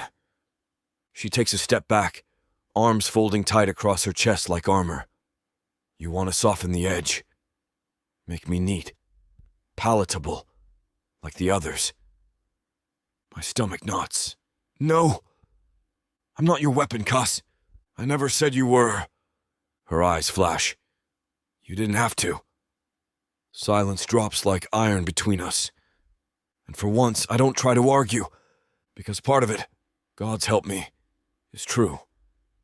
I'm afraid of how far she could go, how fast, of the way her power is growing by the day, wildfire and storm surge. And worse than that, I'm afraid of how I feel watching her. I close my hand around the rune.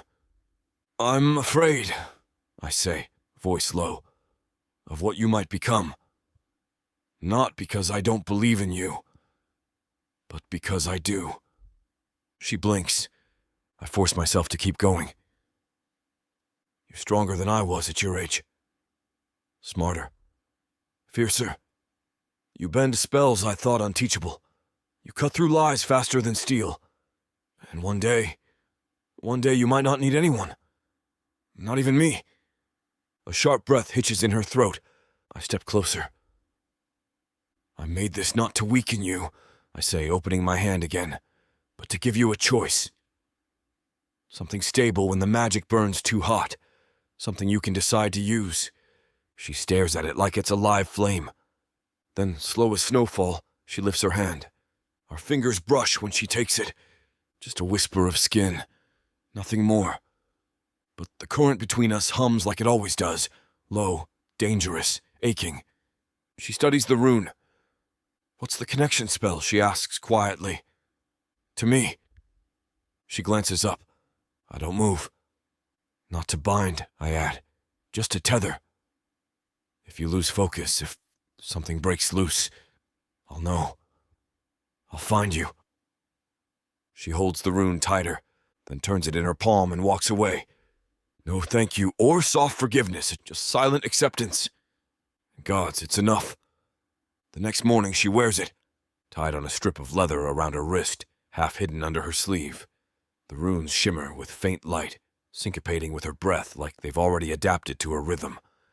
She doesn't mention it when she sees me, but I feel it. When she steps into the arena again, something has shifted. Her stance is tighter, her control sharper. The spells rise like wolves, sleek, fast, precise. She wins again. Not with brute force this time, with balance. And in that moment, watching her raise her hands in that final spell, glyphs burning along her wrist in rhythm with mine, I feel it break open in my chest. Pride, and something older, deeper, something that glows. The stars above us are liars, and I made them that way. Illusions shimmer across the ceiling, constellations that don't exist, forged from memory and spellwork, each one twinkling in deliberate patterns I etched by hand hours ago while she was on the training grounds. A gift, a distraction, a comfort. She doesn't ask if they're real when she walks in. Just tilts her head back, lips parted slightly like they've stolen her breath.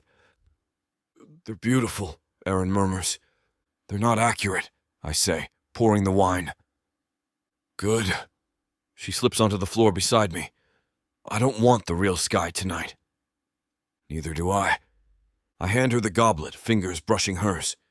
Warmth, barely a touch, shoots up my wrist like flame trailing oil. She sips. Crimson wine stains her mouth. She licks it away absent-mindedly, eyes still tilted toward the false heavens. It hits her fast. Parthenai vintages are stronger than Orthani ones, richer, soaked in duskberries and ash roots. This one has a hint of smoke.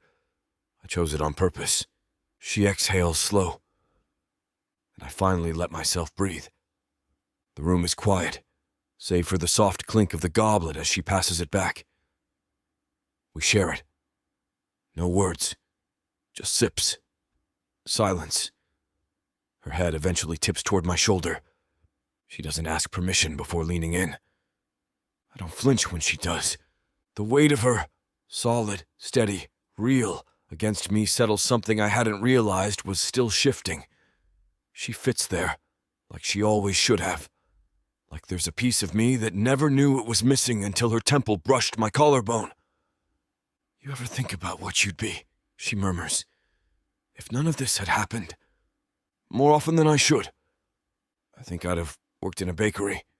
I smile. "No, you wouldn't." "Why not?" "You'd have started an uprising over bread rations." She snorts, shoulder shaking against mine. "Damn right I would have. Bread is a right." I look down. Her profile is soft in the starlight I conjured. Sharp cheekbones dulled by the glow, mouth relaxed, lashes lowering slow. Her braid spills over her shoulder, curling into the crook of her elbow. She's relaxed in a way I rarely see. Not asleep, not armored, just here, present. Gods, she's devastating. "You're quiet," she whispers after a while. "So are you. It makes me nervous." "I know." A beat. She turns her face slightly, cheek brushing my chest. "But not with you." I don't say anything. I can't. My hand lifts without permission, fingers skimming the end of her braid. I trace it, once slow, down to where it curls over the hem of her tunic. She doesn't tense, doesn't shift, just breathes. And God's help me, I want this moment to stretch forever. No battle, no court politics, no blood. Just the sound of her breathing and the glow of false constellations above our heads. "You're not just power," I whisper. My voice catches, softer than I meant. "You're more than that." She doesn't respond. Maybe she's asleep. Maybe she's not. My fingers hover over the braid again. "You're everything." The words feel like blood leaving my body. They float there in the dark, quiet, sharp, terrifying. She stirs, barely, but doesn't open her eyes. Doesn't move away, and that's everything. Chapter 15. Erin. I don't hear him approach, which is saying something. Throsh wears armour like its skin, polished obsidian plates, etched with lion runes and war glory filigree, and still the man moves like smoke through a battlefield. When his hand lifts to my shoulder, I flinch. "Easy," he murmurs. Then he pins the medallion to my sash. Silver, heavy, warm from his palm. At first, I think it's just decoration, some ceremonial scrap to appease a human in their midst. But then I catch the mark etched into the medallion's face, Vorik's horn, the sigil reserved for combat distinction, elite unit honours. A breath sticks sideways in my chest. Throsh gives a nod, nothing more, then steps back into the firelight. His presence alone commands silence, and the moment his gaze sweeps the crowd, the camp bursts into a roar of applause and whooping that nearly knocks me off balance. Drums pick up again. Wine flows. Firelight arcs high into the dark. I don't feel any of it. I only see him. Cass stands across the blaze, half-shadowed under a low-slung tree. No armour tonight, just plain black clothes and his hair loose at his shoulders, a goblet dangling forgotten at his side. And his eyes. Gods, those eyes. They find mine through all the sound and flame like there's no one else here. Something blooms behind my ribs, a feeling sharp as a blade and soft as breath. I should say something, should join the others, raise my goblet, nod, laugh, pretend. But my feet have already turned, my fingers curling against the silver medal as I step backward from the circle. Cass moves at the same time. We meet at the edge of the firelight, where the shadows start whispering like they know our names. I don't say anything. Neither does he. But when I walk, he follows, and when I slip between the trees, his presence tugs along just behind me like a second heartbeat. The woods beyond the camp are wet with dew. The firelight behind us casts long flickers over bark and vine, turning every branch into a clawed silhouette. But I'm not afraid. Not with him near. We stop at a river bend where moss coats the rocks and the water runs cold and clear. A hush hangs in the air, broken only by the distant pulse of drums and the slap of water over stone. I crouch and dip my fingers into the current. "Do you know what this means?" I murmur. Behind me, Cass leans against a tree, arms crossed. "The medallion?" "It's more than that. It's..." I trail off, fingers tightening. They've never given it to a human before. I know. The silence stretches. Then his voice drops softer. "You earned it." I don't know if that's true. I look back over my shoulder. I just didn't want to die. "That's where all power starts," he says. "But you didn't stop there." I turn fully now, the cold sting of river water clinging to my skin. The firelight from camp barely reaches this far, but moonlight spills in through the trees, silvering his face. He looks older here, tired, and somehow more real than ever. "I saw your face across the fire," I say.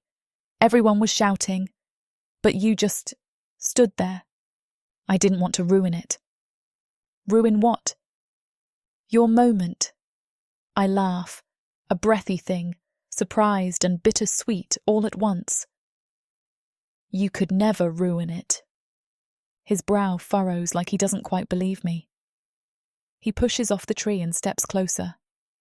The space between us shrinks to nothing, just moss and breath and memory. "I thought I'd feel proud," I whisper, "or relieved. But all I could think was, did you see? Did you see me, Cass?" "I saw everything." I swallow hard. There are words clawing at the back of my throat, thick with heat and fear and want. But I can't make them come out clean. Instead, I press my hand over the medallion on my sash. The metal is cool now, steady. "Does this mean I belong?" I ask. His hand lifts, hesitant, then steadies. He presses his palm over mine, over the medal.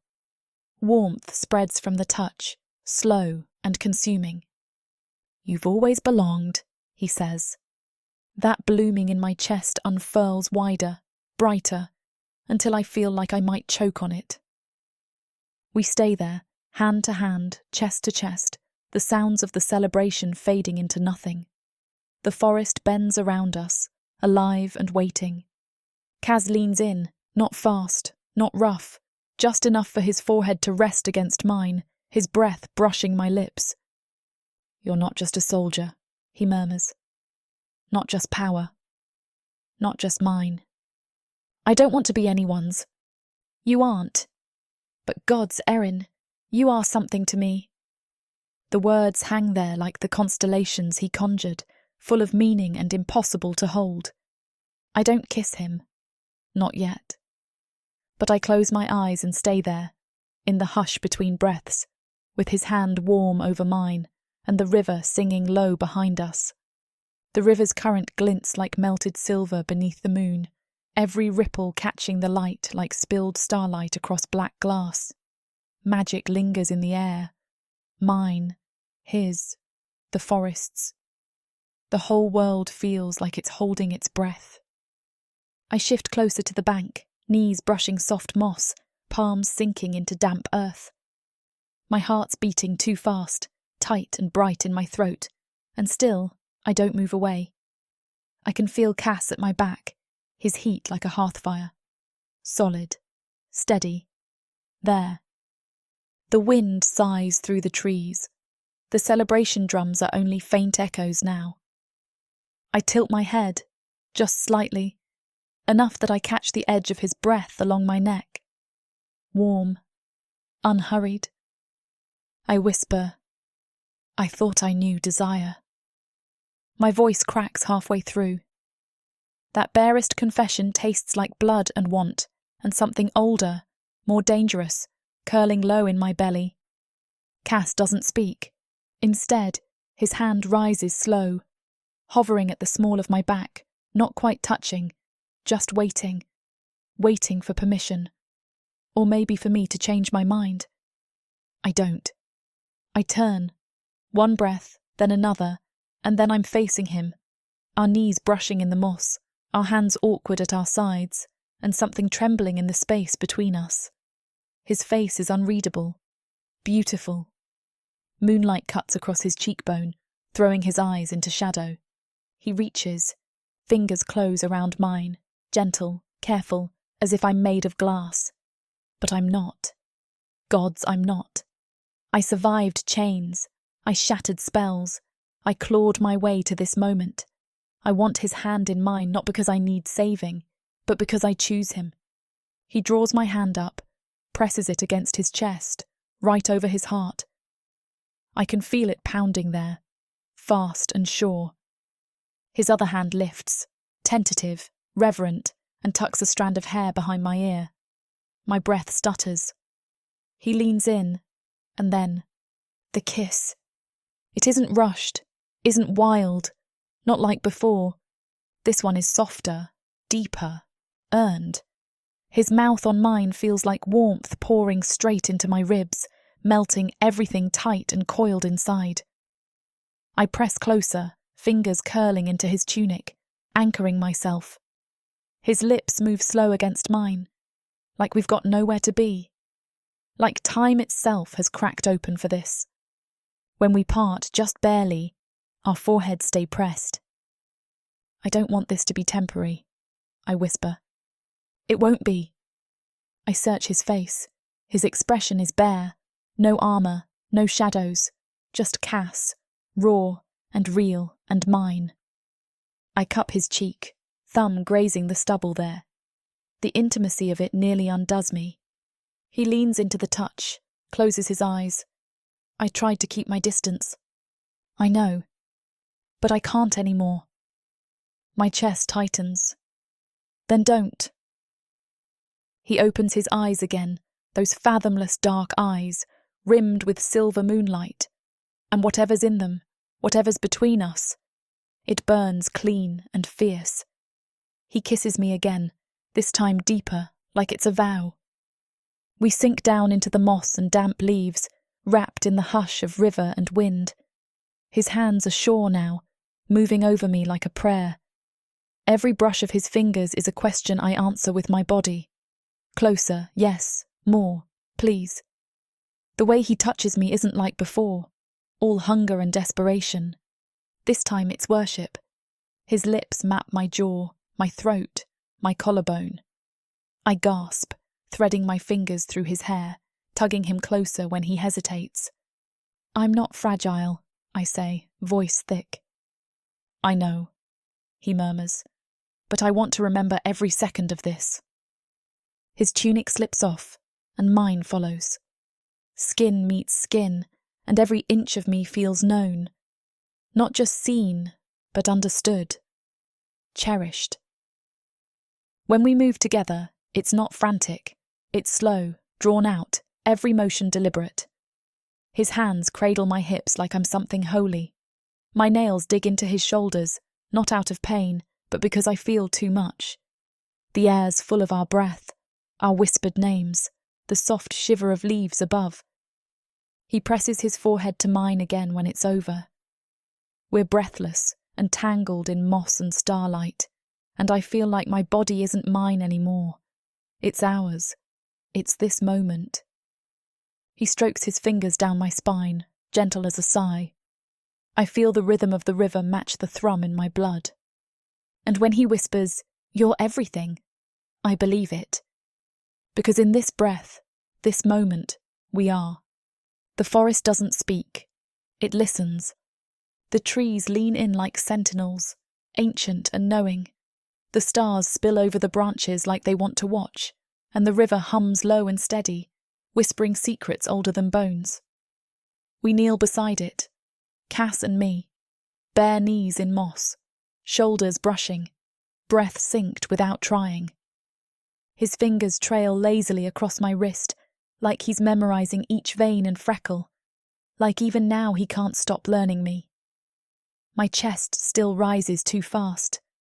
My throat still aches from everything I couldn't say before. But now there's no need to talk. Not until he does. "There's a spell," he murmurs. His voice is barely above the wind, but it cuts through the hush of the woods like it was meant to live here. I turn my head just slightly, watching him in profile. The sharp lines of his jaw softened in moonlight, the dark lashes shadowing eyes I know better than my own reflection. "A spell?" I echo. "A binding," he says. "Older than the Orthani.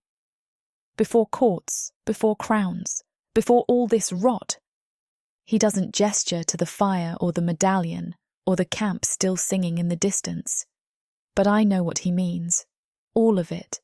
The war, the blood, the damn weight of things. He keeps his gaze fixed on the river, like if he looks at me he'll break something sacred between us. "It was used by lovers who had no nation," he says. "No name.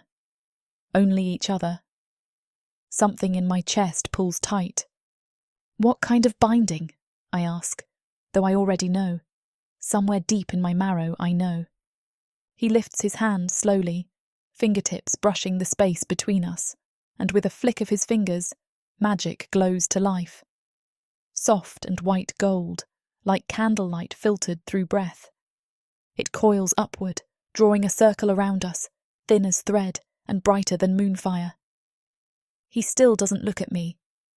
"It ties soul to soul," he says. "Not forever. Not by force. It only holds while the love does." I can barely breathe. My pulse trips over itself, banging around inside my ribs like it wants to leap straight into his hands. "Would you do it with me?" I whisper, voice raw and low and probably broken in every damn way. Cass doesn't answer right away. Instead, he turns to me, and in his eyes, I see it. Not just yes. Not just love. But a kind of knowing. An acknowledgement of everything we've clawed through to get here. Every bruise. Every lie. Every time he pulled me from the dark, and every time I shoved back. He reaches out. His palm finds mine. And then he says, quiet as a spell itself, "I already have." My breath catches. The river rushes louder. The wind stirs the branches overhead, shaking starlight loose onto our shoulders.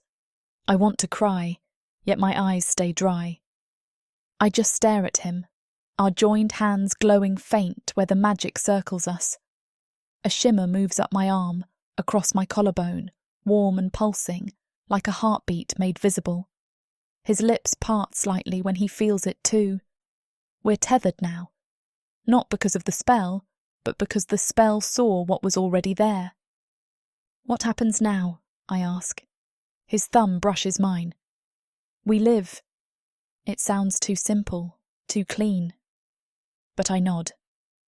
I want to choose it. I murmur. You just did. The weight of the world doesn't lift, but it shifts, tilts, realigns. And for the first time since I can remember, I feel like maybe I'm not bracing for pain. Maybe I'm building something. A home, a future, love, forged in fire. Not perfect, not easy, but ours. I shift closer, resting my head on his shoulder.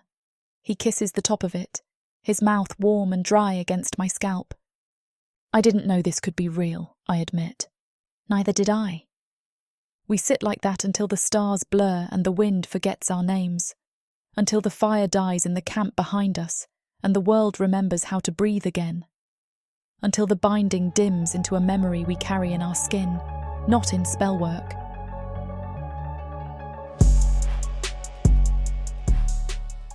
This huge orc brings out the animal in me.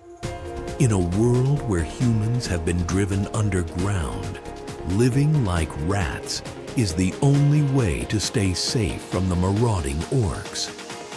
All my life, my only job has been to make sure I have enough to eat. These orcs of the Burning Sun clan will vow to keep their human mates safe. There is a nobleness to these giant savages, alpha male warriors who will protect their women at all costs. Get this complete series of books following the Burning Sun clan for 70% off. Each book is a full-length monster romance that features a giant orc with eyes for his beloved, curvy human. Happily ever after guaranteed. Protheka's magic is eternal. This bundle will show you that size really does matter.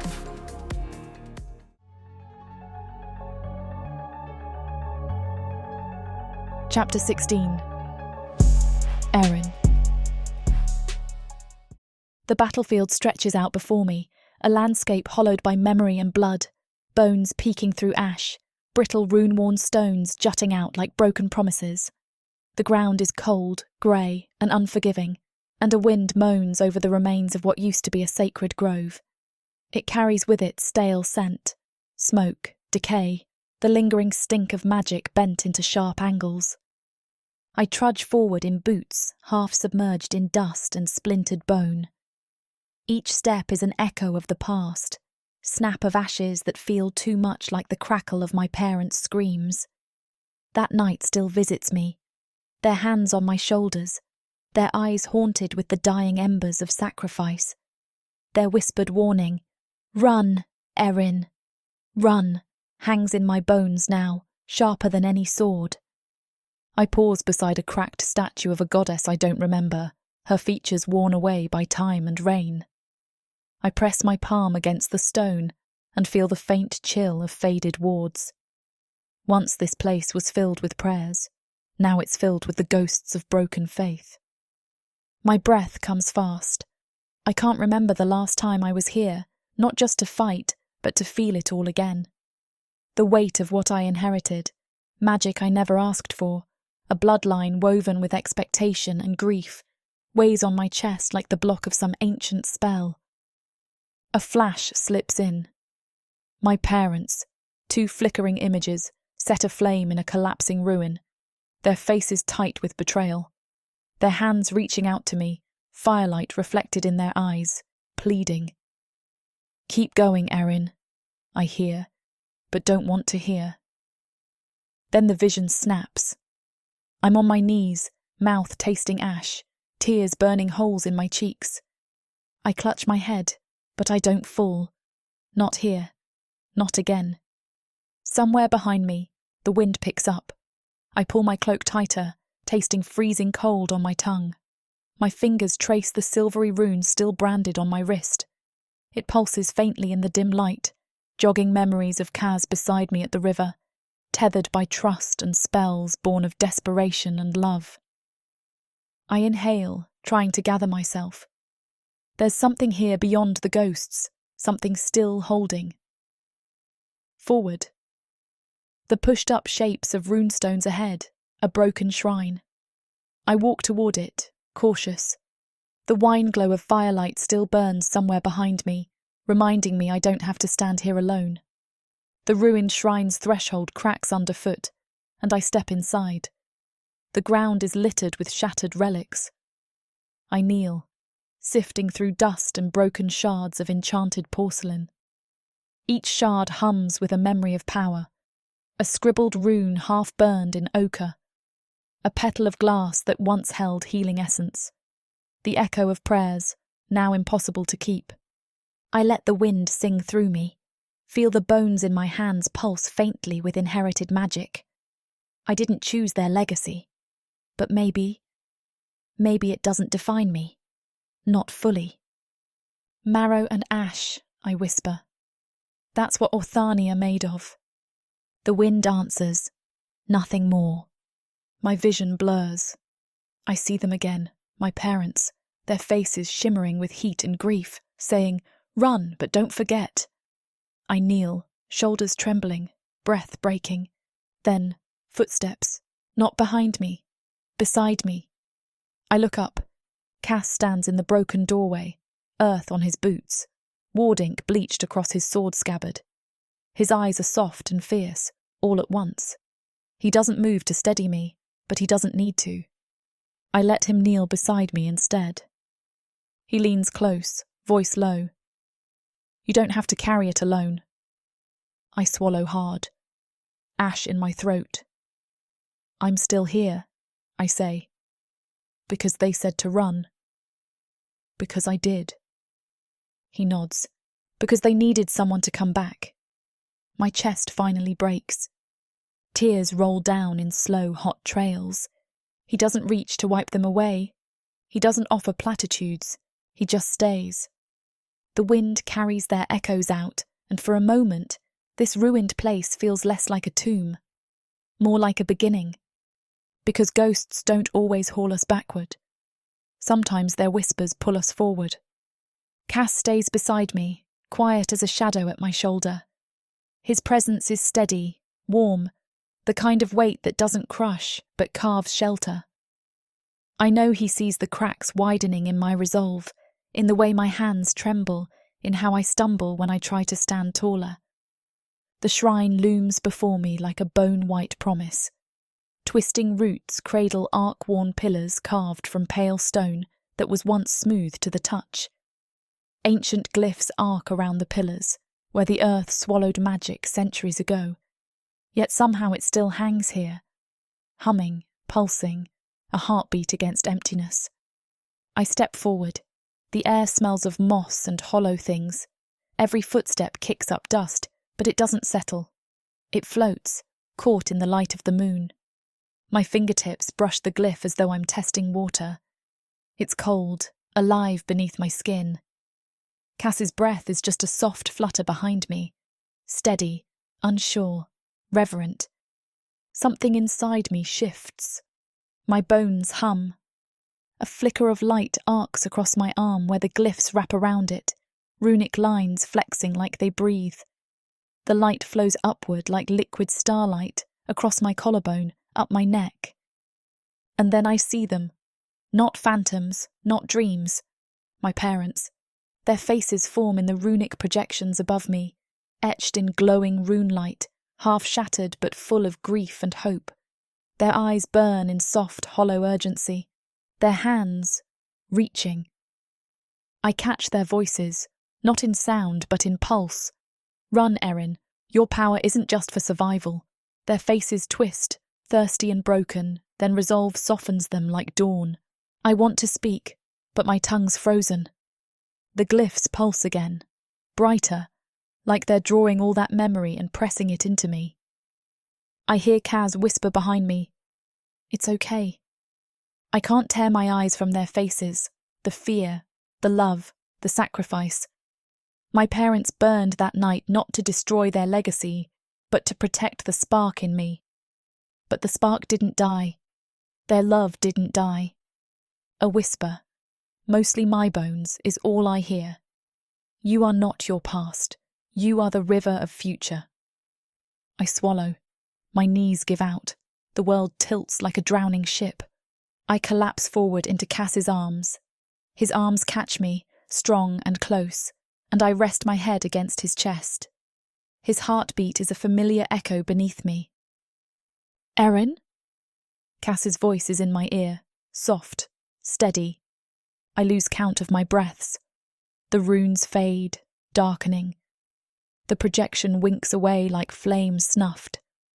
The weight of the moment settles then, in the way grief and love can crack you open until something new grows inside. I try, but words break like glass in my throat. He holds me tighter. The wind through the roots whispers like lullabies. I taste ash and tears, magic and moonlight on my tongue. After a moment, I raise my head. Look at him. His eyes are wide, reflected in starlight and something else. Pride, fear, guilt. Your parents, their power. I trail off, fingers tracing the runes on my wrist that still glow faintly with pulse.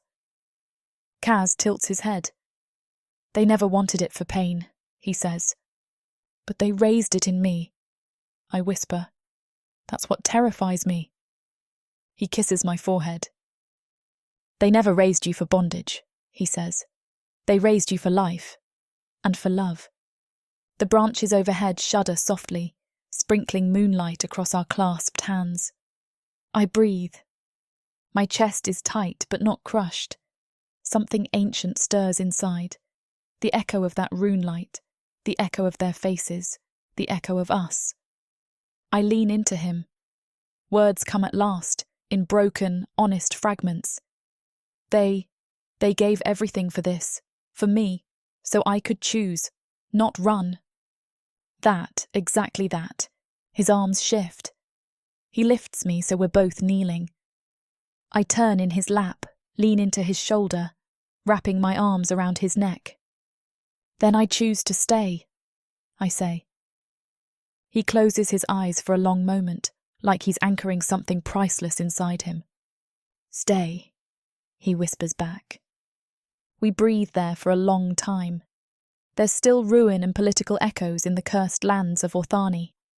But here, in the hushed pulse of the shrine, something softer grows. Hope. Love.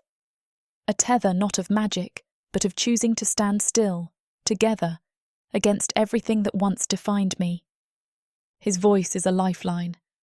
I don't know how long I sat in that silence, cradled in his arms, the world tilting and twilight and memory colliding until I couldn't hold it anymore. My body shook with something too large to hold, a tempest made of grief, love, loss, and longing I thought I buried centuries ago. Then Cass's voice, Erin. Just saying my name snapped the world back into focus. His voice was softer than moonlight, deeper than river sounds. I felt it fold around me, steady and insistent. I erupted then, tears flooded out like rainwater breaking through levees. Sobs racked my chest so hard I thought I might collapse again. But he held me, arms wrapped tight, his own face blurred with tears, mouth pressed into my hair. You're more than legacy, I sobbed, voice jagged. More than weapon, more than spectre. He didn't let me go, doesn't move a muscle. I'm more than death, I whisper, every breath a raw shard. Then bones buried in ash. He strokes my hair, breath ragged. Yes, he says. When I lift my head, his eyes are glistening, reflecting moonlight and loss, and fierce hope all at once. I sob again, less wildly now, closer to tears shaking out of me like stones rolling free. I grasp at his tunic, fingers scrambling like I need to tether myself back to reality. Cass holds me the entire time. We're both survivors, he murmurs into my hair. And we're still breathing. I blink up at him, the truth twisting inside my bones. Yes, for the first time in so long I believe it. We're breathing. We survived. He shifts, pressing a kiss to my forehead, a touch that cracked open the quiet, hardened places inside me. Not gentle, not careful, but real and claim something deeper than any oath or binding. I wrap my arms around him, thumb brushing the rune glowing faintly at my wrist, blossoming in the starlight he conjured for me. I was so afraid, I admit, voice small, of what I could become. You became you, he whispers, and that's enough.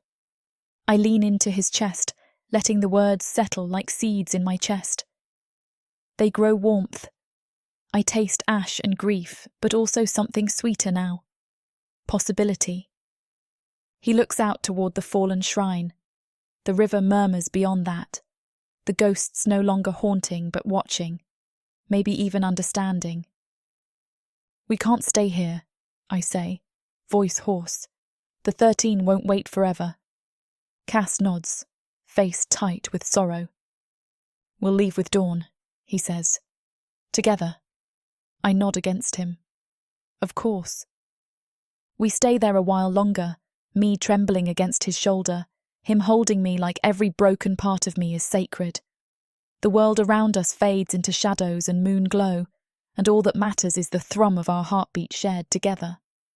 Eventually I lift my head enough to look at him properly, eyes wet and raw. You're trembling too, I say. He breathes out a shaky laugh. Could say the same about you. I swallow and tilt my head, trying to read every line on his face, the grief, the tenderness, the fierce resolve.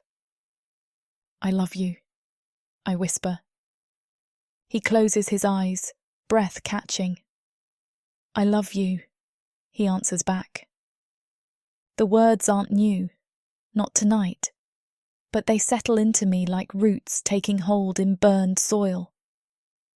I stay in his arms for a long time, not because I need comfort, but because I need to hold on to this moment, this man who pulled me from ruins and let me stand, this love forged in fire and grief and intention. The ruined shrine no longer feels haunted, it feels hallowed.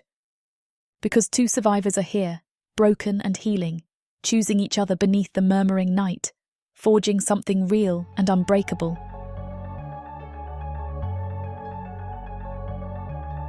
Chapter 17. Ka's Hawkmoon. The council tent stinks of old sweat and rotting parchment. I pace the length of it, boots scuffing the war maps laid across the floor like skins of the dead. Sigils flare and fade in the ink. Alliances, betrayals, warnings etched in looping furious script. They blur in my vision. My fists clench at my sides. Rumor isn't just rumor anymore, it's poison. Taurus has placed a bounty on our heads, gold weight enough to tip the kingdoms. And Pirthos may be considering selling us for peace. I can smell the shift in the air, the way generals glance away when I speak, the way messengers hesitate outside our door, their lips tight. Even Throsh, his politicking has sharpened, and there's a weight behind his kindness now, like a hand gripping a blade behind his back. The courier returns. An elf, barely of age, pale and jittery, holding out a pouch stamped with foreign wax. I don't speak. Just take it. 3 sigils, 2 allies, 1 unknown. I tear the first seal. A letter from the Sable Court. Neutral no longer. They offer passage, but not protection. Not if Aaron's with me. The second. An old friend from the Dead Crescent Enclaves. I'll hide your shadow, Cuss, it reads, but not hers. The 13 watch the ley lines now. She is marked. The last is unsigned, written in a hand I recognize but can't name. Just 2 words. Run now. My heart knocks hard in my ribs. The candlelight flickers. My hand trembles once, then stills. I breathe through my nose. Slowly. Deliberately. I fold the letters tight. Slide them under the floorboard near the rear pole. They're not meant for Aaron's eyes. Not yet. I step into the command corridor and make my way to the outer chambers, past gold-cloaked guards who no longer nod as low. I feel the shift in their posture. They've been briefed. Throsh is waiting for a sign, a betrayal, maybe even an excuse. The air grows thinner the closer I get to Erin's quarters. I pause outside her tent, listening, Nothing. A moment's calm. No wind. No cries. No boots on packed earth. Just the weight of everything pressing in around me like armor I never asked to wear. I push the flap aside. She's inside, stretched out in candlelight and quiet, reading a rune-scorched book, half buried in blankets. Her braid spills over her shoulder, catching the warm orange glow like a halo. She looks up. "Is it bad?" she asks, her voice raw silk, worn and knowing. I school my face, nod once. Nothing new. Her eyes narrow. She knows I'm lying, but she doesn't press. Not yet. Instead, she lifts the book higher, pretends to read. Her eyes flick to the page, but I know she's watching me. Every move, every breath. I want to go to her, to tell her everything. But that's how they'll break us. If she runs before I'm ready. If she uses magic too soon. If we act without certainty. So instead, I pull a folded cloth from my pocket and place it on her table. Food's scarce tonight. Took what I could. She nods, doesn't look. Thanks. I stay a moment longer. The candle burns low. Her eyes hold mine like a question I can't answer yet. I step back. Outside again, the night's colder. Wind cuts like knives.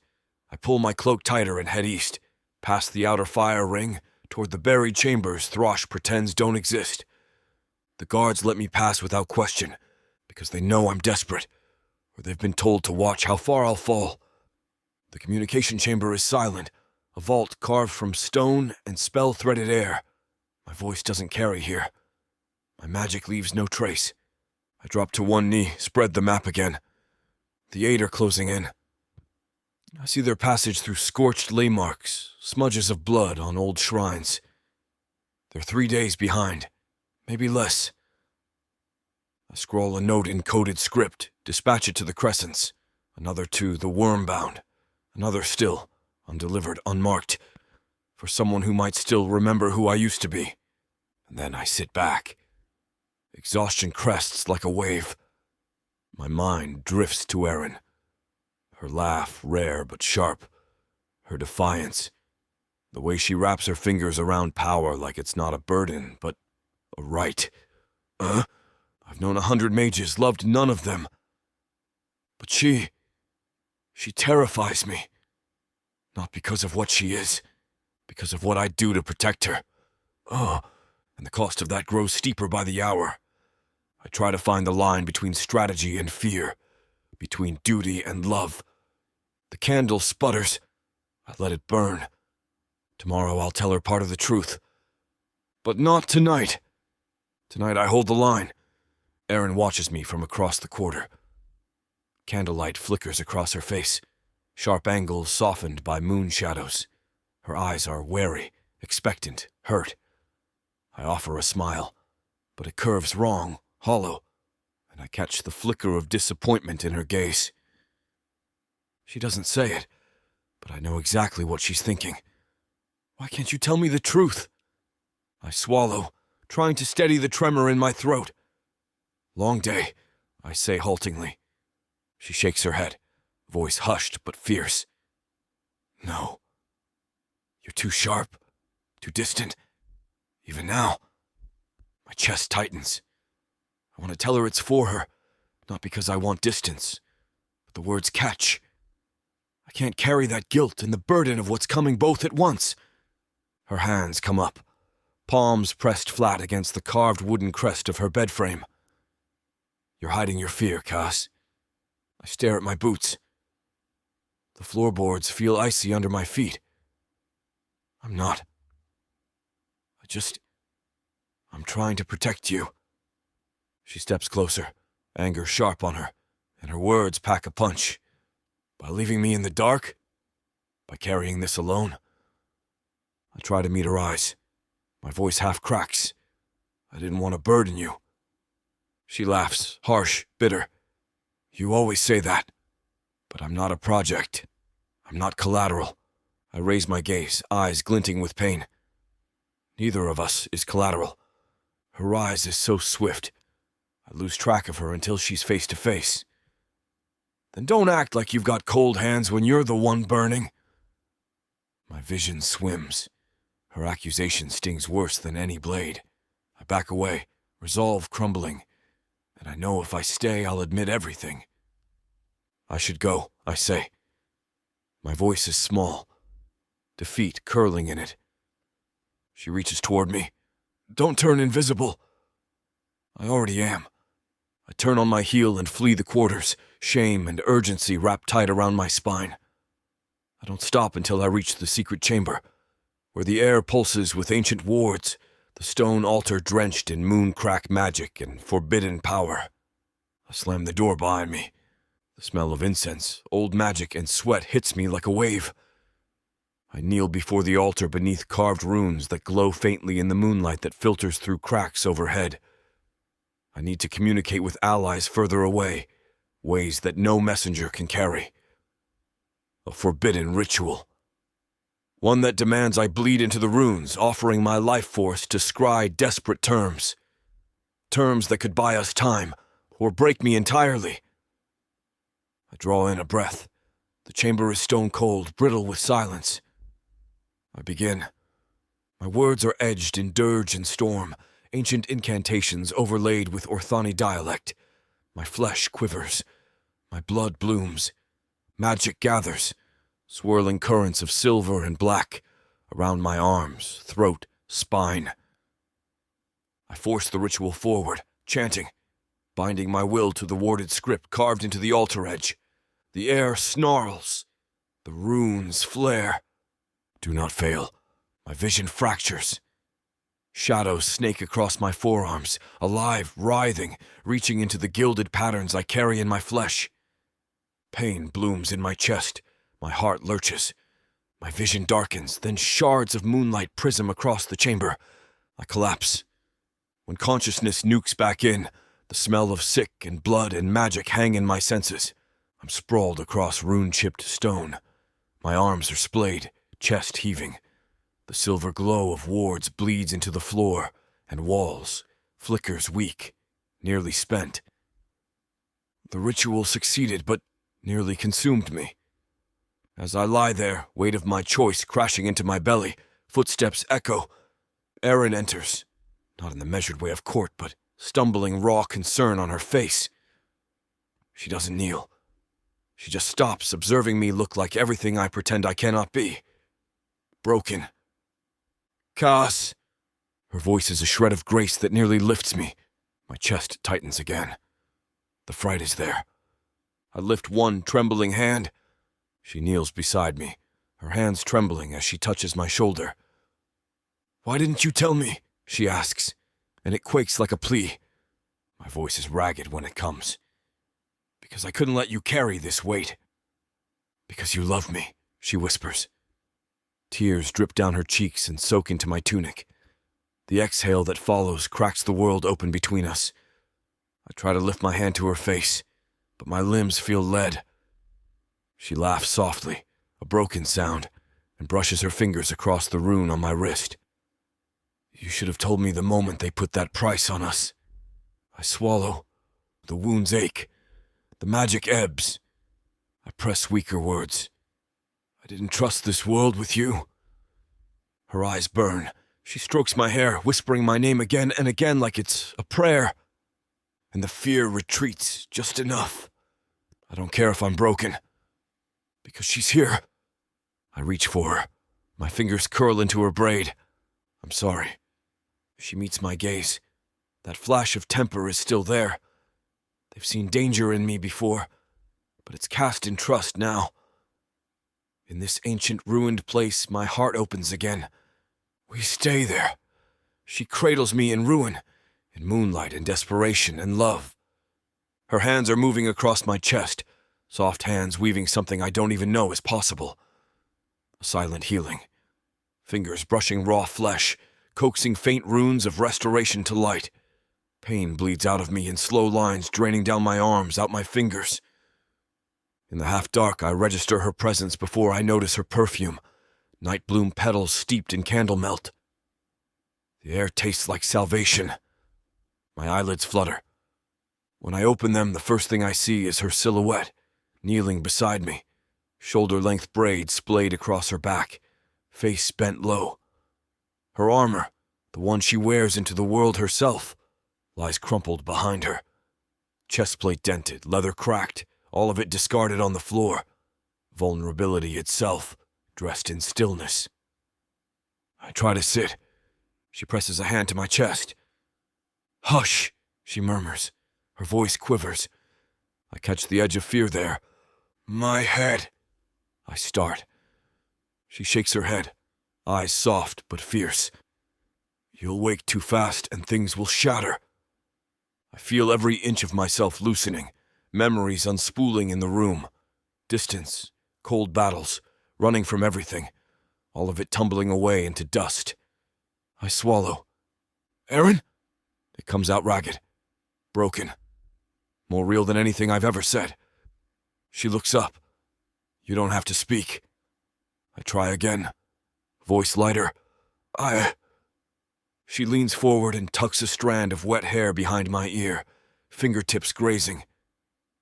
"You'll always come back to me," she says, matter of fact.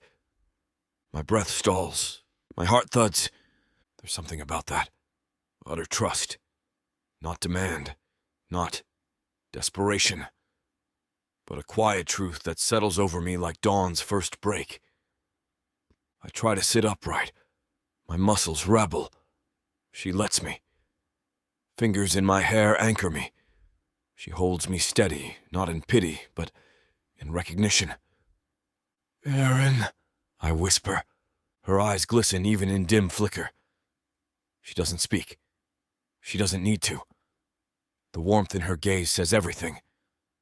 "I'll always come back." She leans her forehead to mine. Her breath is steady now. Mine follows. The chamber is silent except for our breathing and the distant hum of embers from the council fires. I'm swallowed by the weight of her hand against my heart.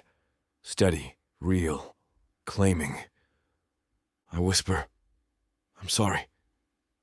Her tears fall on my chest. "I don't need apologies," she whispers. "Just you." I let that carry me, let the words root in my bones. The world outside could crumble. Kingdoms could burn. But in this moment, with her and broken runes and grounded flesh, everything else fades. I reach for her hand and clutch it tight, dragging strength from the warmth of her palm. Our eyes meet, and what passes between us is more profound than words could ever be. Chapter 18. Erin. Lightning rips through the clouds above the battlements in a flash that makes the world quiet before the storm arrives. Then thunder cracks like shattering obsidian, and all hell breaks loose. My heart pounds so hard I can taste it in my mouth, metallic, hot. Runic bracelets flare on my wrists, nearly too tight against skin slick with rain and adrenaline. I wobble back on unsteady feet. They're here, the 8. Dark elves born from nightmares, stalking through the mud with killing intent in their eyes. Their armour glints black and red in the flickering torchlight. Magic pools in their palms like venom. Cass is at my side in an instant, staff swirling energy into the air. His spellbook has already caught fire. But there are 8 of them, relentless and inhuman. I don't hesitate. I scream a spell I've never dared speak before. A jagged spear of lightning ripped from the sky shoots from my hand and cuts through one of the hunters. Flesh and steel melt, and she collapses in a gutter of steam and dust. The ground trembles under Thunder's hammer, dislodging stones and armour. Another hunter crashes toward me, blade slicing air. I spin, fire blooms from my palm, incinerating her shield and sending her crashing backward.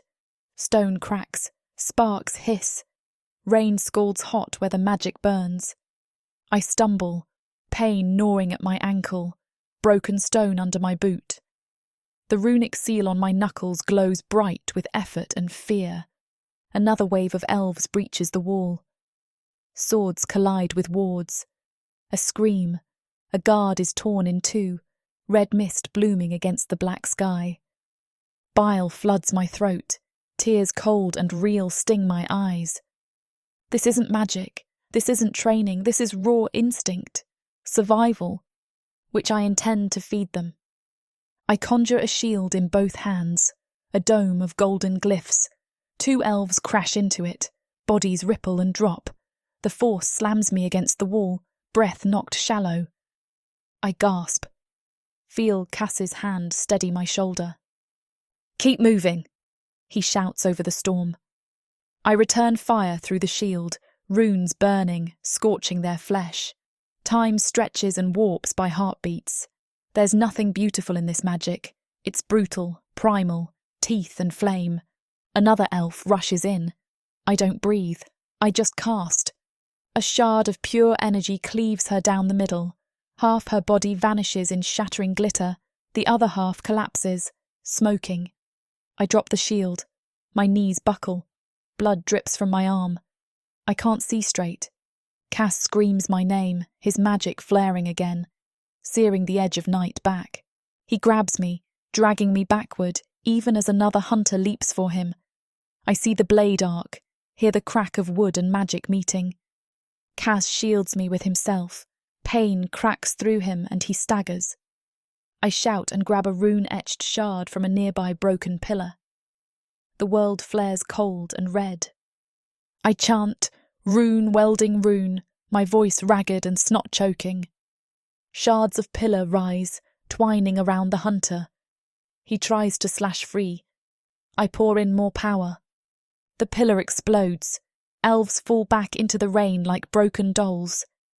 Silence crashes through the battlefield like a break in hell. Bodies still smoking, magic rippling on stone and skin. My heart is too loud. Cass grips my hand and drags me away from the edge. Our breaths mesh. Rain freezes into our hair. The battlements lie in ruin. Torchlight stutters. Rain washes the blood and rune residue into muddy rivulets. I lean against Cass, breathing in ragged waves. "You were fierce," he says, voice raw beneath rain. I taste ash and something darker, pride mixed with terror. I don't trust my voice. Through shards of lightning and rain, the forest's edge looks hollow, silent. No figures remain. For a heartbeat there's hope, but fear hums in my blood. The 8 can return, and we will be ready. I tighten Cass's hand. "Together," I whisper. He nods. We stand, ready to fight. Rain pounds like war drums, hard and unyielding, turning the battlements slick with water and blood. My spell still crackles over my skin in twitching runelight, and every breath tastes like ash and ozone. I see Gyrus come through the haze first, tall, cruel, eyes absolute hunger behind the wet strands of his hair. He locks on me with that twisted smile, teeth gleaming like bone knives, and he moves smoother than the rain. The world narrows down to him and me, and the war raging in my veins. "Erin," I hear Cass behind me. Then it's him. The wrong girl to pick a fight. I don't speak. Instead, I step forward, weaving thrusts of magic like blades. Fury, fear, grief, every scream I've ever swallowed. They coalesce into light in my palm. He circles, shadow-stepped and taunting. Every footfall echoes across the stone, slick and treacherous. His magic finds me first, a black blossom that blooms on the stone beside me, shards erupting toward my chest. I whip my arm up, welding a shield of firethorn runes to block it. The heat flares, pain blooms on my fingers, but the shards shatter into smoke. I stagger back. He's closer now, voice a hiss in my ear. "You burn too bright." I raise both hands. Flare magic leaps into existence, a bright fury that throws reflections across his armour, across his wicked grin. He laughs, brilliant, and burns out. I fire. The flare slams into his arms, sears bright arcs across his skin. White hot lines. He staggers, armour sizzling, flesh bleeding. But the smile stays. He flicks his cloak. A dart, A thin, obsidian-fletched thing slams into my ribs, sharp and ice. I gasp. The magic in me screeches, like a flame tearing at the world. Giris fades back into the edge of the rain, obscured. He watches with that promise of death in his eyes. I double over, pain searing beneath my ribs in acidic rings. Magic flares along my spine, runes flickering dangerously. The world tilts. Rain drips into my mouth, cold and metallic. Cass. I try to scream. Just one name. Promise. Anchor. But it comes out a rasp, soundless. My knees go.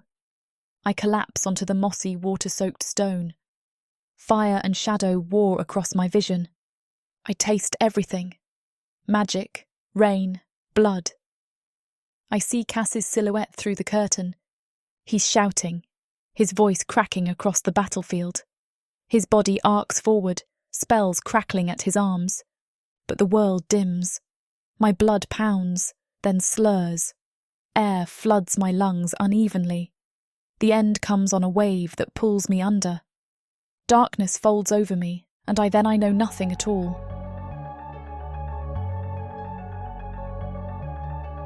Chapter 19. Cass Hawkmoon. Lightning detonates overhead as I strike. The bolt catches Giris full in the chest, splintering the sky, rending stone and scorching flesh to cinders and steam. Pain blooms across his face, eyes flaring wide. But he doesn't fall. I descend on him, fury sharpening into cold precision. You took her. He's on knees. Armor melted in places, skin peeled back to raw meat. He tries to rise, a twisted grin splitting what's left of his features. I can taste hatred and need in every breath. I speak his fate aloud. You won't die quickly. My blade, enchanted, forged from the infernal forge beneath Orthani ruins, glows sickly red. I slice downward. Flesh parts, tendons snap like ropes, muscle peels. I lift the flayed flesh away in shreds, and he screams like an animal ripped from its flock. The court recoils. Varus, hidden in shadow near the altar, watches without expression. I drag that flesh aside, letting Giris feel the bone chatter. Never fully sever. I make sure he's conscious. I make sure he suffers. Run, I hiss. His hands clamp over his exposed ribs, guts spilling in black ribbons. He scrambles. One booted leg drags. I release blackened acid bloom from my palm. It splatters against his tumor-swollen flesh. Flesh blackens further, bleeding through thick webs of blisters that burst with molten ichor. He collapses again, broken and straining for breath. Again I lean close, my voice is soft. Run! He gurgles, madness in his eyes, runs on hollow scraps of bone and spit. But I'm not done. I weave a cursed spell, something from the old tongue, a curse to unmake limbs, to turn them into swollen tumors that live, but cannot heal.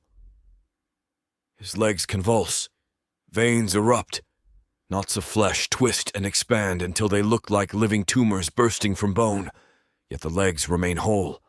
He screams, lungs cracking, trying to flee but failing. I set my seal. I cast a healing glyph, not to heal, but to sustain just enough. The tumors remain. Pain remains. He will last all night before death. Dropping to both knees, I watch. His chest heaves. He tries to speak, but blood bubbles at his lips. A cruel crescendo. Every fiber of me aches for Erin. She should be here. Fury, grief, and despair merge in my veins like molten iron.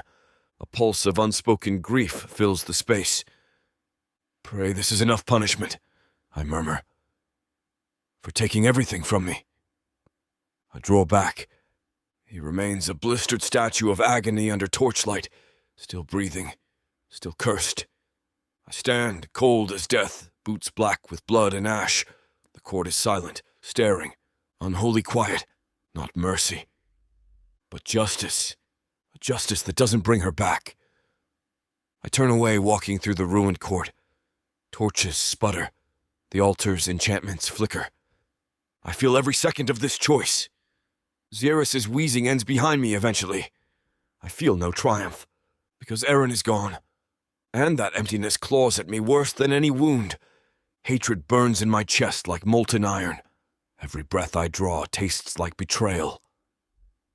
The air carries the stench of fear and broken wards. I walk through tunnels I carved years ago, their walls etched with protective runes I once believed in. Now, each rune pulses with memory, of vows I broke, of promises shattered. I slip beneath the city, soaked in darkness and anticipation. Each step echoes on volcanic stone. My boots are coated with dust and ash. The rusted scent of ancient magic clings to my nostrils. I whisper incantations under my breath, little ruptures in the warded spells meant to conceal my presence.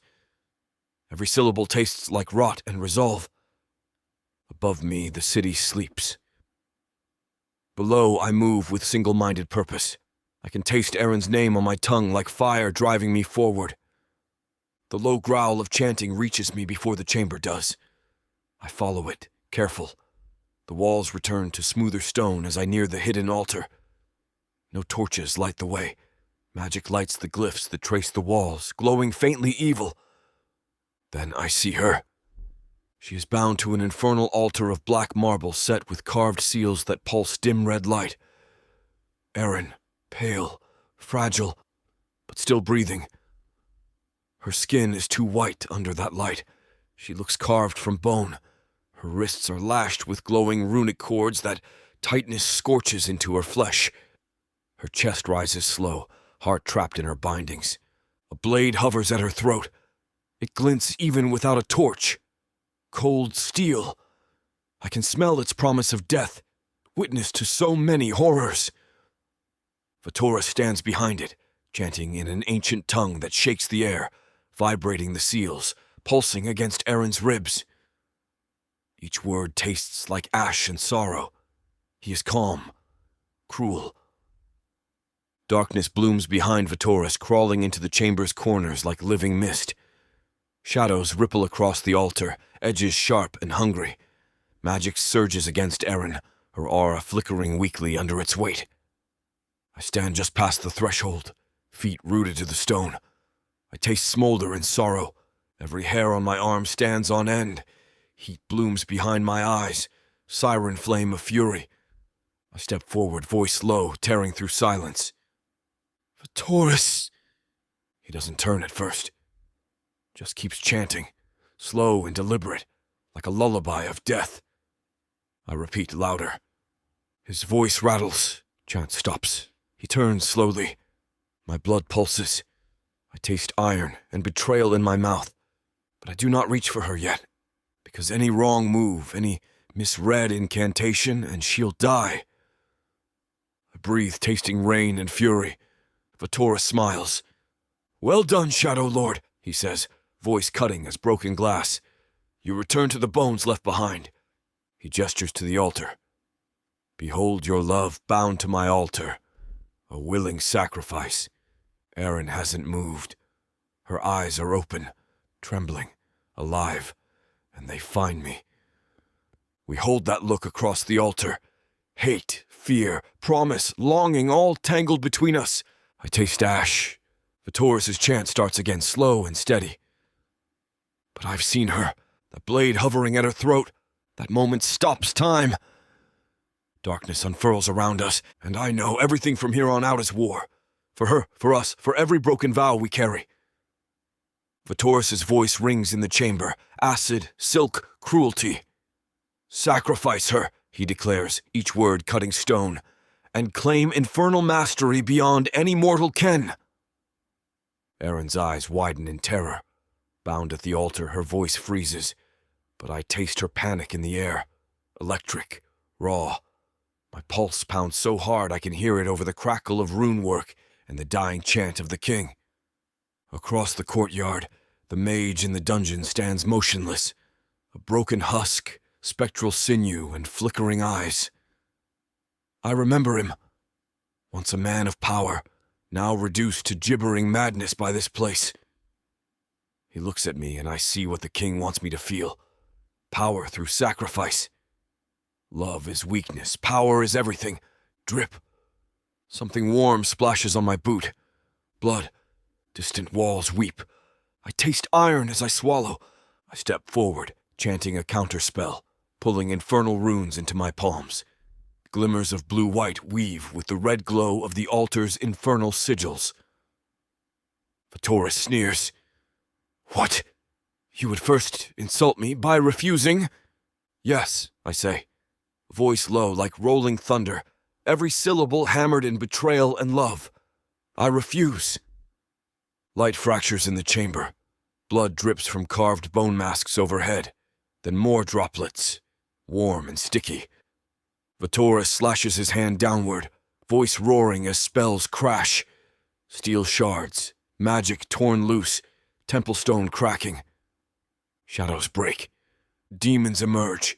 Twisted forms of ash and teeth, their eyes cold fire, magic slurrying off them like spilled oil. Erin's eyes flutter open. Behind me now, I feel the shudder of her filling with magic.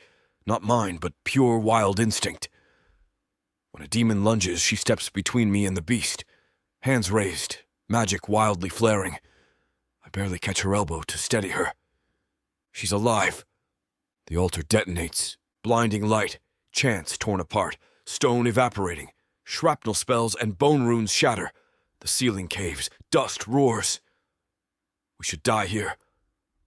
But Erin's hand is locked on my arm, and her magic sweeps us backward, buoyant, through collapsing corridors. We stumble out into the courtyard, stone raining around us. The sky is torn, lit by infernal fire, embers floating like blood moths. Erin clings to me, chest heaving. I taste smoke and fear and everything that almost ripped her from me. You saved me, she pants. Her voice is small, shaking. I brush ash from her hair. You saved me, I say. Again. We half crawl, half run into the night, demons screaming behind us. Torchlight and steel flash as battalions emerge. Pyrthos soldiers awakened by the blast. They stand apart, stunned. We're covered in soot and blood. We almost died. The altar burns behind us, a beacon in ruin, but maybe it marks a beginning. Erin's fingers still wrap mine. I look at her collapsing in my arms, still breathing, still alive. Fear twists in my gut. Because no matter how much darkness we survived, how much we endured together, how can we ever be whole again? Chapter 20. Erin. Rubble coughs the tunnel closed behind us in fits and snarls, stone biting stone until the sound is a beast chewing through bone. Dust blooms in choking clouds that taste like old ash and salt, and I can't tell if the wet on my tongue is blood or fear. The floor heaves under my knees. The air is a kiln, hot with spent magic, metallic with the tang of iron and lightning. I pull Cass closer until his weight settles against my thighs and stomach, and I can feel the stubborn thud of his heart through torn leather and soot. Hey, I whisper, because speech is all I have that isn't breaking. Hey, look at me. His lashes are clumped with grit. He makes a sound, half breath, half pain, and his mouth moves like he wants a word to climb out and can't find the ladder. The ruin presses in from all sides, the tunnel ribs arcing low enough to graze my scalp, the stone sweating heat like a fever. A thread of night air sneaks through a crack somewhere up ahead. It smells of cold dirt and charred pine and the ghosts of rain. It smells like a way out, but it's too far, and Cass is too heavy, and the roof hates us. Another shudder rolls through the earth. Pebbles skitter. A fist-sized chunk of ceiling pops loose and punches the ground beside my knee, spraying grit across my cheek. I flinch and fold over him, caging his head with my forearms. He winces, breath hitching. The sound knifes me clean through. Stay with me, I say, louder this time, because maybe I need the tunnel to hear it too. You hear me? You don't get to die on me. The words scrape my throat raw, but they come out steady, each one placed like a stepping stone through a flood. Something in me answers them. A coil deep in my chest unspools, hot and blinding, and the pain that follows is a starburst. It rips along the old paths cut into me by collars and lashes, and the last altar we survived. A map of scars lighting all at once. It stings the way frostbite burns when it wakes back into feeling. It roars like a hearth too full of air. Magic lifts in me fast enough to make me nauseous. I taste copper. I taste the bitter rind of my own fear. I press both palms to Cass's sternum, fingers splayed, thumbs finding the notch beneath his clavicles, where his skin is shock cold and slick. The moment my hands make contact, the heat slams outward. I feel it move like a tide, up into shoulders, down into ribs, plumbing the bruises and deeper things I can't name. The glow is immediate, a brutal brightness that paints my knuckles gold and turns the dust into a swarm of gleaming motes. Easy, I breathe, though he isn't fighting me. It's me I'm warning, and the wildness that wants to use him as a wick. I've got you. Take it. Take it, Cass. He tries. His mouth opens. A cracked noise rattles out. His eyes slit just enough to show me the dark of them, and in that narrow seam I catch everything I need. The stubbornness, the apology he always carries, the flare of anger that refuses to give Vitoris anything more. It steadies me harder than stone.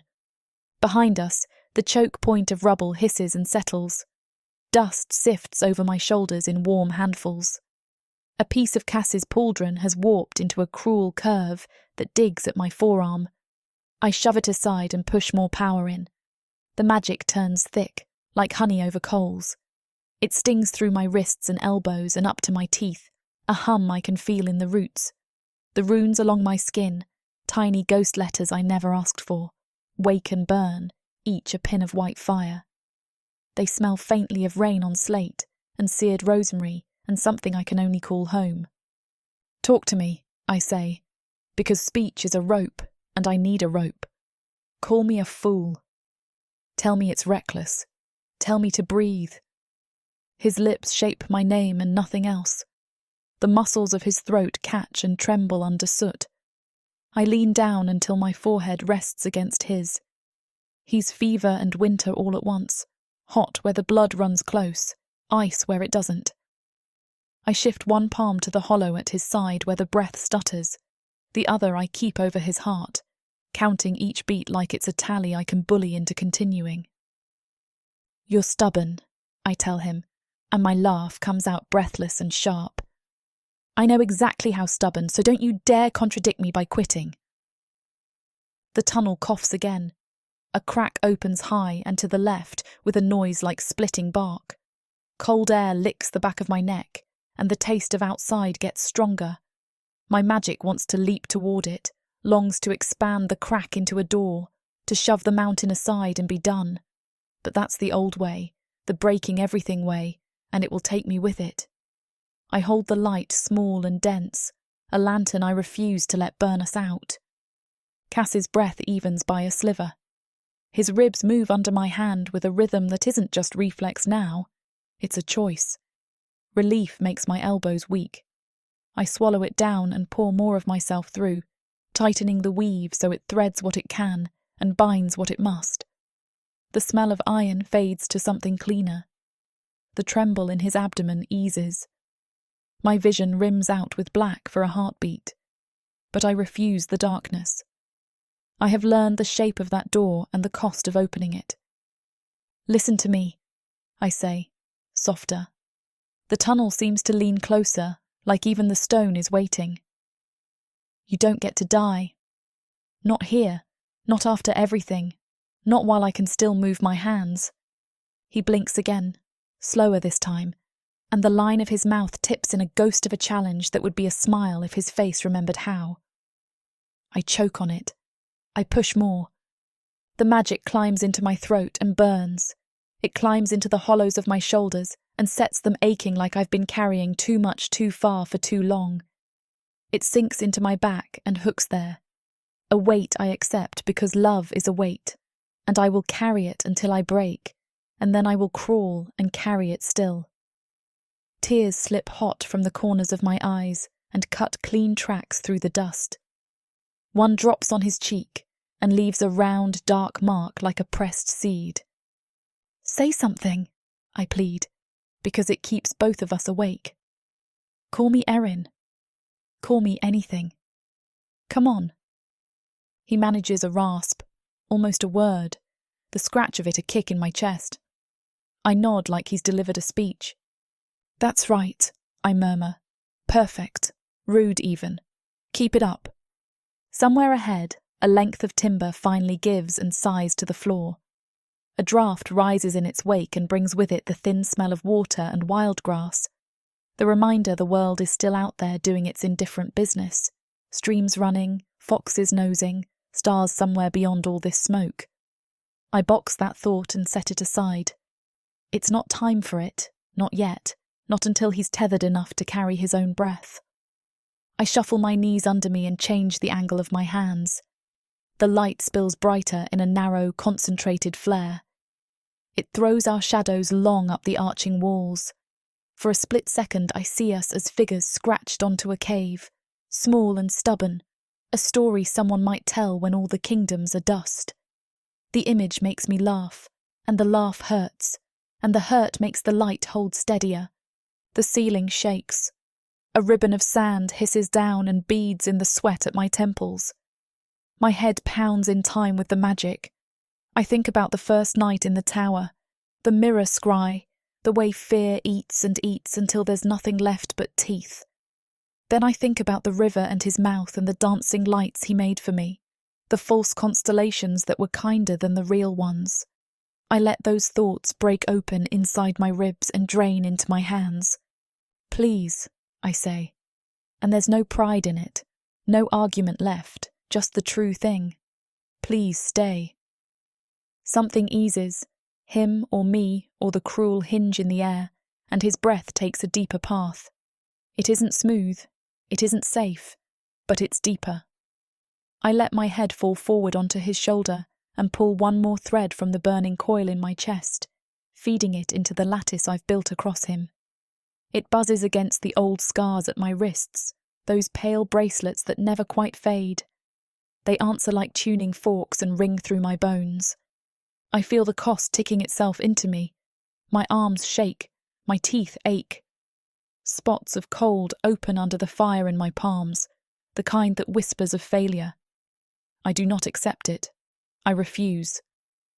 I lean harder into the heat, give it breath, give it words, lay another spell into the soft meat over his sternum, and bind it with a prayer that has no god but stubbornness.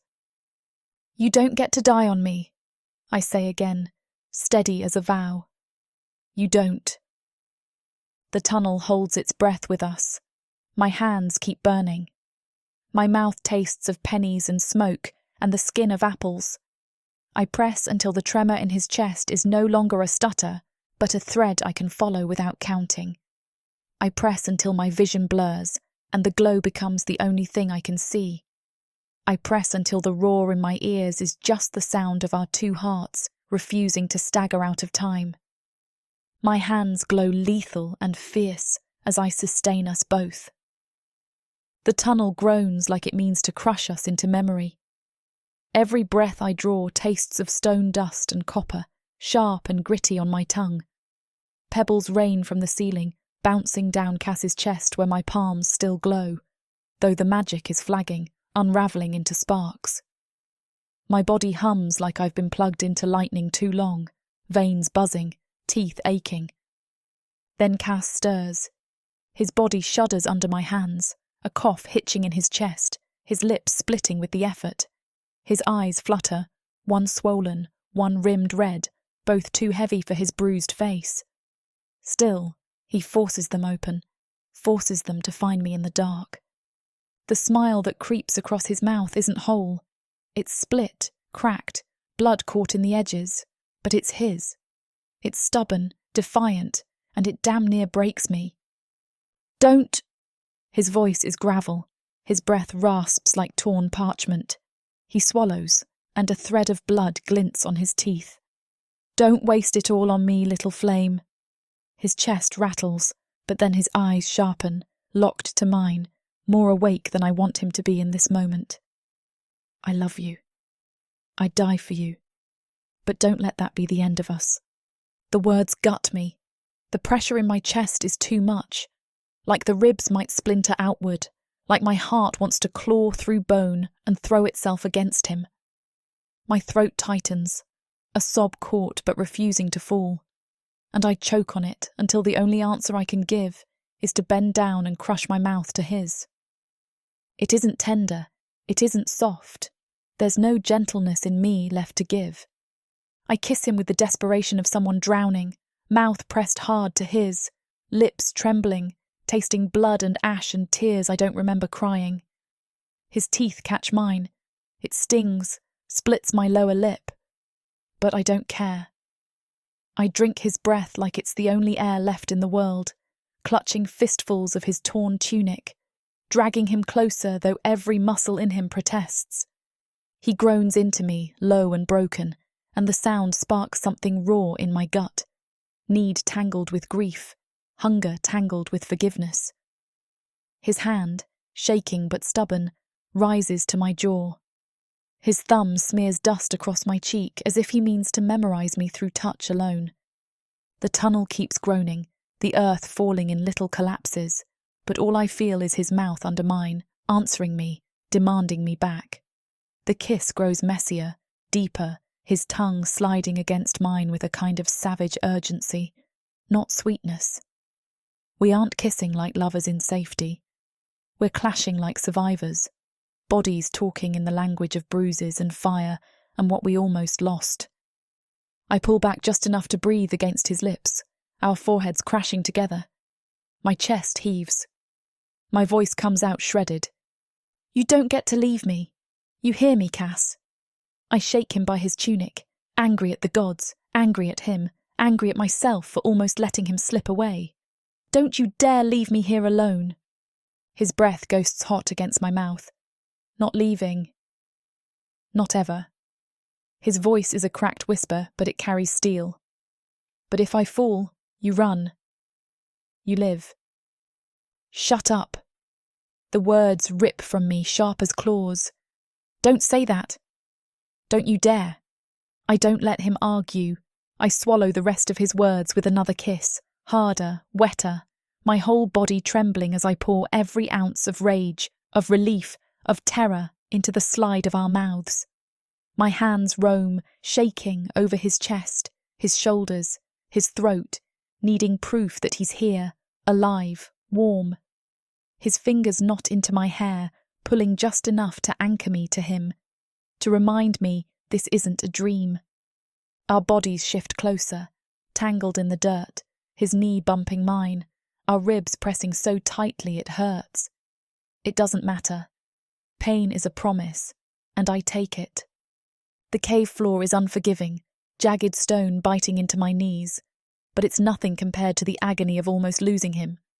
His hands find my waist, clutching weak but insistent, dragging me down until I'm flush against him. The heat of him bleeds into me, sweat and blood and magic mingling where our skin meets. "Erin," he rasps against my mouth, voice shuddering like he's breaking. "Cass," I answer, breathless, desperate. The kiss deepens, slows for a heartbeat, then turns frantic again, like we can't decide whether to savour or devour. Every scrape of his lips, every catch of his teeth is a plea and a curse all at once. I can't stop shaking.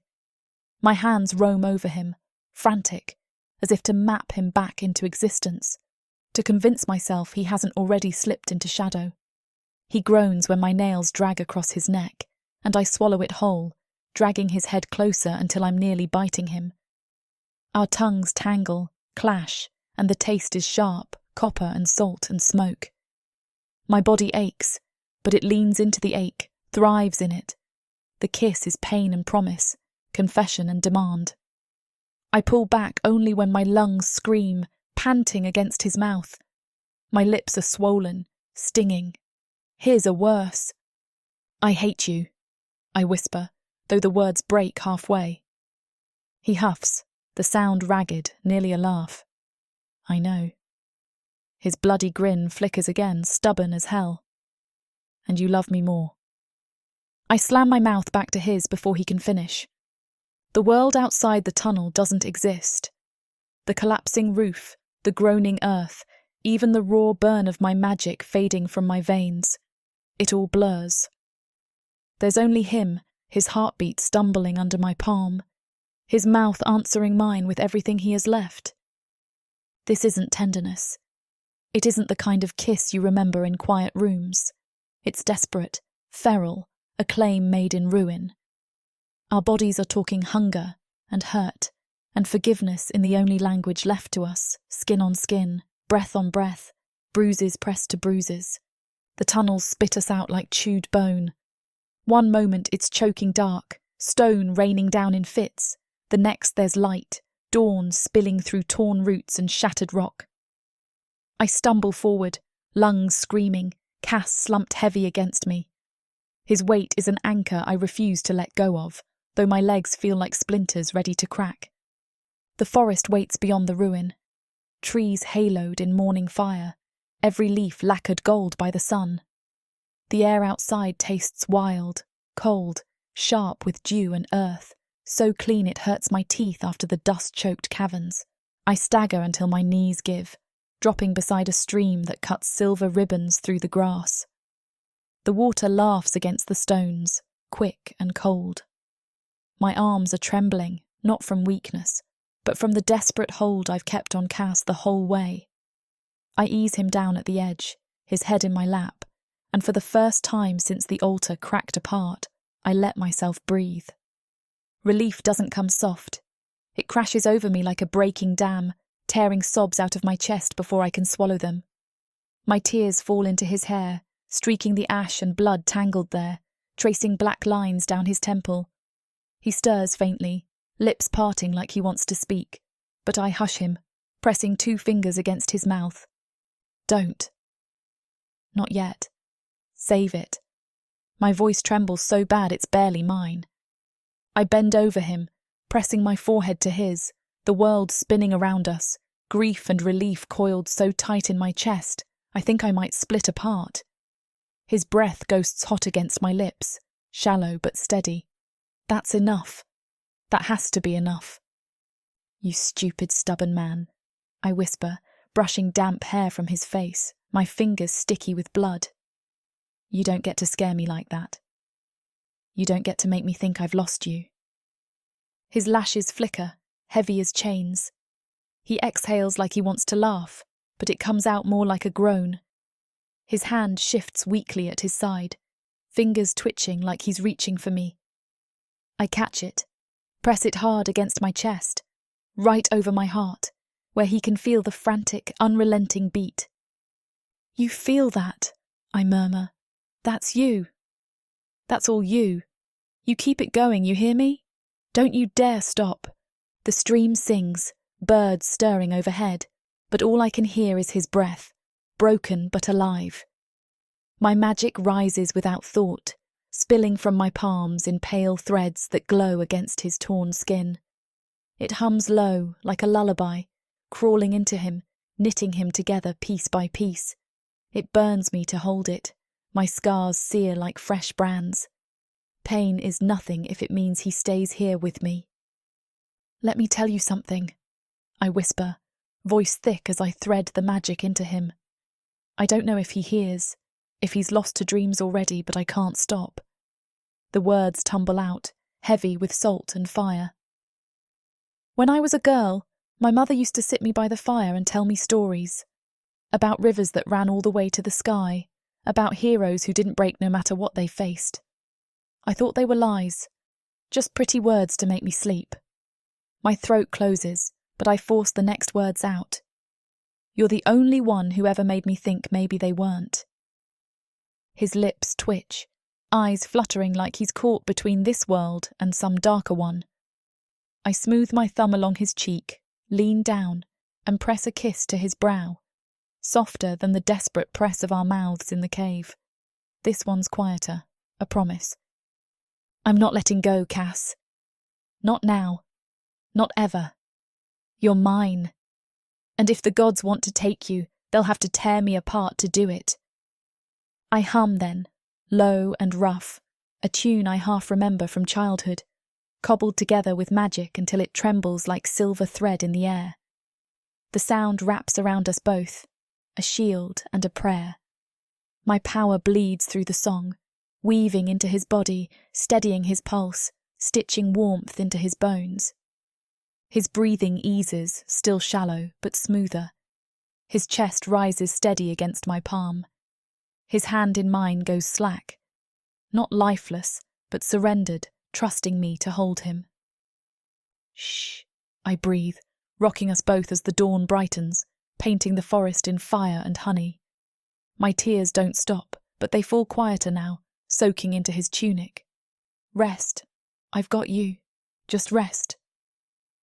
The world narrows to the stream's murmur, the bird's waking calls, the weight of his head in my lap. My voice goes hoarse, but I keep speaking, keep weaving stories into the air, filling the silence with words, because silence feels too much like death. I tell him about the first night I saw Perthus's campfires, how I thought they looked like constellations fallen to earth. I tell him about the smell of bread in streets I'll never walk again, about the way I used to dream of flying when I was chained. I tell him everything I never thought I'd say aloud, because if he doesn't hear me now, maybe the words will sink into his bones and keep him tethered. My magic burns hotter. Every word is a stitch, every story a thread binding him back to me. Stay, I whisper one last time, pressing my mouth to his hair. Stay with me. That's all I ask. When my throat is raw and my body shudders from the drain, silence takes us. Not cruel silence, not empty. A hush, a rest, a fragile peace laid over ruin. The dawn keeps rising, painting the forest in firelight, and I hold him as if I can keep the world itself from pulling him away. Chapter 21. Ka's Hawk Moon. Torchlight flickers like restless spirits against the tense canvas walls, shadows twisting as though eager to devour me whole. The air is thick with the stench of poultices, sharp and bitter, mingled with the acrid smoke of burned herbs. It clings to my throat, and each breath rasps fire through my lungs. My body is a lattice of aches and bruises. Every muscle screams mutiny when I so much as twitch a finger. For a moment, I don't know where I am, caught between the memory of collapse and the pull of something softer, warmer. And then I see her. Erin, slumped over the edge of my cot, her hair tangled into a wild, matted spill, her fingers clenched tight around mine, like I'm the only tether she trusts. Her cheek rests against our joined hands, and the faint hitch of her breath says she hasn't slept in hours, maybe days. The sight hits me harder than any blade ever could. My lips move before I think. A hoarse whisper, cracked and brittle as broken glass. Erin! She stirs as if pulled from deep water, blinking through exhaustion. For a heartbeat, she just stares at me, disbelief softening into something rawer, sharper. Then she bolts upright, the cot groaning under her sudden weight. Her eyes are wet, rimmed in red, and her mouth trembles before it twists into anger. You stupid bastard, she mutters, voice thick with both fury and relief. I should laugh. It's exactly the sort of scolding I deserve. But my throat is too dry, my chest too tight. I manage only a faint smile that cracks on my lips. I try to speak again, but all that comes out is a rasp that could barely be called a voice. Still, the words find their way past blood and pain. You saved me. Her hands fly to my face before I can blink, palms cupping my cheeks as if afraid I'll slip back into death the moment she lets go. Her fingers are trembling, nails biting lightly into my skin. She's holding me like she wants to shake me and cling to me in the same breath. I see it in her eyes, the fear, the fury, the love she doesn't name but bleeds with every tear. Don't you dare say that, she snaps, but her lips quiver. We save each other. That's the only way this works. Don't you get it yet? I swallow hard, the simple act of movement dragging fire down my throat. My hand feels like lead when I raise it, but I manage to brush the back of my fingers against her cheek. The heat of her skin sears into mine, grounding me in a way no spell ever could. Her tears spill over, hot trails that dampen my knuckles. I see it, I murmur. I see nothing else. Her breath stutters, chest rising and falling like she's trying to wrestle down 1,000 emotions at once. Then she leans closer, forehead pressing against mine. The contact is light, almost tentative, but it feels like the only thing anchoring me to this world. Her scent fills my lungs, ashes and river-washed grass, the faint iron tang of blood still lingering. She is fire and earth and survival. You scared me half to death, she whispers, her voice breaking. And I hate you for it. God's cuss. I hate you. I let a dry chuckle slip, though it cracks on the way out. You're terrible at hating me. She pulls back just enough to glare through her tears. Shut up. But her thumb strokes my jaw soft as a prayer, and that betrays her more than any words. The silence between us is thick, charged, and alive with everything we haven't said. I can feel her pulse against my palm, quick and fierce, matching the ragged beat of my own heart. Outside, I hear the muffled rhythm of boots on earth, the low hum of voices from the Pirthos outpost, the clang of steel on steel in training drills. But here, in this cramped tent lit by dying candles, the world narrows until it's just her and me. You held me here, I say, voice low, almost reverent. Even when I was gone, I could feel it. You wouldn't let me go. Her lips part, but no words come at first. She shakes her head, a single tear breaking free and sliding down her cheek. Finally, she breathes. I wasn't letting you leave me. Not like that. Not ever. I press my forehead harder against hers, fighting the weakness dragging me down into darkness again. My body may be broken, but something in me glows hotter than ever. Awe, fierce and unbearable, etches into every line of my face. You're stronger than me, I whisper. Don't say that, she shoots back instantly, voice trembling. Don't put me on some pedestal. I'm here because we. She stops, biting her lip, and for a heartbeat I see the fear clawing at her.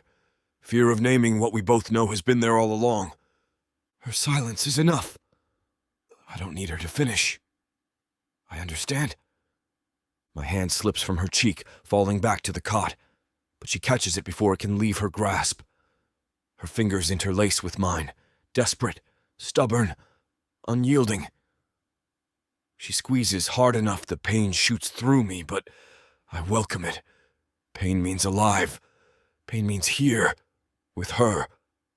We save each other, I echo, my voice hoarse but steady this time. Her answering nod is sharp, resolute, as if she's sealing a vow neither of us will ever break. The candles gutter low, shadows swaying with every breath of the night wind against the tent. Somewhere beyond these thin walls, the war churns on, enemies circle, and the weight of what we've done stalks closer every day. But here in this fragile pocket of time, nothing else matters. Just her tears against my skin, her voice steady even as it cracks. Just us, still alive.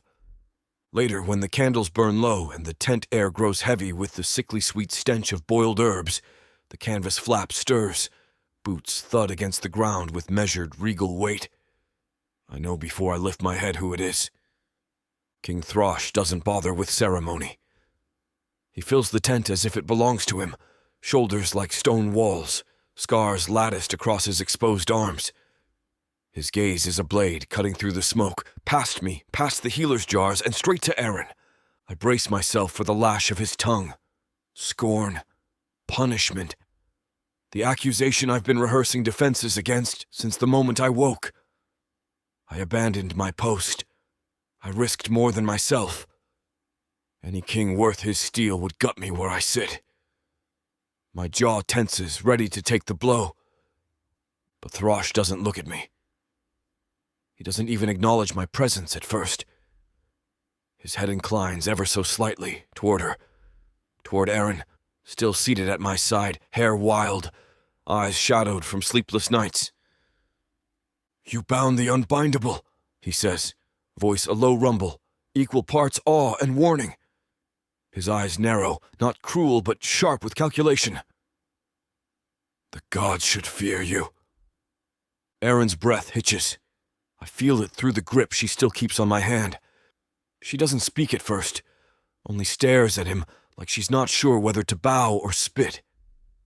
Then Throsh steps closer, shadows swallowing his frame. He nods once. "Battle consort."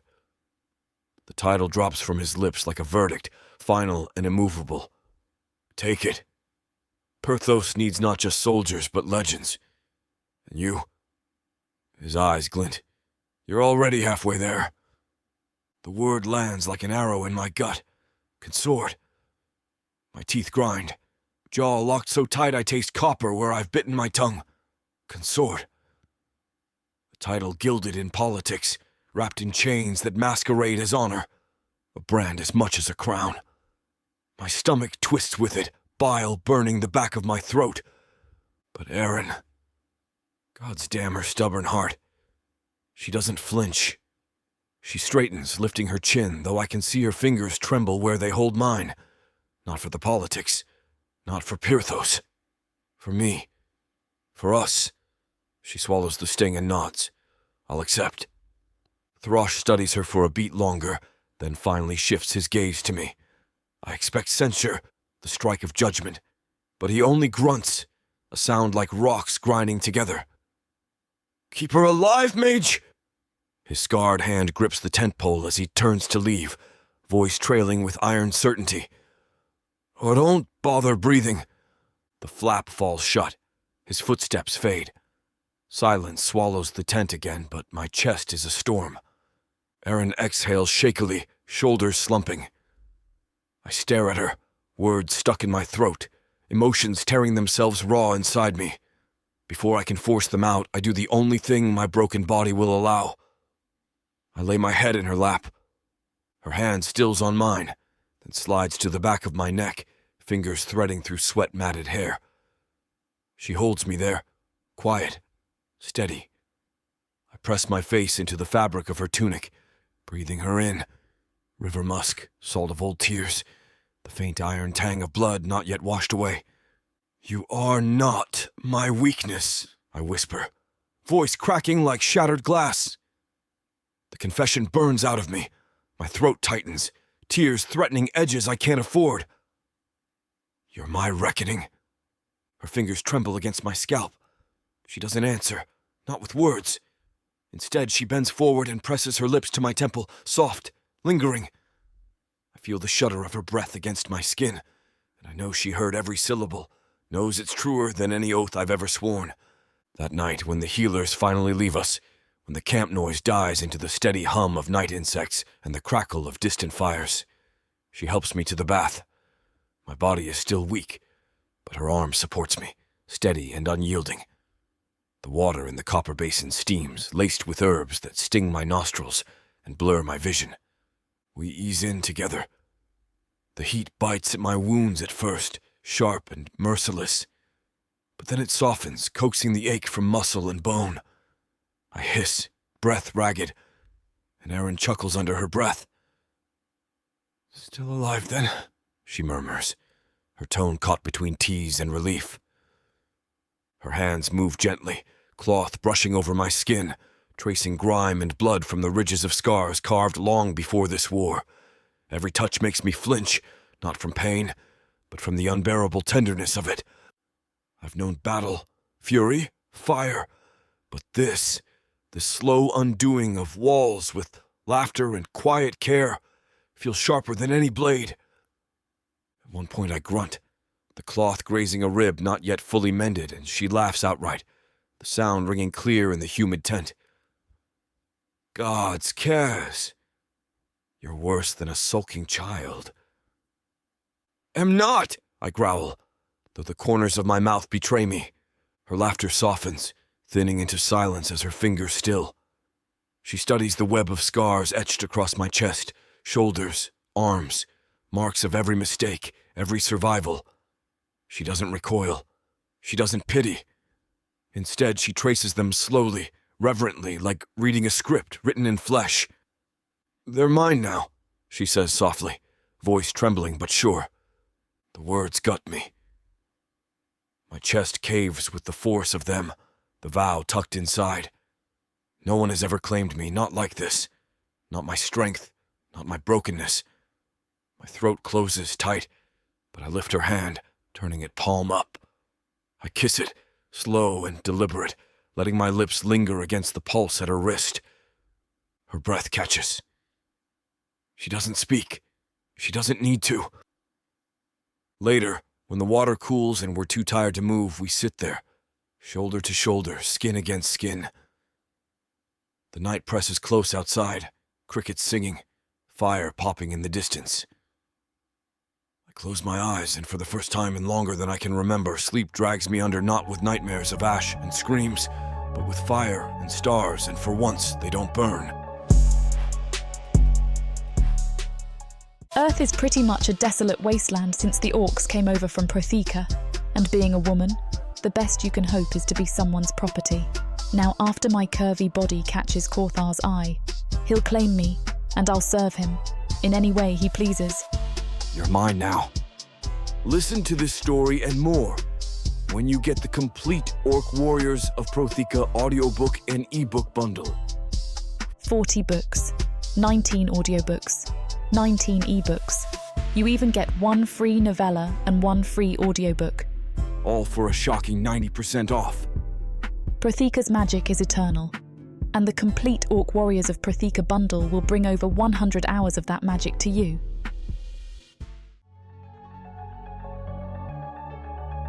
Chapter 22. Erin. The canvas walls of the command tent ripple with the weight of storm wind, the leather seams groaning as though they feel the war pressing down as hard as I do. Smoke coils from braziers set in the corners, thick with sage and charred pine. It bites at my throat, sharp and resinous, but I don't cough. Not here. Not when the whole damned room is waiting for me to falter. The table is a slab of ironwood scarred by 100 maps and 1,000 arguments. I can see the knife gouges, the places where heated tempers left more than words behind. Around it stand the commanders of Perthos, cloaked in steel and pride, their eyes cutting sharper than their swords. Once I would have shrunk under their stares. Once I would have bent my head and prayed not to be noticed. But I've bled too much, burned too bright to bow now. I straighten my sash, fingers brushing over the silver medallion Throsh pinned there, its weight a reminder that I am not just surviving, I am standing. Throsh sits at the head of the table, his shoulders broad, his tusked jaw gleaming in the firelight, as if carved from the same stone that built Perthos's towers. His gaze finds mine and holds it. A small nod. Permission. I step forward, boots scuffing against dirt-trampled rugs, and I feel the hush ripple through the chamber. I taste it, anticipation, skepticism, the iron tang of rivalry. My scars itch under my tunic, the old ones across my ribs, the new ones that still ache when I draw too deep a breath. They are not shame anymore. They are proof. I set my palms on the edge of the map, parchment stiff with grease and sweat stains, and force my voice to be steady. We don't win by striking head-on. Orthani wants us to do that. They're goading, baiting, expecting us to play the fools. So we let them think we will. We feign a retreat. We give them false ground to claim. When they pour through the valley mouth, fat with their own confidence, we collapse both flanks from the mines above. The silence that follows is heavy, like the air before lightning cracks. A few nods flicker among younger officers. But one of the old wolves, scarred cheek, armour polished to a shine that reeks of vanity. Snorts, the sound ugly and derisive. "You think like a human," he sneers, lips curling. "Timid, deceitful. You'd have us cower behind tricks instead of meeting the enemy blade to blade. That is not the Perthian way. The words are meant to cut, and God's wants they would have." My stomach tightens, yet I don't let the sting show. Before I can shape a retort, Cass moves. He doesn't slam his fist, doesn't raise his voice. He simply folds his arms across his chest, his shadow stretching long across the table from the firelight. His voice comes low, cold as the steel edge of winter. "She thinks," he says, each word measured, deliberate, like someone who survived you all. The tent seems to tilt with the weight of his words. For a breath, I swear the flames in the braziers bow lower. The commander who scoffed flushes dark, jaw tight, but he doesn't answer. Not against Cass. Not when that dark elf stare fixes him like a nail to wood. My chest swells, not just with relief, but with something fiercer. Pride, gratitude, a heat that climbs my throat. He didn't need to defend me. I could have taken the insult, I could have lashed back. But the way he said it, simple, merciless truth, makes my knees feel unsteady beneath my armour. Throsh lets the silence hang a moment longer, savouring the shift of power in the tent. Then he bares his tusks in something like approval. "The girl is right," he rumbles, his voice carrying like a drumbeat. "The Orthani are arrogant. They've forgotten the taste of being deceived. Let them choke on it." He slams his palm down on the map, jarring cups and markers. The plan stands. At the mines, we crush them, and so it is written. A murmur of assent rises, begrudging from some, fervent from others. The council begins to break apart, men and women filing out into the night, their armour clattering, their whispers following me like smoke. But Throsh doesn't leave before he makes it official. He fixes me with a steady look, nodding once more. Not at Cass, not at the commanders, but at me. "Field Marshal's advisor," he declares, the words heavy with sanction, heavy with power. It lands in my chest like a hammer. Not because I needed the title, but because of what it means. They cannot ignore me now. They cannot pretend I am a shadow in the corner. I have a voice, and it is bound to Cass, to Perthos, to the war itself. When the tent clears, I stand staring at the map, my fingers trembling slightly, though I curl them into fists to hide it. Cass steps close, the warmth of him brushing against my arm. "You held the room," he murmurs, quiet enough that only I can hear. I glance at him, my lips twitching. With a little help from someone who terrifies them. His mouth tilts, not quite a smile, but close. They should be terrified. "You're sharper than any of them, and they know it. The praise burns hotter than any brazier fire." I don't answer, not at first, because I'm afraid my voice will crack. Instead, I let my hand rest on the edge of the table, closer to his than necessary. Not touching, never that bold here, but close enough that I feel the heat of his skin. When we leave the command tent together, the night air is crisp, smelling of wet grass and distant rain. The stars are jagged pinpricks through cloud breaks, and somewhere, a soldier's lute carries a fractured tune. By the time we reach our quarters, my legs ache with more than exhaustion. The title, the stairs, the weight of what it means, they press into me like new armour I haven't yet grown used to. But when Cass shuts the door behind us, sealing the world out, it's lighter.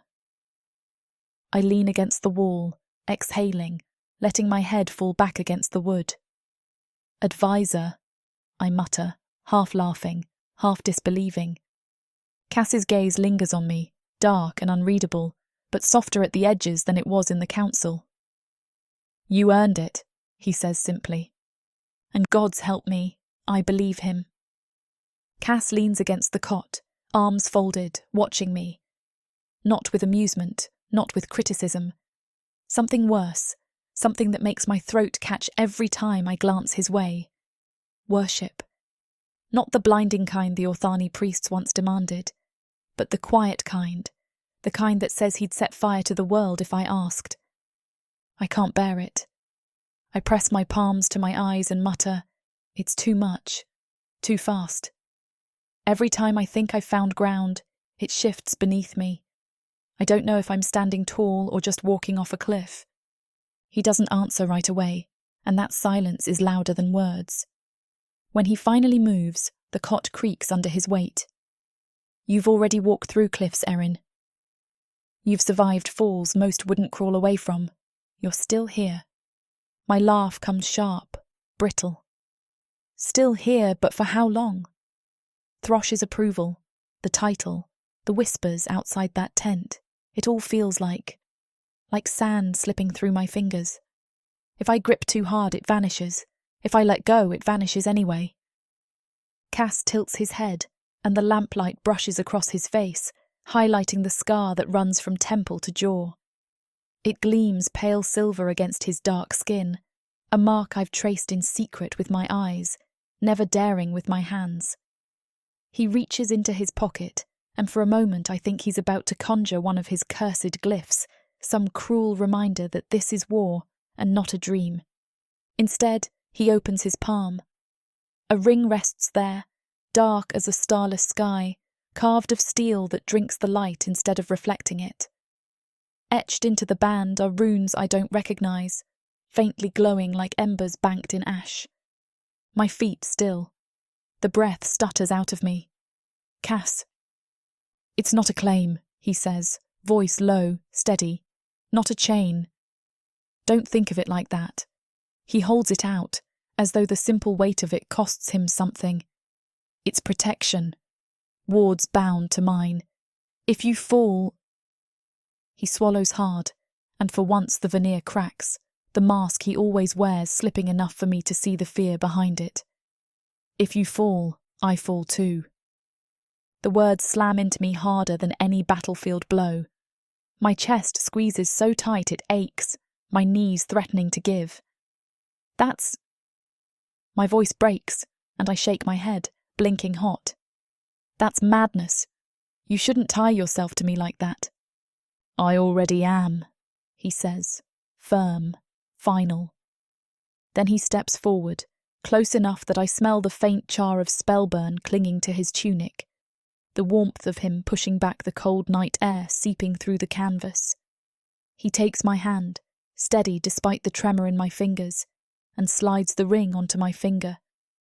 It fits as if it was forged for me. The runes flare once, brief as a heartbeat, then settle. The metal is cool against my skin, heavy with promise. I suck in a breath, sharp enough it scrapes my throat. There are no more masks left between us, not his, not mine. I feel stripped bare, and it should terrify me. Instead, it roots me, steadies me, the way his hand still wrapped around mine steadies me now. My voice comes out ragged. Cass! I can't finish, because words are too small for this. I grab his face, fingers digging into his jaw, and kiss him. Not gentle, not sweet. It's the kiss of someone who doesn't know if tomorrow will come, someone who's already lost too much to pretend. My lips crush against his, desperate, trembling, my breath shattering between us. He answers in kind, his mouth hot and unyielding, one hand braced at the small of my back, dragging me closer as if to fuse us together before the world rips us apart. The kiss tastes like iron and smoke, like the salt of my own tears, like every battle we've fought side by side. It's not pretty. It's raw, messy, aching. My body shakes, not from fear, but from the force of holding so much inside too long.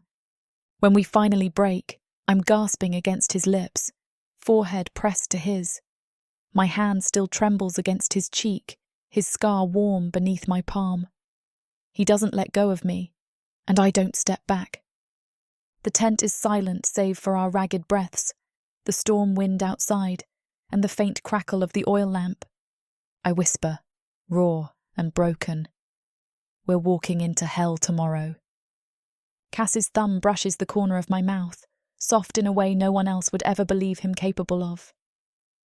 Then we walk into hell together. We don't say anything else. There's nothing left to say. That night we sleep side by side. Our armour lies at our feet, shields leaned against the cot like sentries, blades within arm's reach. But the real shield, the only one that matters, is the weight of his body beside mine, the steady rise and fall of his breath, the heat of his shoulder brushing mine beneath the thin blanket. I lie awake longer than I should, staring at the lamp guttering low, tracing the runes on the ring with my thumb. My chest feels split wide open, but for once, the wound isn't just pain. It's something else, something fiercer. When sleep takes me at last, it's not the sleep of the hunted. It's the sleep of someone braced, armoured, loved and ready. Chapter 23. Cass Hawkmoon. Dawn breaks ugly. A sickle-red sun slices through the clouds, and the silver mine plateau shimmers with that half-light that looks too much like blood. The air tastes of iron before the first blades even swung. I ride beside Throsh, his war beast snorting plumes of steam, and every breath in my lungs feels like tinder. My fingers itch with spellfire. Every muscle hums like a bowstring pulled too tight. Across the slope, Erin stands at the head of her mages, runes crawling bright as fireflies along her arms. Her braid whips in the wind, her face carved sharp with resolve. She doesn't look at me. Not now. But I feel her in my bones. She's steady, unflinching. Stronger than any of us dared hope. Then the horns split the air. Orthani banners rise, blood-black and ragged, surging across the plateau like a tidal wave of armored hate. The ground shakes with their thunder. Arrows hiss and scream. Spells crack like storms ripping open the sky. "Shields!" I roar, slamming a sigil into the dirt. Fire coils outward, flaring into a wall of black flame. The first volley of arrows disintegrates to ash, but the second wave follows, steel shrieking against conjured wards. The din is deafening. Iron against iron, flesh against stone, the guttural chant of Orthani battle sorcery. Throsh's voice booms behind me. "Hold! Break them here!" His command is a hammer, and the Pyrthos line answers with a roar. The mine turns into a cauldron of chaos. Spells flare, searing light, jagged force, lightning that splits trees to tinder. Orthani hurl themselves into the inferno like zealots, faces twisted in that death-born devotion. Their front lines crash against us, shields splintering, blades catching flame. I pour magic wider than I ever dared before, walls of fire curling into serpents, arcs of force that fling whole ranks into the air. The ground groans under the weight of it, silver-veined stone cracking like glass. But the Orthani keep coming, always more. Always hungrier. "Cass!" Erin's voice cuts through the roar like a lifeline. I snap my head around. She's locked in combat with 3 sorcerers at once, her body moving like a storm-given flesh. Roots writhe from her spells, snaring legs, tearing screams from throats. Her face is pale but blazing, her eyes twin furnaces. For a heartbeat, she doesn't look human at all. She looks like vengeance incarnate. "Behind you!" I bellow, and fling a shard of pure shadow over her shoulder. It rips through one Orthani mage, reducing him to cinders. She nods, just a flick, quick as breath, and then turns back to her slaughter. Arrows cut the sky again. One grazes my cheek, hot sting and wet blood. The smell of it, copper and smoke, floods my senses. I taste rage. I spit, and I burn half their archer line to ash. But there's no stopping the tide. Their war chant grows louder, a drumbeat of fury that rattles my bones. Orthani warlocks join the fray, their shadows stretching long across the plateau. They weave darkness into spears, into choking tendrils that rip at my wards. My fire gutters, and for the first time my knees nearly buckle. "Cass!" Throsh snarls beside me, his axe buried in an Orthani chest. If we break here, Pirthos burns with us. I grit my teeth and slam both palms into the earth. Magic screams through me, ripping veins raw. Black fire erupts, rolling in a tide that devours friend and foe alike. The smell, burnt hair, charred flesh, claws at my throat, but the line holds, just barely. The Orthani roar back with something worse. The sky blackens. Blood-red lightning tears open the heavens. A monstrous spell, cast by their high magi, arcs across the battlefield and smashes into our rear guard. Men shriek as they're flung from the cliffs. The earth splits, swallowing tents, horses, everything. I stagger, vision blurred. My ears ring with screams, with the thunder of collapsing stone. My lungs seize on smoke. I force the magic tighter, pulling it close, shaping it into a shield as the next wave surges. Through the chaos, I catch Erin's voice again. She's chanting, words older than this war, her runes blazing hot enough to sear my eyes. She thrusts her staff forward, and a blast of raw life magic tears through an entire column of Orthani. They fall screaming, their flesh rotting before they hit the ground. The smell makes me gag. But gods, she's magnificent. She sees me watching and shouts, "Cos, don't you dare falter!" I don't falter, I growl back, though my vision wavers. My whole body feels like it's burning from the inside, marrow turned molten. I lash the last of my strength into a cyclone of fire and shadow, carving a bloody moat through their center. Still they come, always more. The plateau is slick with blood, silver veins glinting red underfoot. My boots slip as I move, and I nearly fall. But then Erin is there, her shoulder slamming against mine, her breath ragged in my ear. "Together!" she pants.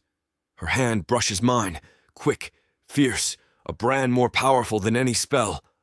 We throw our magic in tandem, her roots, my fire, her light, my shadow. It's chaos, it's agony, it's beauty. The Orthani scream and burn and break. The plateau shakes under the weight of it, and still the dawn keeps bleeding over us, the sky painted like prophecy. For every enemy we cut down, 2 more rise. For every ward I cast, another shatters under the press. This is no battle, this is slaughter, and we are perched on the knife's edge. The plateau is a graveyard in motion. The air is smoke, blood, and screams, every breath scraping my throat raw. My runes burn hot against my skin, sigils flickering like coals about to gutter out. Erin's shoulder is still pressed to mine, but I feel the tension coil in the air before I hear it, before I see him. A shadow cuts through the Pirthos line like it's nothing. Armor splinters, men scream, blood arcs across the silver-veined dirt. He moves like a blade given flesh, tall and terrible, half shadow now from whatever infernal rites he sold his soul to. Eshgar, one of the 8. His eyes are pits of hunger, his mouth stretched in a grin that shows too many teeth. He's charging straight for Erin. "Erin!" I roar, forcing my body to move before thought can catch up. My boots slip in the gore, but I push forward, shoving aside allies. The world narrowed to the line of his trajectory. He's faster. Too fast. I hit him just before his blade comes down. Steel on steel, spell against spell. The clash detonates in light and shadow, the air smelling of scorched iron and sulfur. My arms scream with the impact. His strength isn't mortal. Half of him is shadow, muscles twisting wrong, magic spilling from every pore like acid smoke. "Cause!" Eshgar growls, voice layered like a choir of corpses. "Always in the way. Always pretending at power. Better than selling my soul for scraps," I spit back, sparks flying as our blades grind.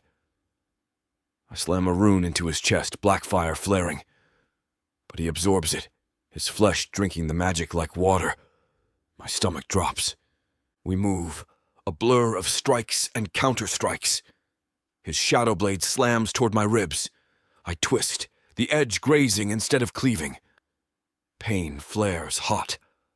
My fire lashes in return, searing the air, but he's already behind me, shadows coiling like serpents.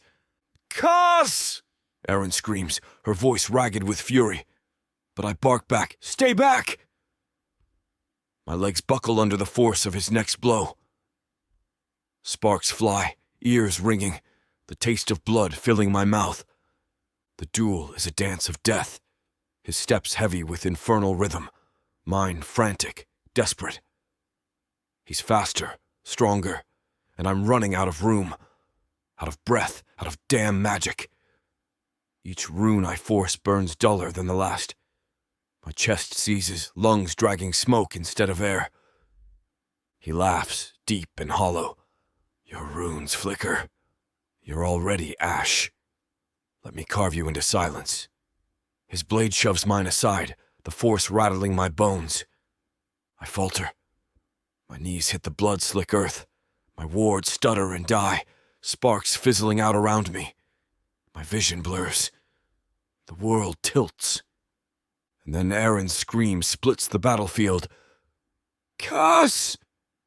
Her voice, raw, desperate, cuts deeper than his blade ever could. I lift my head just enough to see her, her eyes wide and blazing. Her hand reaching, but too far, gods, too far. She can't get to me, not in time. Ishgar's grin widens. He lifts his shadow sword, poised for the killing stroke. Then the air shudders. Erin's voice rises, not words I know, not any spell I've ever heard, but something older, deeper, a language carved into bone and blood. Her mouth moves with syllables that taste like iron in the air. And the battlefield stills for half a breath. The ground answers. The plateau cracks, silver veins splitting wide as if the earth itself rebels. Light bleeds from her skin, not fire, not shadow, something ancient. Her runes blaze molten, lines of power crawling across her arms, her face, her chest. Her scream is magic incarnate, drawn from blood, from love, from fury. Ishgar jerks mid-swing, eyes wide. "What?" He chokes, but the words are drowned by the roar of the earth. The ground splits open beneath him. Shadows peel away like rotted flesh. His body wrenches, tearing apart, not by steel, not by spell, but by her, by whatever she's unleashed. His scream is unholy, ragged, shredded. He tries to hold himself together, claws of shadow grasping, but they fail, ripping into smoke and bone. His form bursts, fragments scattering like ash on the wind. And with him the Orthunni line shatters. They break. They stumble back, their chant collapsing into terror. Some flee, some throw down arms, some claw at each other in panic. The plateau groans under the weight of their retreat. Silence falls, but it's the silence after a storm, heavy and wrong. I drag myself upright, body shaking, my vision rimmed in black, and I see her. Erin stands in the center of the carnage, smoke curling around her boots, her chest heaving, her eyes burning with light that doesn't belong to any mortal mage. Magic still coils from her fingertips like dragon fire, raw and wild, licking the air with living hunger. Her braid is half unraveled, her face streaked with dirt and blood. But she looks... Gods forgive me. She looks like a goddess. I can't breathe. For a long moment, the battlefield isn't screams or smoke or ruin. It's her, standing alive where death should have claimed her. It's her, power dripping from her skin, and me, realizing I don't know if I love her, or if I should kneel. My throat works, but no sound comes. My runes flicker faint against the brilliance still dripping from her hands. She turns, her gaze finding mine across the smoking ruin. And all I can think is that I've seen the face of something holy, and it's hers. Chapter 24. Erin. The cheers roar like thunder, rattling my bones more than any spell ever could. Banners of red and gold whip in the wind above the Perthos fortress, their edges snapping sharp as blades. The air smells of victory, iron and smoke, sweat and spiced wine spilled from careless goblets as soldiers toast themselves hoarse. The bards are already singing, voices lifted to drown out the memory of screams on the battlefield, and children dart between armoured legs waving little pennants, as though the world has never known blood. I don't care about any of it. My eyes are searching, frantic, until they find him, Cass. He stands across the courtyard, shoulders squared, dark hair still damp from rain and battle. His armour is dented, charred in places, but he's alive. That's all I see. That he's alive. His eyes find mine, and in that instant the crowd disappears. The songs dim, and the banners might as well burn to ash. I run. Armour clanks, greaves biting my thighs, my lungs burning with the sprint, but I can't stop. He opens his arms just as I reach him, and I crash into his chest with enough force to knock the air out of both of us. His arms crush me back, iron strong, desperate. I bury my face against his neck, and he smells of smoke and steel and salt, like the sea after a storm. Neither of us says a word. The silence is heavier than all the noise around us, a stillness carved just for us. My hands fist in the back of his cloak, and his heart beats steady against my ribs, as if it's mine too. I can't tell where I end and he begins, and for one breathless moment, I don't care. Thought I'd lost you, I whisper, my voice breaking, barely audible under the roar of celebration. You'll never lose me, he murmurs back. So soft only I hear it. His lips graze the crown of my head before he pulls back, just enough to search my face. His eyes look wild, like he's been holding his breath since the battle started, and only now dares to exhale. The crowd presses closer, cheering our names, but I will not let go, not yet. I can't. When I finally loosen my grip, Cass still doesn't step away, his hand at the small of my back, keeping me tethered as though he knows I'll float off without him. Trumpets blare. The fortress gates swing open, and attendants beckon us toward the throne room. The crowd follows, voices echoing off stone walls, until we stand before King Throsh's great seat, the banners casting bloody light through stained glass. The king regards us with that wolfish grin of his, all tusks and sharp teeth, eyes like burning coals.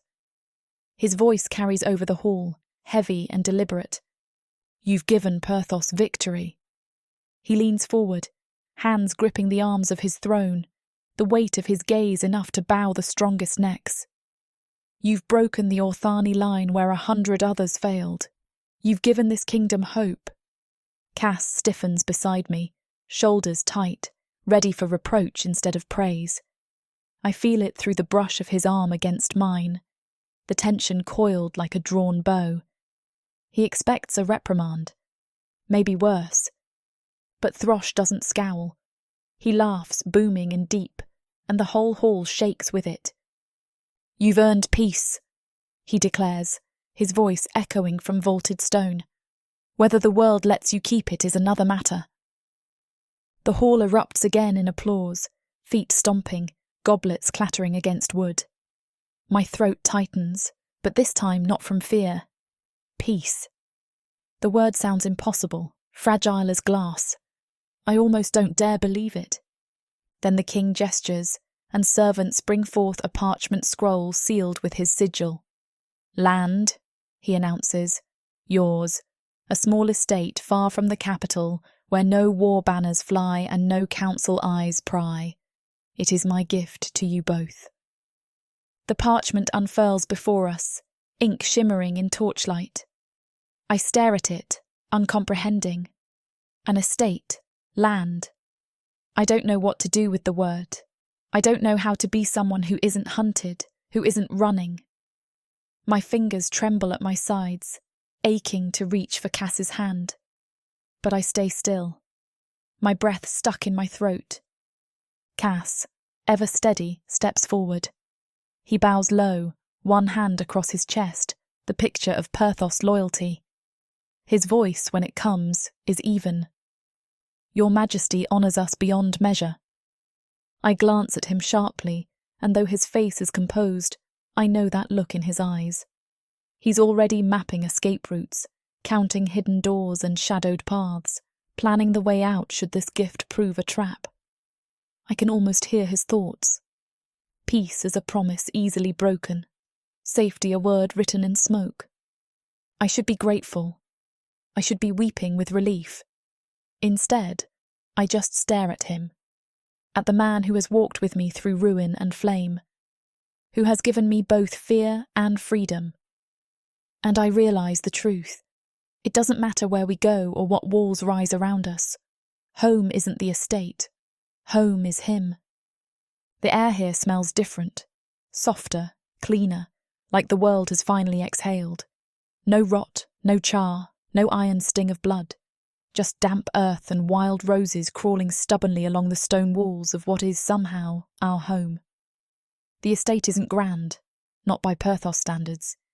Just a squat manor of pale stone and dark beams, a garden that's half wild, half cultivated.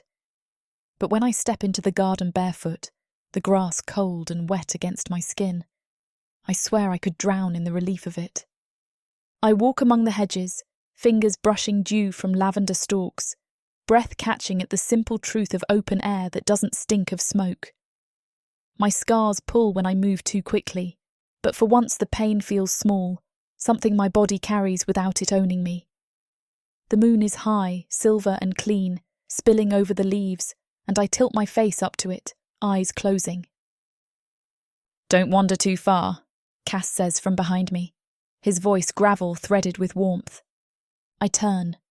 He's there in the doorway, loose shirt half unlaced, shadows softening the sharp lines of his face. Candlelight spills out behind him, haloing him like a figure from the stories we were told as children. A man who should have been broken 100 times but isn't. I wait for him, and when he joins me beneath the moon, I blurt the words that have been gnawing at me since the fortress fell. Was that love? My voice cracks on it, and I hate the sound, but I push through. What we did out there, on the field, in the caverns, all of it, was that love? Or just desperation dressed up like something else? He looks at me like he always does when I ask the questions that scare me most, steady, unflinching, as if he's not afraid of what I'll make him say. His hand comes up, brushing a strand of hair from my face, fingers trailing down my jaw until I shiver. "It's what love becomes when tested," he says simply. No flourish, no oath, just the truth. When the world tries to break it, and it doesn't bend. That's love. My throat tightens. I want to argue, to say I don't know how to believe in something so fragile, so terrifying, but his hand is warm on my skin, and the words die before they reach my tongue. We go inside together. The house creaks with age, but it's quiet. No guards, no council, no soldiers singing themselves drunk outside our door. Just stone walls and the faint crackle of fire in the hearth. For the first time in years, there are no chains, no court to appease, no war pressing against the windows. Our bed is wide, sheets smelling faintly of cedar and lavender. I sink onto it slowly, body still learning what it means to rest without fear. Cass kneels beside me, eyes searching mine like he's asking permission. I don't need to answer with words. I tug him closer, fingers curling into the fabric of his shirt. The first kiss is slow, hesitant, nothing like the ones stolen in blood and fire. It's reverent, like prayer. His lips taste faintly of wine from the council feast, and when he exhales against me, I breathe him in like air I've been starving for. He moves with care, as though every scar on me is a scripture he intends to read with his hands. My body arches beneath his touch, and I feel both exposed and safe, like I've stripped myself down to bone and he still doesn't flinch. I tug his shirt over his head, fingers lingering over the old wounds carved into his skin. The candlelight paints them in gold and shadow, and I trace each one with my lips, whispering, "Mine now." He shudders, not from pain but something deeper, and when he presses me back into the sheets, it's with a gentleness that unravels me. We don't rush. For once there is no urgency clawing at us, no enemy battering down the door. Each moment stretches, his mouth at my throat, my nails at his shoulders, the way his breath stutters when I whisper his name. Every touch is deliberate, every kiss a vow remade. When he finally moves inside me, it's slow, deep, a rhythm that feels less like taking and more like giving. I gasp, clutching him close, and the sound that breaks from his throat is raw, almost broken. We move together like we've been remade for this. No chains, no bargains, no war. Just us. Cass, I whisper against his ear, voice trembling, the words spilling free. I love you. He stills, forehead pressed to mine, eyes burning with something I can't name. His breath is ragged when he answers, voice rough but certain. I feel it every time I breathe. Chapter 25. Cass Hawkmoon. The temple looms before us, cut into the bones of the mountain like something older than even my darkest memories. Its walls are not stone so much as living echoes, veins of crystal pulsing faintly with a light that isn't fire, isn't magic, but something beyond both. The air tastes different here, sharp and metallic, like the first breath before a storm. My chest tightens as I step across the threshold, Aaron's hand caught in mine like an anchor and a tether all at once. The doors groan shut behind us, sealing out the night. Silence folds over the chamber, thick as velvet. I can hear her breath, quick and uneven. My own heart stutters against my ribs. For all my centuries of blood and war, I have never stood here, never dared. The priest emerges from shadow, robes threadbare but gleaming faintly in the temple's strange glow. His eyes are white, cloudy, but he walks without hesitation, his staff tapping gently across the floor like a heartbeat. Blind, yes, but not unseeing. You come for soul binding, his voice rasps, carrying far too easily in the cavernous hall. Each word trembles with weight, as though the stones themselves lean in to listen. Then come as you are, not as you were made. Erin squeezes my hand, and I swear she's the only thing keeping me from collapsing under the gravity of that sentence. I glance at her, her chin lifted, her eyes steady, though I can feel the tremor in her palm. She's afraid, same as me. But she doesn't falter. The priest gestures toward the altar, carved not from stone but from starlight itself. It gleams with shifting constellations, patterns that make my skin prickle as they slide beneath my gaze. We walk forward together. Our boots click against the floor, and the sound echoes like bells tolling for a ceremony no mortal could ever deserve. We kneel. My knees press against the cold crystal, sending a bite of chill through bone. Erin kneels beside me, her shoulder brushing mine, warm, alive. The contact steadies me more than any oath or spell ever could. Join your hands, the priest intones. I lace my fingers through hers, rough calluses scraping against the silk of her skin. She looks at me, wide-eyed, lips parted, and for a moment I see every version of her all at once. The broken girl I carried from fire, the warrior drenched in battle's ash, the woman who kissed me beneath false constellations. The priest raises his staff. Begin. Light blooms, and it isn't pain. It's everything else. Heat, cold, sorrow, joy. Every sensation I've buried claws its way free as power surges from the altar, flooding our joined hands. My breath hitches as her heartbeat slams into mine. Not just against my chest, inside it. Our rhythms clash, then fall into sync, a drumbeat too ancient to be anything but fate. Flashes tear through me like lightning. The first moment I saw her, mud-streaked, defiant, eyes still smoldering from grief. The first time she turned magic loose in front of me, wild and burning, and I thought, gods, she'll destroy me. The first kiss, fierce and unwilling, carved into my memory like a scar that never fades. But it's not just my memories. Hers crash into me. She sees me as I was, distant, frightening, wrapped in shadows. And then, slowly, she sees me as I became. The walls I tore down without knowing. The way my silence steadied her when words failed. The way my hand on her back made her feel less alone. I see myself through her eyes, and it guts me. Not the monster I've always believed myself to be, but a man, scarred, imperfect, but hers. A sob rips free before I can stop it. My shoulders shake. Erin gasps beside me, her face lit with tears, but she isn't afraid. She clutches my hand tighter, her voice breaking as she whispers, "You're not alone anymore." The tether snaps into place. Not a chain, not a shackle. Something far older, invisible, but undeniable.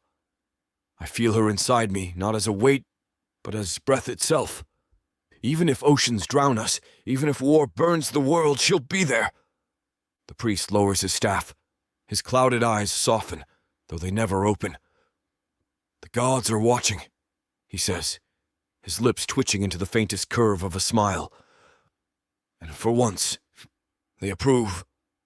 Erin laughs, wet, raw, trembling. I can't laugh, not yet. My chest is too full. My hands tremble as I lift her knuckles and press them to my lips. She leans her forehead against mine, whispering words only I can hear. "Kaz, we're bound. Truly." When we rise, the temple hums as though it breathes with us. The walls pulse brighter, as if our bond has fed its ancient veins. My legs are weak, but Erin steadies me, her hand on my chest. "Together," I breathe, cupping her face. "My love." Her eyes glow with affection, and I draw her in close. Dusk has gone the color of bruised violets and embered wine, and the wind that slips along the cliff face tastes of pine resin and river cold. Her grip is firm, no tremor, no flinch, and the ring I forged for her catches the last light so it looks like a star cupped in my palm. We say nothing on the ride. We don't have to. Hoofbeats drum a steady cadence down the switchback road, and every rise and fall of her shoulder against my chest tells me she's here, bound and breathing, fire to my shadow. Our house waits like a promise, pale stone, dark beams, a garden left half wild on purpose, as if the land itself knows better than to be tamed. I swing down first and lift her from the saddle even though she doesn't need lifting. She lets me anyway. Her armor clinks when she lands, and the sound feels ceremonial instead of martial, metal-making music in a place that doesn't demand blood for entry. Lavender leans into us as we pass, oil heavy and sweet. The dew has already beaded on the leaves, glassing our boots with silver as we cross the path. Inside, the hearth is ready for coaxing. I set a spark with 2 fingers, and the fire answers instantly, amber pouring up the stacked wood until the room breathes warm. The scent of cedar and smoke threads through the colder stone smells, softer than anything we've had in months. Erin undoes the buckles at her shoulders without looking away from me, slow on purpose, as if reverence is a language we're both relearning. Each strap slides free with a scratch of leather and a sigh of wool. She's still in the linen beneath, thin and honest, a white that has seen too much road. It clings where sweat has dried and hangs loose where the wind tugged it damp. "Close the door," she says, voice low, a request that is also a vow. I shut the world out. The latch falls with a click I feel in my ribs, and a quiet settles that doesn't belong to fear. I cross back to her, and for a moment we only stand there, 2 survivors taking measure not of wounds but of wonder. The fire embers snap. Somewhere the kettle ticks as it warms. She reaches for me first, fingers skimming the line of my throat, the pad of her thumb finding the old scar that bisects my jaw. It tingles like the memory of lightning. "You're still real," she murmurs, and the words scrape something tender open. "So are you," I answer. "So are we." I take my time with her. The battlefield stripped us down. The night can dress us new. I unlace the linen at her throat, knuckles grazing pulse, and her breath catches like a bird that wants to stay. The fabric loosens. I feel the heat of her rise to meet my palms. She lifts her arms, hair spilling free of its braid, and I swear it drinks the firelight. When I peel the linen away, I do it with the same care I reserve for a spell that can burn me if I rush. She lets her forehead rest against mine, and we stand inside that touch for 3, 4, 10 heartbeats, while the world remembers how to keep time. "Cause," she says. Barely sound at all. No more masks. None, I promise, and hear the soul bond hum, the subtle, steady thread that makes my chest feel inhabited by more than one heartbeat. She moves back a pace and ghosts her hands beneath my shirt, palms sliding over ribs that still ache from the mind's violence. I hiss. She doesn't apologize, only looks at me through lashes wet from temple prayers and asks, "Too much?" "Not enough," I manage, which makes her mouth tilt slow and wicked and soft all at once. As much as Samara and I want to finish what these two characters have started, it looks like this chapter is about to get too hot for this platform to handle. Unfortunately, we have to pause here because their guidelines won't allow us to reveal the spiciest details. To keep bringing you these free audiobooks, we have to follow their rules. But don't worry. You can experience the full, unabridged version over at worldsofprotheka.com, where the boundaries of passion and fantasy collide. Use code YouTube30 for 30% off any of our unabridged audiobooks set in the rich and immersive worlds of Protheka. Protheka's magic is eternal. With these scenes, it will be unforgettable. Chapter 26. Erin. The fire's glow licks the walls, molten orange against pale stone, shadows swaying like dancers too shy to join us. The heat presses soft against my bare skin, but it's Cass's body that truly warms me, solid and scarred, every inch of him carved with stories that only I'm allowed to read. He's still on his back, chest rising and falling beneath my cheek. I can hear his heart drumming steady now, slower than the chaos of the battlefields, steadier than the nights we spent hunted. It thuds in rhythm with my own, as if the bond we sealed has rewired us into a single, unruly pulse. I tilt my face up, the tips of my hair brushing his collarbone, and he looks down at me with that raw, unguarded awe I've only ever seen in the quiet between wars. No one looks at me like that, no one but him. "You're staring," I whisper, lips brushing the edge of his jaw. "I'm allowed," he rumbles back, voice gravel and velvet, the kind of sound that slides down my spine and makes me arch closer. "I earned this view with blood, remember?" I huff a laugh, though my throat catches around it. "Idiot." "Yours," he answers without hesitation, and something low in me unclenches all over again. I roll onto him fully, straddling his hips, palms braced against his chest. His skin is hot beneath my hands, muscle taut under old scars. The firelight throws copper over his runes, the faint glow of them pulsing slow now, like they're resting too. I trace one with my finger, circling the raised ridge where skin fused back after flame. He hisses softly, not from pain but from the sensitivity of my touch. "They're mine now," I murmur, echoing the words I gave him before. Every mark, every line. His hands come up, rough and sure, settling at my waist like they were meant to anchor me. "Then take them. Take me." I do. Leaning forward, I kiss him again, deeper this time, tasting the salt still lingering on his skin, the faint hint of herbs from the healer's poultice that clings to his mouth. His lips are warm, demanding but never harsh, like he knows the exact pressure that will undo me. His tongue teases mine, slow at first, then hungrier, and I meet him beat for beat until we're both breathless, panting against each other's mouths like drowning souls breaking the surface. This scene is about to get too steamy for this platform's comfort. As much as we'd love to keep going, their guidelines say we need to stop here. To continue releasing these free audiobooks on this platform, we've got to play by the rules. The passion doesn't end here. Visit worldsofprotheka.com to hear the full, uncut version of this fantasy romance, and every daring moment that YouTube can't handle. Use code YouTube30 for 30% off unabridged audiobooks in the worlds of Protheka. Don't let YouTube hold you back. Immerse yourself in a world of magic, danger, and unfiltered passion. Protheka's magic is eternal. Listen unabridged and you'll never want to go back. We lie together, sweat cooling, the fire casting flickers across our joined skin. His hand strokes my hair as I kiss his throat, still trembling. I love you, I whisper.